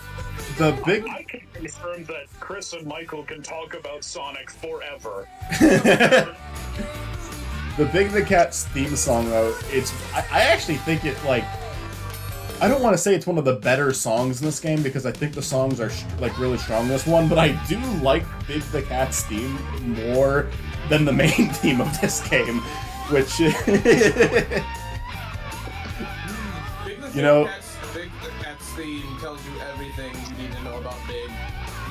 I think it's just such a charming song. It's like, and it's such a perfect song to go with the one character who's like an outsider to everything going on. Like he is. The comparison I always use for him is if you ever seen the movie Hoodwinked, he's the fucking lumberjack. He got mixed into this shit. He has no business being here. He is. He really is. Hey, on a related note, do you have the thing that I'm not trying to rush you with it? It's just we're on to the editing side, the higher editing side of our. Oh right, yes. Tomorrow, I promise. It's all good. I just would want it out before December. Yeah, no, I literally am almost done. I just have to finish it up. I'll get you know. I'm not trying to like rush you, by the way. No, it's fine to ask for an update. Actually, while we're on that, without spoiling anything, is Olivia still down to do her segment for TV show movies? Yeah, it's just been a rough fucking. No, I know. I didn't record my part for that yet. I mean, you guys still have time. 3 weeks ago. Oh, you guys still have time because, like, honestly, like, I haven't like started editing the video yet. I've written some of it. I still have to watch one of the movies for it, but I just wanted to. I wanted to make sure. I want to make sure that like Olivia was still down. And by the way, Olivia only has to record. She doesn't have to edit anything. I recorded my part for the TV show movies episode I was on like the night before the deadline after just watching the movie. I actually did not rewatch the Mystery Science Theater 3000 movie before writing my bid for it because I had all of that stuff committed to memory. Oh, I think that's fair. To talk about that. It's funny because I told you about mine way before I even recorded it. Oh yeah, we had a conversation. I mean, and I think you already had it recorded at this point, but we had a conversation about it when we were in person. We were like, I think I did. I think I recorded it. I just didn't edit it at the time. Like, Michael, you got me at like my most like raw and emotional. Like I was just happy. I was like, you know what? I need to talk about this. I need everybody to hear about this because it's like. Oh, it's such a good character. I think that's something that we funny enough because like me and you've been friends for a long time, Mitzi, but we had almost like year-long gaps in between conversations at points. Like not a whole year, but close to that. Yeah. And then I swear to God, like 2 things happened that made us become closer again, which was 1, the Steven Universe movie came out, and 2, COVID. Yeah, this is true. Those are 2 things. Like we would have like I think like 10 months gaps at least. We went a while, yeah. Like, well, Like because we would like have lives and get busy. Oh, yeah. Have other things going on. Zach, for a long time, Zach was the only person I talked to consistently, and that was like the person I talked least consistently with. I mean, it was always nice catching up with somebody. Oh, yeah. We did. Like it was always just like, oh yeah, like I remember it's nice to talk to this person. Why don't I talk to them more? Yay for the Steven Universe movie! It introduced one of the best characters to exist, Spinell. Yeah. Yeah. I don't know if that's what I go off on TV show movies. I don't know if you're just quoting us, Toon Buffoon, or you actually saw it and really enjoyed it. But yeah, no, Spinell's great. I really enjoy that character. Which character? Yeah, I mean, she makes the movie. Absolutely. Alright, we'll finish Knuckles now. It's Knuckles time. Well, what movie we talking about? Steven Universe. Ah, okay. We're getting there. I'm showing Matt Steven Universe. Yeah, that's fair. That's fair too, Muffin. Yeah, I think you'll really like the movie when you make it to it, Matt. The show, Steven Universe, I mean, I really like the show, but it's not something I plan on doing a rewatch of just because, like, it's a lot. There's a lot of episodes. I can rewatch that movie, though. I mean, I really like the movie. I think the movie is fantastic. It's ranked really highly. I mean, it's in third place. I will say, I don't want to spoil what it is, but there's a movie in Volume 5 that's like neck and neck with the Steven Universe movie. Like I don't know which one I like more. I'm keeping Steven Universe the movie in third place for now, but it might, like, that's the thing. I actually think that the ranking could change because, honest to God, between South Park and SpongeBob, I'm very tempted to eventually put SpongeBob above South Park because I really I love both of those movies a lot for completely different reasons. Like South Park is hilarious. I didn't know you were making the first video you did. Had I known, I would have been like, let me talk about the SpongeBob SquarePants movie. Because I have so much to say about it. Right, because I wasn't even opening it to guests originally, but then I was like, oh, it might be fun to let people come on and like talk their piece about these movies. And it makes sense, like, for your first one, you wouldn't want to open it up to guests. Like, that's valid. Like, you're just getting your foot in the door on this project, so it's like, right. I don't want to add extra feet. Right. I mean, I think it can definitely help with like movies where you're less familiar with the show they're based on. Right. Yeah. Because Mystery Science Theater, I don't like. I wouldn't have covered it yet if it wasn't for you, Matt. Like if it wasn't like you could come on and like actually talk about it with like knowledge of the show, because I know if I just go into a show blindly and talk about it, like people who are fan of that show are going to be like, oh, look at this asshole. He doesn't know what he's fucking talking about. I'll start trying to watch Big City Greens soon.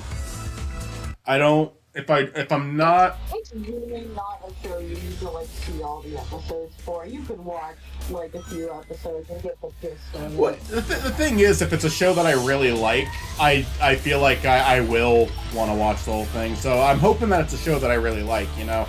I think the thing about it is that, like, to understand the movie, you just need to get the gist, but there are some phenomenal episodes. Right. I went through and gave you, like, an abridged for, like, the Metalocalypse movie. It's like, here are the episodes you need to watch ahead of the movie. Yeah. It's like, a lot of that series is, like, dumb, repetitive nonsense. So it's like, okay, here's the episodes that are plot important.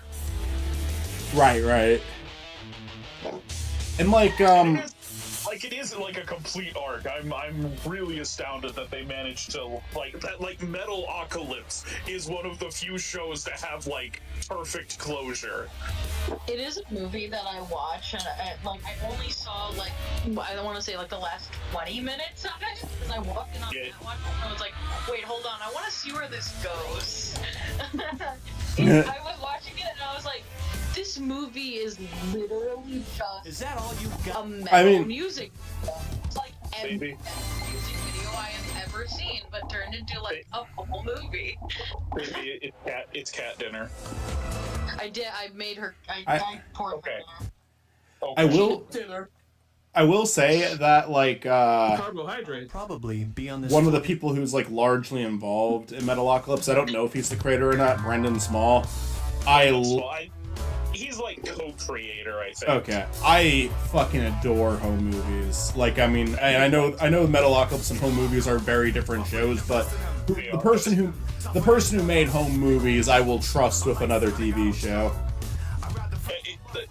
I think Metalocalypse is a little funnier if you're familiar with home movies, because I like to just imagine that Brendan Small making There's like Metalocalypse, and I'm like, that checks out.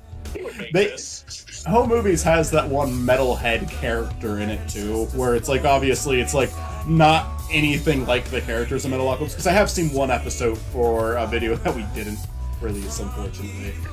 Just too much. We set up too much shit.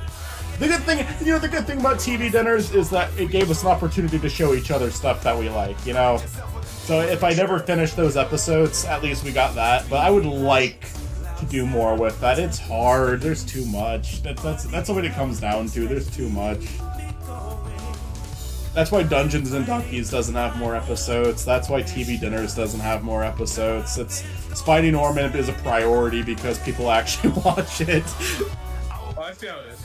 Hey, you're heavily involved in Finding Norman. I don't want to hear it. Yeah, you're not even involved in Dungeons and Duckies at all. Austin, you're involved in Finding Norman. You've been around a lot lately. Oh, I just kind of show up whenever I feel like it. Yeah, the Lost World playthrough will be a lot of fun. So Lost World is as I revealed it at the end of. Oh, I'm sorry, Metsu. You finish. No, don't worry. I just meant all I was gonna say was that a lot more free time lately. Yeah. I feel like I have been talking to Austin a lot more lately. But yeah, Lost World is I revealed it officially, so I have no problem saying on stream. Lost World is the next playthrough. I'm not done recording it, so I'm gonna need. I think December is going to be a 0 playthrough month, and we're going to resume in January with Lost World, because I need that time to actually beat that. I am struggling with Lost World. I am not. December is going to be a dead month as well for me. I'm going to get videos out. I really want to get the Barnyard video out in December. It probably I want to see it. Yeah, it's a big project. I feel pretty confident saying it probably won't happen in December. I want it to, and I will push to get it done by then, but I have my doubts. Oh. Right now I'm in, kind of the harder part of it, because the really time-consuming stuff is just scrubbing through all the clips and finding a clip to put over just me generically talking. Once I start talking about the show chronologically, it's easy enough to just go, okay, here's the clip I'm referencing, put that in, here's the clip I'm referencing, put that in.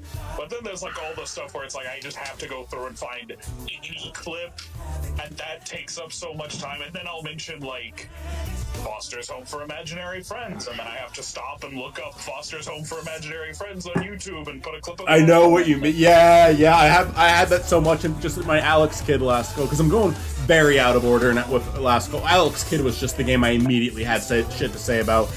I have to be honest, the last call for Chaos is probably going to be somewhat similar to the Schoolhouse episode at this point, because what I've realized about that game is holy shit, I have nothing to say. the most I have to say about Chaos is comparing it to Triple Trouble, because I feel like I think it doesn't hit the lows of Triple Trouble, but it doesn't hit the highs either. I'm gonna read Toon Buffoon's chat. Random fun fact: I did a speech based on Sonic Adventure and each character's arcs across the series, and these songs were a part of my speech, so I literally quoted them in front of a class. Public speaking was fun. I just talked about my hyperfixations. Neat.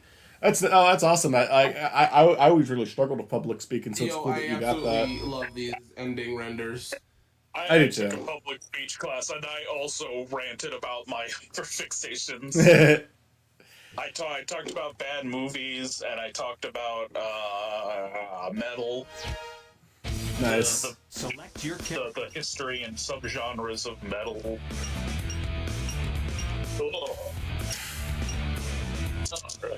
Let's do Amy.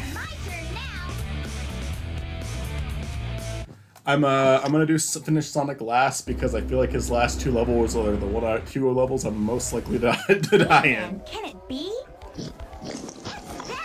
I think I'm gonna start a YouTube channel and then announce that I'm leaving YouTube. Video is announcing you're leaving. Well, everybody, it's been a good run, but I think it's time to move on. It's just dozens of videos of you announcing that you're leaving YouTube. Over and over and over again. It's every couple months you come back to announce you're leaving. Well, guys, I'm finally leaving. For real this time. I know this is the 3rd time I've said it. But I genuinely feel like it's time for me to broaden my horizons and move on to other things. I think it's even funnier if you don't acknowledge any of the other videos. No, I mean that's the only. Yeah, I just keep leaving. No, you upload the same video every Always leaving. It's just like you're not gonna acknowledge that you said you're leaving before. It's just like, I'll just say we've had some good times over the years, but officially time for me to retire. And then just like never acknowledge that you've said this before. I really don't know what I would do if I came back to YouTube. I know I wouldn't do the reptile thing again. That's kind of over. So I don't know. I would do something. I just don't know what I'd do. Over the Like dozens of reptiles you had at one point. So we moved, and I had to rehome every single one of them. That sucks. It did suck. Because like I had a bunch of them. That's why I just stopped keeping a bunch of reptiles. Because damn, what if I had to like get rid of them all? Austin, have you ever thought about just like working in the reptile section of a zoo? I have. I was actually going to go to college to be a herpetologist. That's a branch of zoology that focuses on reptiles and amphibians. When was the last time you saw a job opening for a herpetologist? I don't know. Like you? You'll college try, as they say. I'm just saying. But like, no, I mean, I still love reptiles. But I'm just not like heavy into it like I used to be because I don't know. I don't know what I would do if I started a channel. I would want to do something different. Is dressed up as Moist critical? Well, you heard it here first, everybody. There's somebody's been impersonating me for the last 10 fucking years.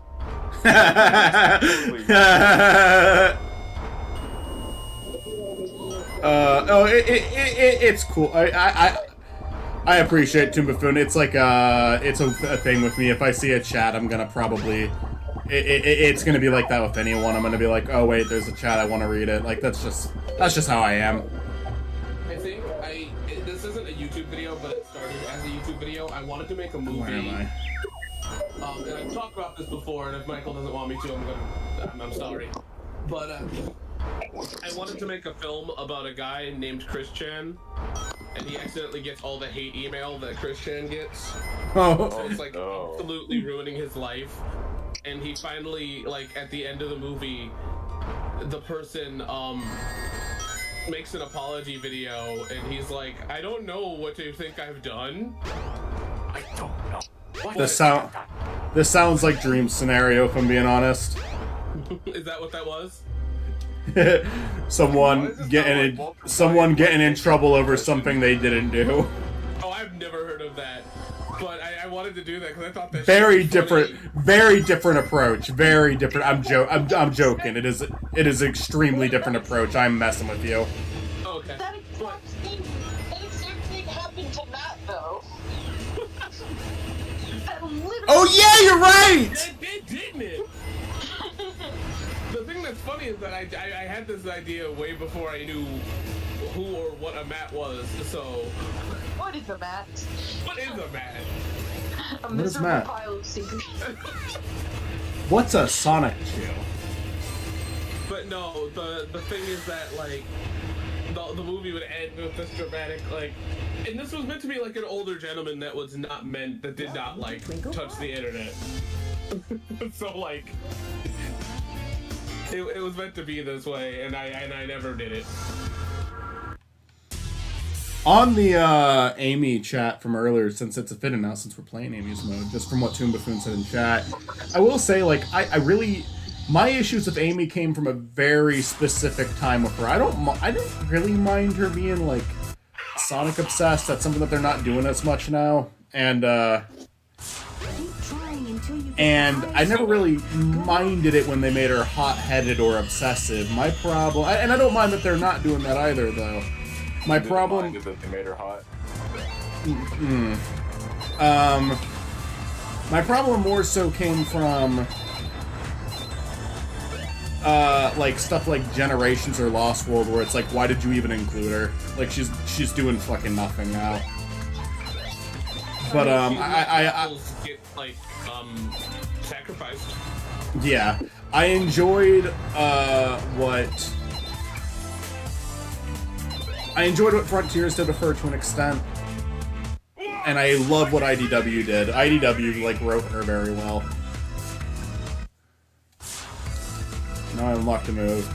So I'm definitely on board with like they're writing her better now. I don't mind. I just didn't mind the angry and obsessive side, like because I thought it was a fun character trait. But I also don't mind them making her more mature. It's just when fucking Generations, Lost World, and Forces, that was like 3 major releases in a row, and then like Mania doesn't even include her, even though she was a classic character. It's like it kind of just felt like for a while this series like. They didn't even like really have a reason to include her anymore, and that sucked, you know, because I've always liked Amy. Gotta be honest, I've always liked Amy as a concept more than I liked Amy in like actual practice. Like I love Amy now, but you know, I really liked the idea of Amy from what I learned in CD. So, you know, because Amy's like always has been obsessive, you know. Yeah. It's just kind of been her character. The idea, I don't know. I just feel like CD is the one that I like because it's like she actively did something, you know. It was crazy, but she did.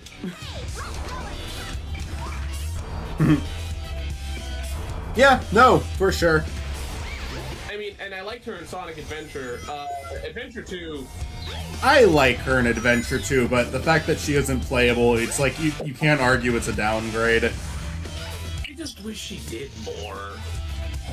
I like that she made it that close.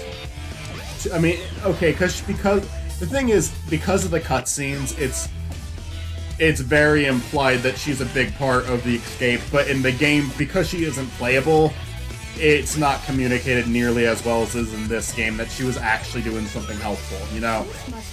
Well, I mean, yeah, she was definitely part of the escape, but, like, that's kind of it. Like, I mean, she did a really good job at being captured. Always remember, if you don't hurry up, Sonic, she will die. It says left 1, right 3. I'm okay with that to an extent too, just because Tails was also stuck there. Yeah, but Tails wasn't like I mean, the incentive though. It's kind of funny because Tails also had a gun on his mech suit. Wait a minute, I have a gun too. So You Awesome. can too. Just follow these 3 easy steps. 1, get a gun at the end. 2, shoot the gun. Okay. Anyways, no. Anyway. But yeah, no, it's just I don't know. I don't normally. There's a point where it's like you didn't need to make her damsel in distress. You really didn't have to that time. I get it, that's her thing, but you really didn't have to. Make Big the Cat the damsel in distress. He was in the game. Make it Knuckles, I think it'd be fine. No, He make would it not. Shadow. He would not be chuckling. Make it Eggman. Eggman's pointing the gun at himself. You don't understand. If you don't make it, I'll die. Sonic, I will die. I don't even know what Eggman sounds like. Jim Carrey. I love that Jim Carrey. I love. Whoa! No. You won't. Would that count as a death? I wouldn't have counted that. That's not It fair. would be the death of Michael's soul.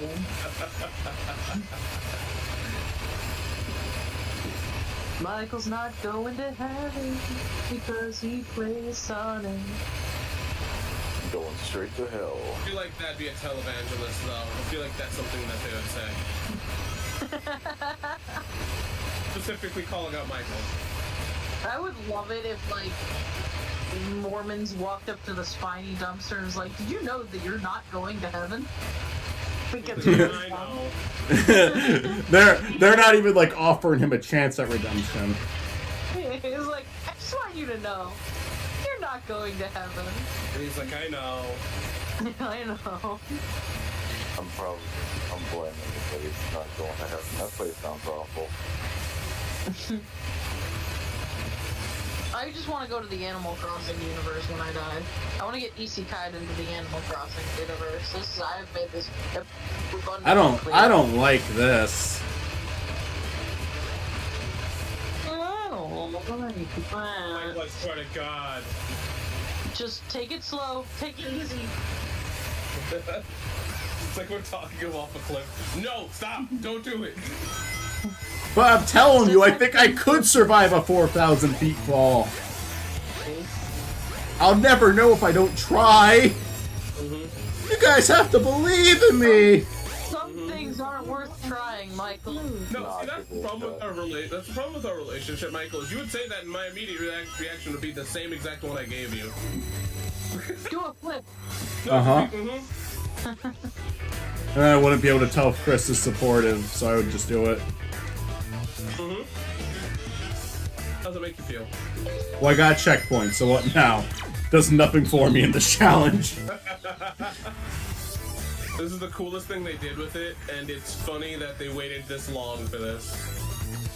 Yeah, you're right. And the coolest thing will pop up after I put these blocks in. What's really funny is that, like...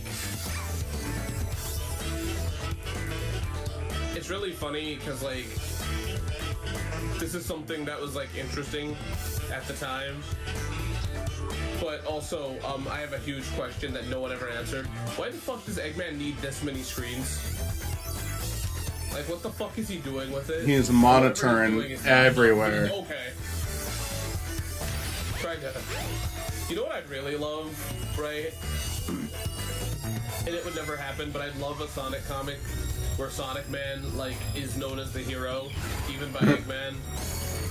And Sonic Man never saves the day, but Eggman's like, my arch enemy, Sonic Man, and he doesn't do shit, but, like, I think it'd be funny if he got all the credit. Like, Sonic clearly saves the day, and they're like, oh, thank God for Sonic Man.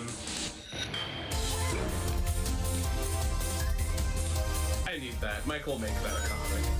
This is Eggman's gaming room. He gets tilted at the towers. Well, you see, it's a gamer pad. Egg boy. Many girls come here because I get friend zoned so frequently. Egg boy. These women don't like me because I'm too nice to them.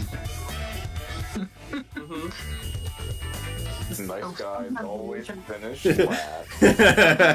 You sure hope so. Accessory to these women, but unfortunately, as a gamer, I don't get respect. Tips Dora, milady. Glad Mitzi got the reference, says Tomb of Thing. It's like my favorite part. I think about that. I think about that constantly. It is like my favorite fucking bit in the whole thing. I quote it all the time. It just makes you a beta cock. I actually didn't get the...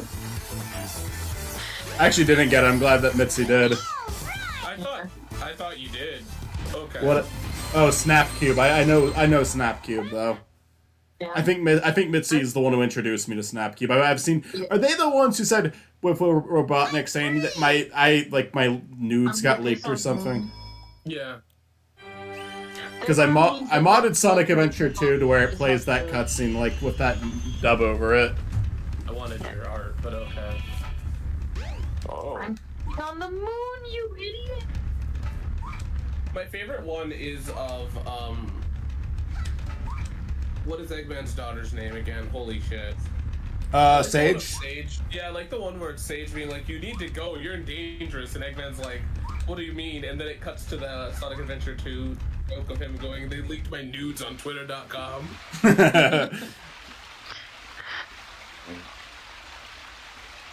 Is it always by the the same way- person voicing Eggman in those videos? Because their Eggman voice actor in SA2 is really funny.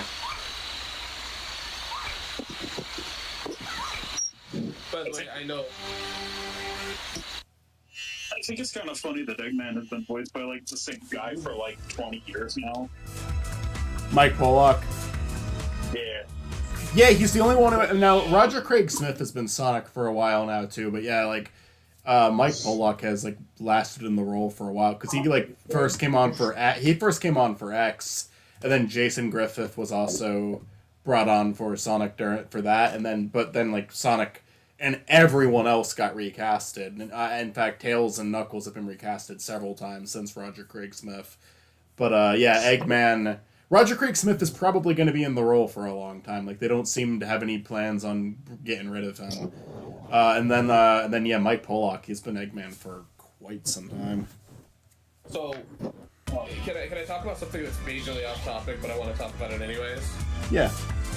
Well, I did want to say about Mike Pollock. It's funny because he's with the like people who do the dubbing for 4Kids. So they'll turn up with like the most random shit. Ratatouille. Yeah, like any foreign cartoon that gets an English dub, you can expect him to be in. Like, Yeah. Ratatouille. But there's like a bread Mitzi likes that he's in. Oh yes, Bread Barbershop. Bread Barbershop. I a lot of times I kind of just leave it on because it's just nonsense. It's just nothing. I just like leave it on for background noise a lot. But I mean, I don't know. It's fun. Sometimes they have fun food facts at the end of the episodes. But it's absolutely nothing. Sorry, what was you saying, Chris?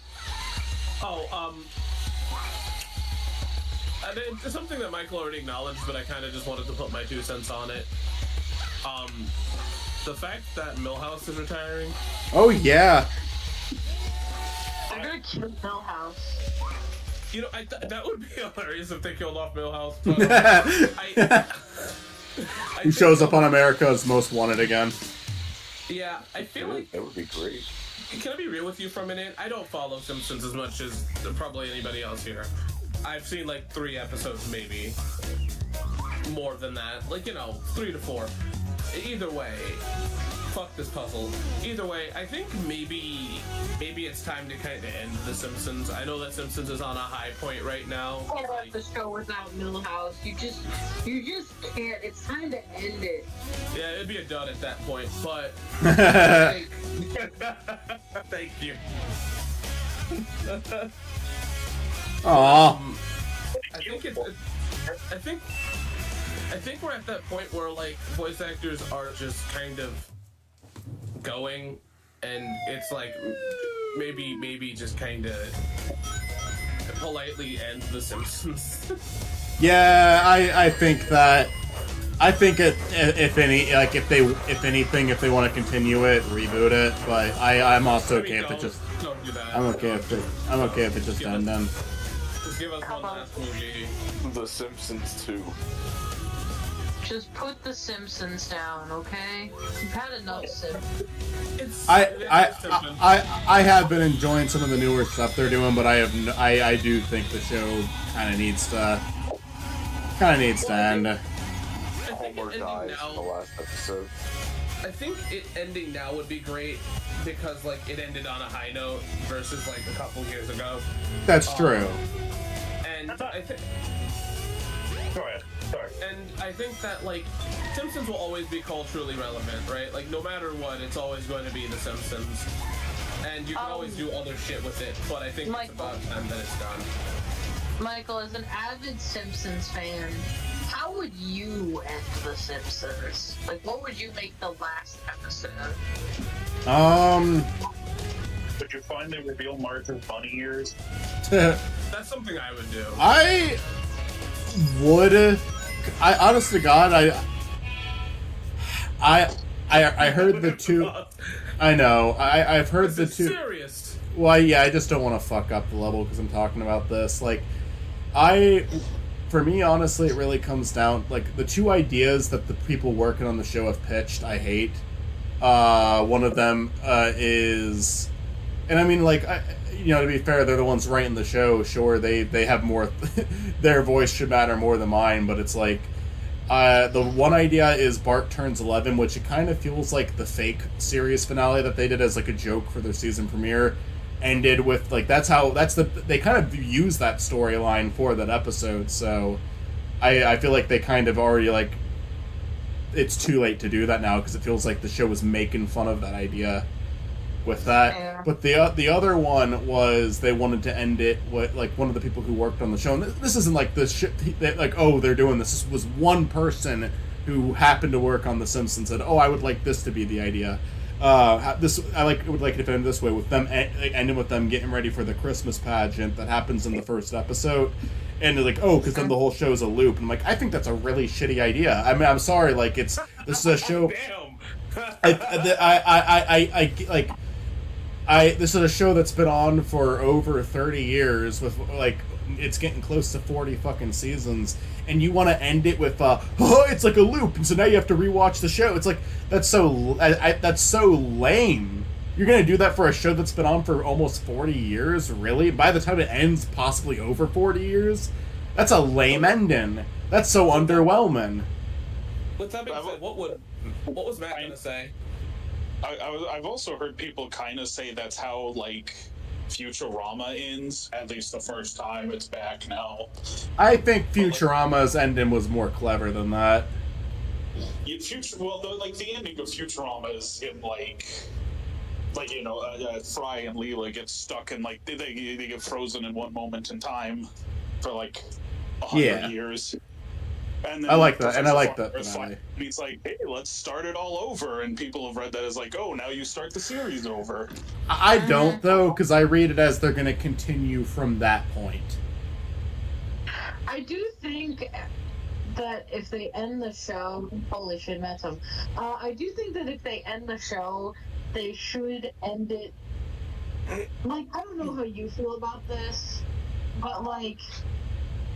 And like, obviously, I have not seen a lot of The Simpsons, so pardon me if this has been done before. But like, they should acknowledge that they've been on the air for 30 years. Yeah, I think they should go for something. Like, hey, we've been stuck in time forever. I think that we should. How would the loop even work when multiple characters died? Yeah, it's weird. That is kind of the issue.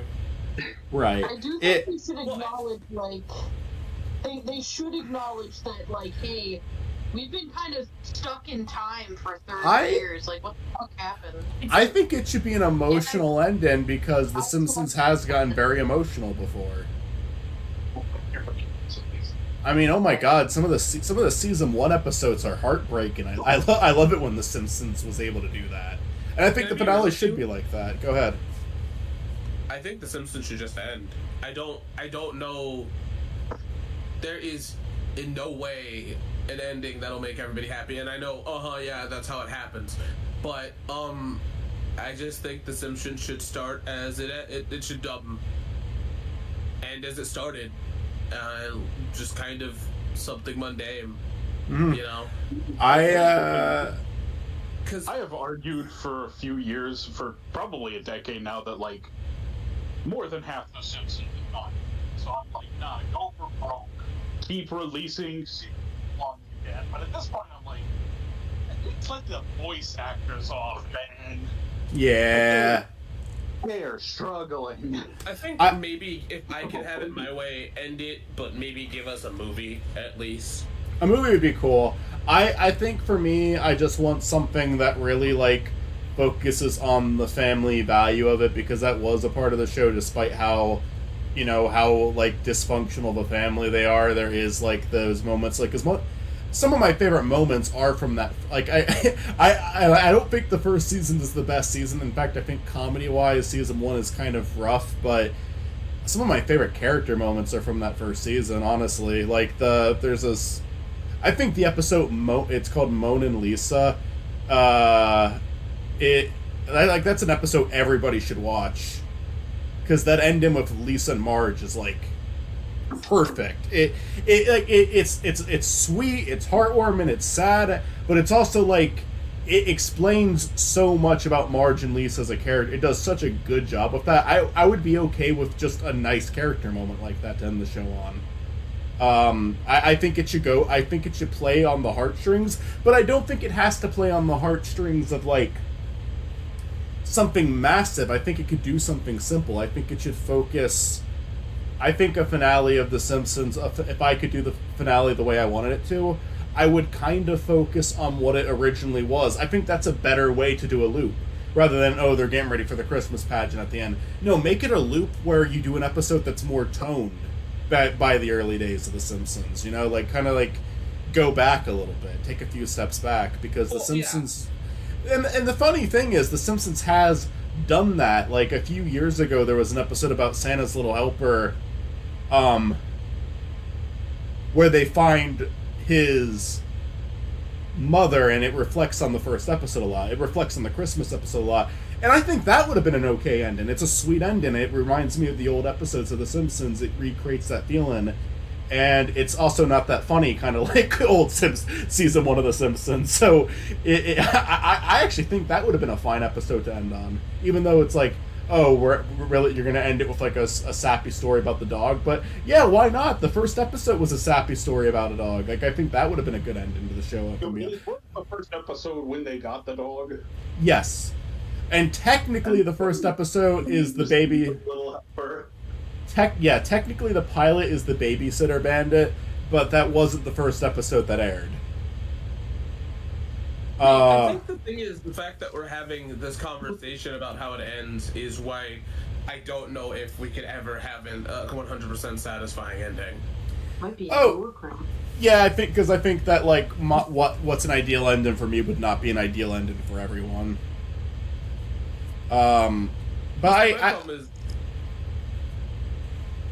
My problem is I don't have an ideal ending because I don't follow it, but like there is, because sitcoms always have like, you know, as long as it doesn't do the sitcom ending, I'm fine. we also, Matt and I were talking about how would we want like It's Always Sunny to end? Like, how would we want the finale to go? Well, I want a movie. Not even like I want one of them to die like a baby. You're kind of cutting out, Matt. I can't hear you. I want one of them to die really early in the movie. Like, no, don't even wait till the end. Like, they just die throughout the movie. I think they should all get put in their own individual saw traps based on their vices and crimes they have committed. I think it should be a Saw movie. Could you acknowledge Cartoon Buffoon? I think that's because The Simpsons... we are. We're still live. I think that's because Simpsons originally was satirization of the sitcom formula. Yeah. They're not the No, for sure. The Simpsons, like, the style of writing changed a lot of times, and in fact, I say the glory days are from seasons 1 to 8. Season 8 is the last season that I think is great. But season 8, funny enough, like, the formula of writing for season 8 is almost like what Rick and Morty does. Season 8 was very meta. Homer's Enemy, which is a very beloved episode from season 8, that's an extremely meta episode. And it's not meta in the same way Rick and Morty is, where they kind of acknowledge that the show exists. It's more so meta in a way where it's breaking down Homer in a way of it, like, what if, like, an actual person interacted with Homer? Like, someone who had a horrible life interacted with Homer and saw how good he had things despite how lazy he like how like careless and lazy and sometimes mean-spirited he is. I mean, and that's just like looking at the current state of our country. Yeah, but like a guy that we now re-elected president.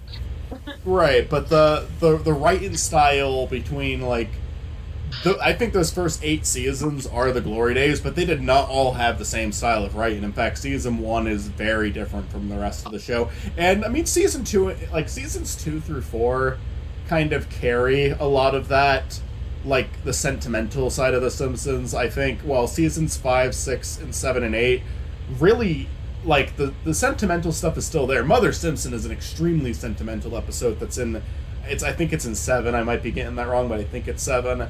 And it's a beautiful episode, but they started doing that less and less as the show went on. But the comedy was so much stronger in those seasons. Like, it was a way funnier show.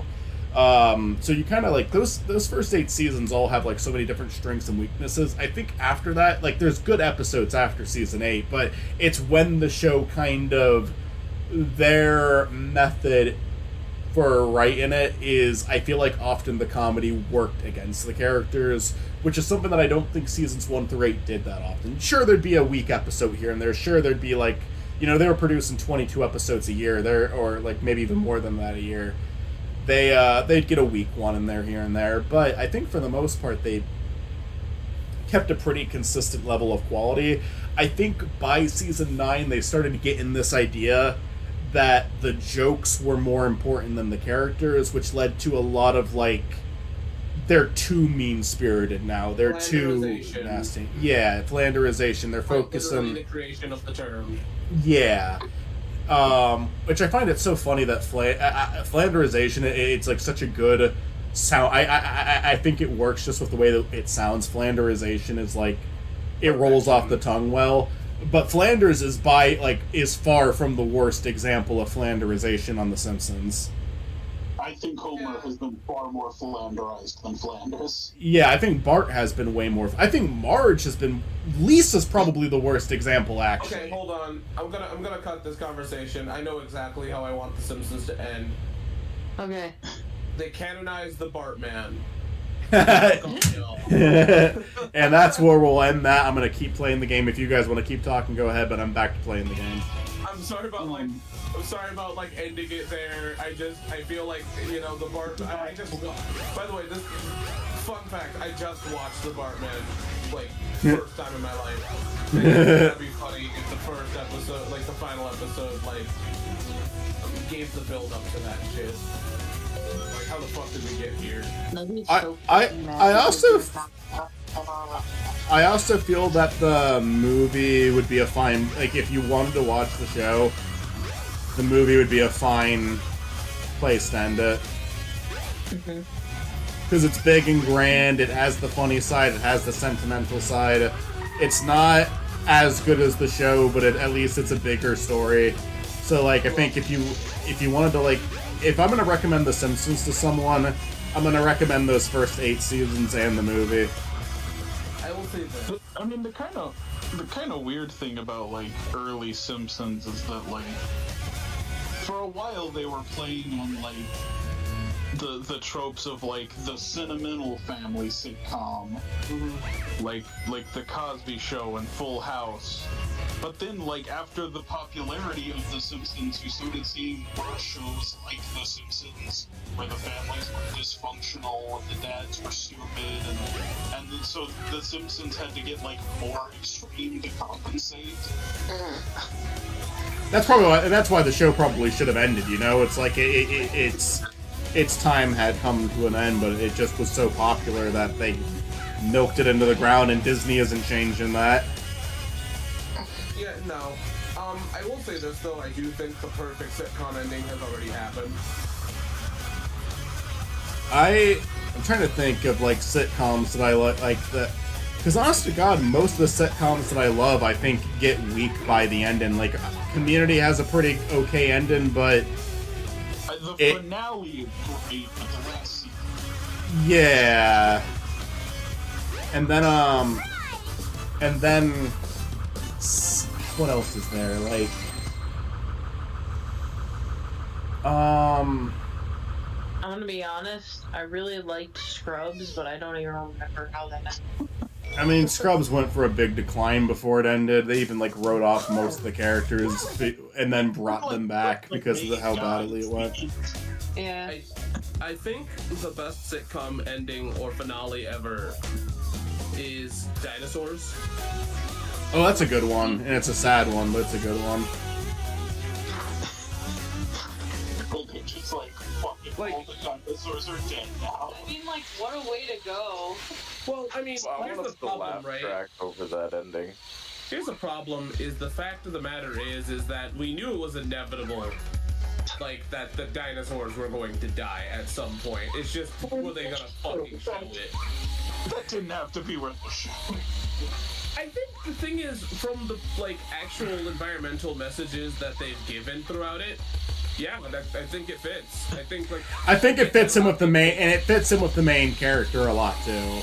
Well, I feel like a lot of people will always remember the show for Not the Mama, but there's a lot of environmental and other topics within the show. So of course, ending it that way, it makes sense, and it's something that we should really kind of fucking look into at the end of the day. And before anybody gets mad at me and goes, "Oh well, you're talking about environmental shit." Sonic is that. Sonic is the same thing. Like that's what it is. We are literally fighting a man that's trying to turn fuzzy creatures into into machines. So most of the sitcoms I love don't have like amazing endings. Funny enough, like I think Community does have a really good final episode. But the one, this movie could change everything for the better or the worst. And then, like, My Name is Earl ended on a cliffhanger. Arrested Development, amazing sitcom. Season 3's ending is pretty good, but then Season 5 ending, I'm rewatching it now. I'm gonna see how I feel on a rewatch, but it's like, I don't know. I feel like Season 5 kind of abandoned a lot of what made the show good, you know? I feel like Season 5 is like... Seasons 4 and 5, the two Netflix seasons of Arrested Development got very cynical, and Arrested Development was already cynical, so I mean, I am saying, that means a lot when I call it cynical, you know? Well, it's just like Bill Wirtz said. And the dinosaurs are gone. But like, Malcolm in the Middle is a hilarious show, don't like the finale.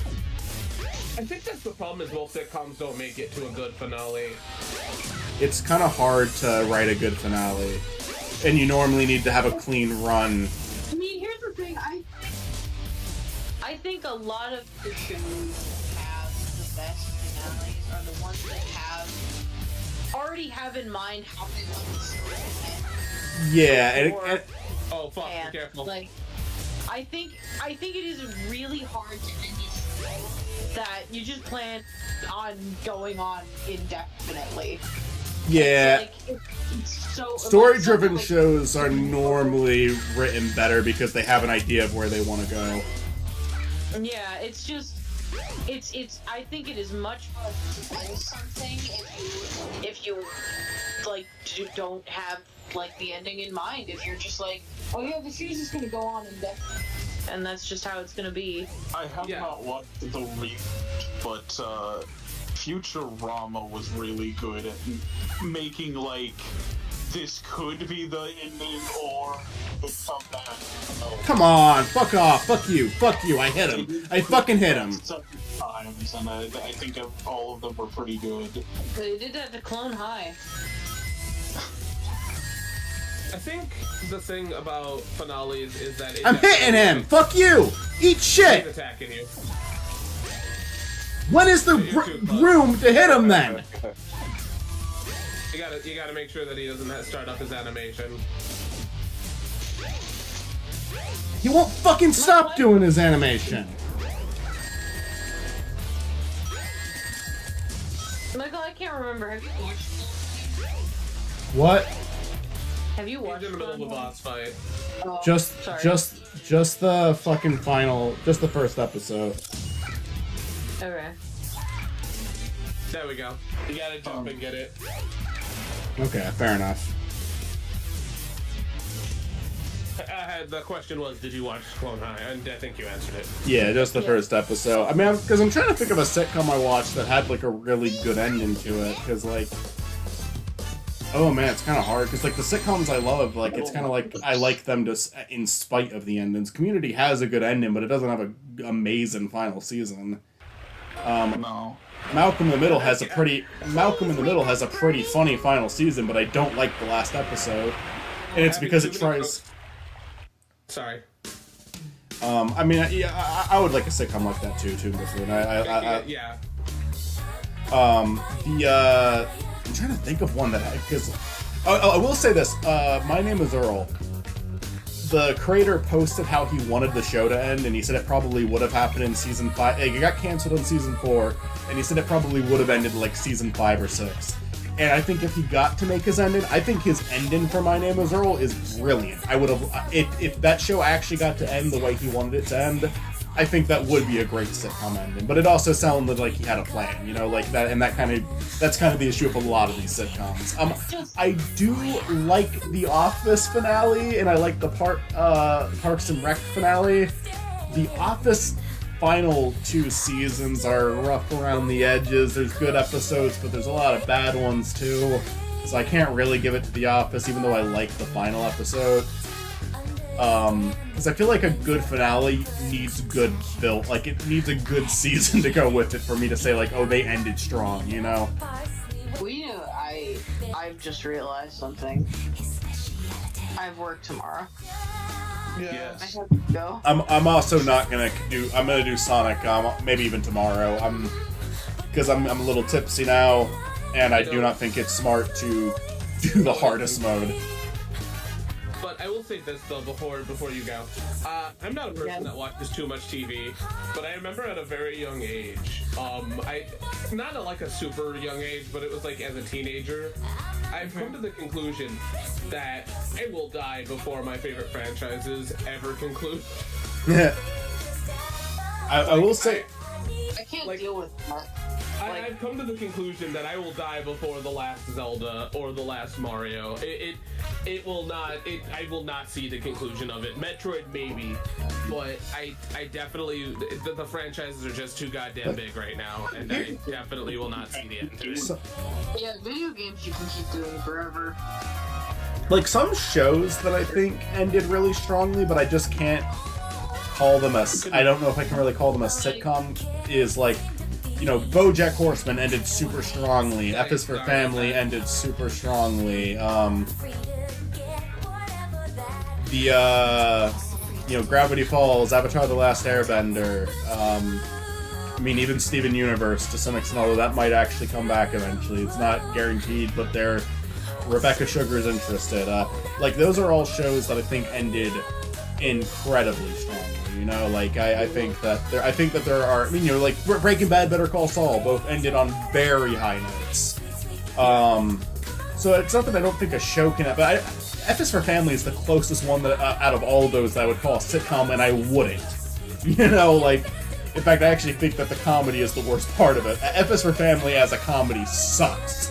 But as a family drama, it's like amazing. I love it. Yeah. But no, if I can say what I was saying, the thing that really pushed me to that point is Sonic Generations. Uh-huh. Right. Because, like, that was like an anniversary, and I'm like, oh shit. Yeah. Like, I know that's dark, and I don't mean that negatively. It's just like, there's like this weird nebulous, it's going to never end kind of feeling. Like, I feel like I can say this confidently. I will probably outlive The Simpsons. I think I will too. Yeah. Have a good night.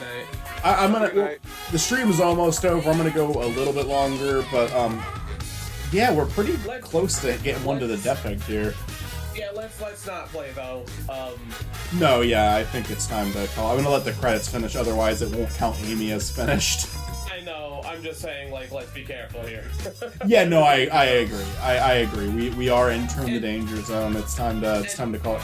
As for same time tomorrow, Toon Buffoon,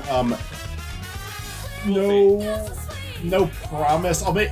Here's the deal. I'll do a community post tomorrow. I think if you don't see a community, I'm sorry, Chris. After this, I'll let you go. I'm sorry.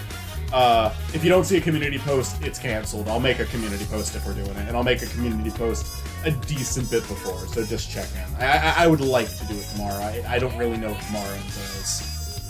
I don't know exactly if I can, because I got like a lot to upload, or I got an upload that I need to get kind of settled, but so I'm hopefully will be on. But I think, like I said, it's kind of it's one of those conclusions that I've had, right? And because, like I said, I think I'll outlive The Simpsons. But who knows? The Simpsons might still go on. Simpsons has already outlived many people, so. You know. I will say, like, if Futurama did end on that last finale, I would have considered that a great ending. I would have. Yeah. Because I think that finale where time freezes, I think that's a beautiful episode, and I think it's in place with the rest of the show. I think it, like, you know, maybe some people wanted a finale that focused on all of the characters more instead of just Fry and Leela, but I think Fry and Leela, you know, they're the two most important characters in the show, arguably. Maybe not the two, like, funniest, if you, like, some people might prefer, like, Zoidberg or Bender. But Zoidberg and Bender and the Professor and all of them get their moments in that finale. I just think that it had a good focus, because I feel like what a lot of finales do is they try to have, like, oh, every character needs to have their big moment, every character needs to be treated as an equal in the finale. And I think sometimes that's true, but I think other times it's really not. I think Futurama had, like, a really good idea for a final episode where, like, the other characters' big moments happened in episodes prior to it, you know? Mm-hmm. Because I think that sometimes you can just make your finale a more... It's weird to call it a simple story, because obviously it's huge, they live their whole lives, but I do think, like, Futurama's ending is, like, both a original ending, because, again, it got carried out again. I think Futurama's original ending is both, like, a simple idea and a complex idea at the same time, because it's not an idea that where they felt the need to force every character into it and give them a major role, but it's also one that does something pretty big for two characters. So I really enjoy it for that. If I can say one last thing, and it's to wrap up with Simpsons, the only reason why I think Simpsons should end is because I don't think I can, and I'm not even connected to these, but I don't know if the main run I can handle hearing, because I don't even care about the franchise, and I'm not normally this way. I'm fine with replacing cast members, but it feels kind of disrespectful if Homer, Marge, or Bart, or Lisa, or the main group just don't make it, right? Like, we're getting to that point of where there's a little bit of fear, and I don't think you can replace them.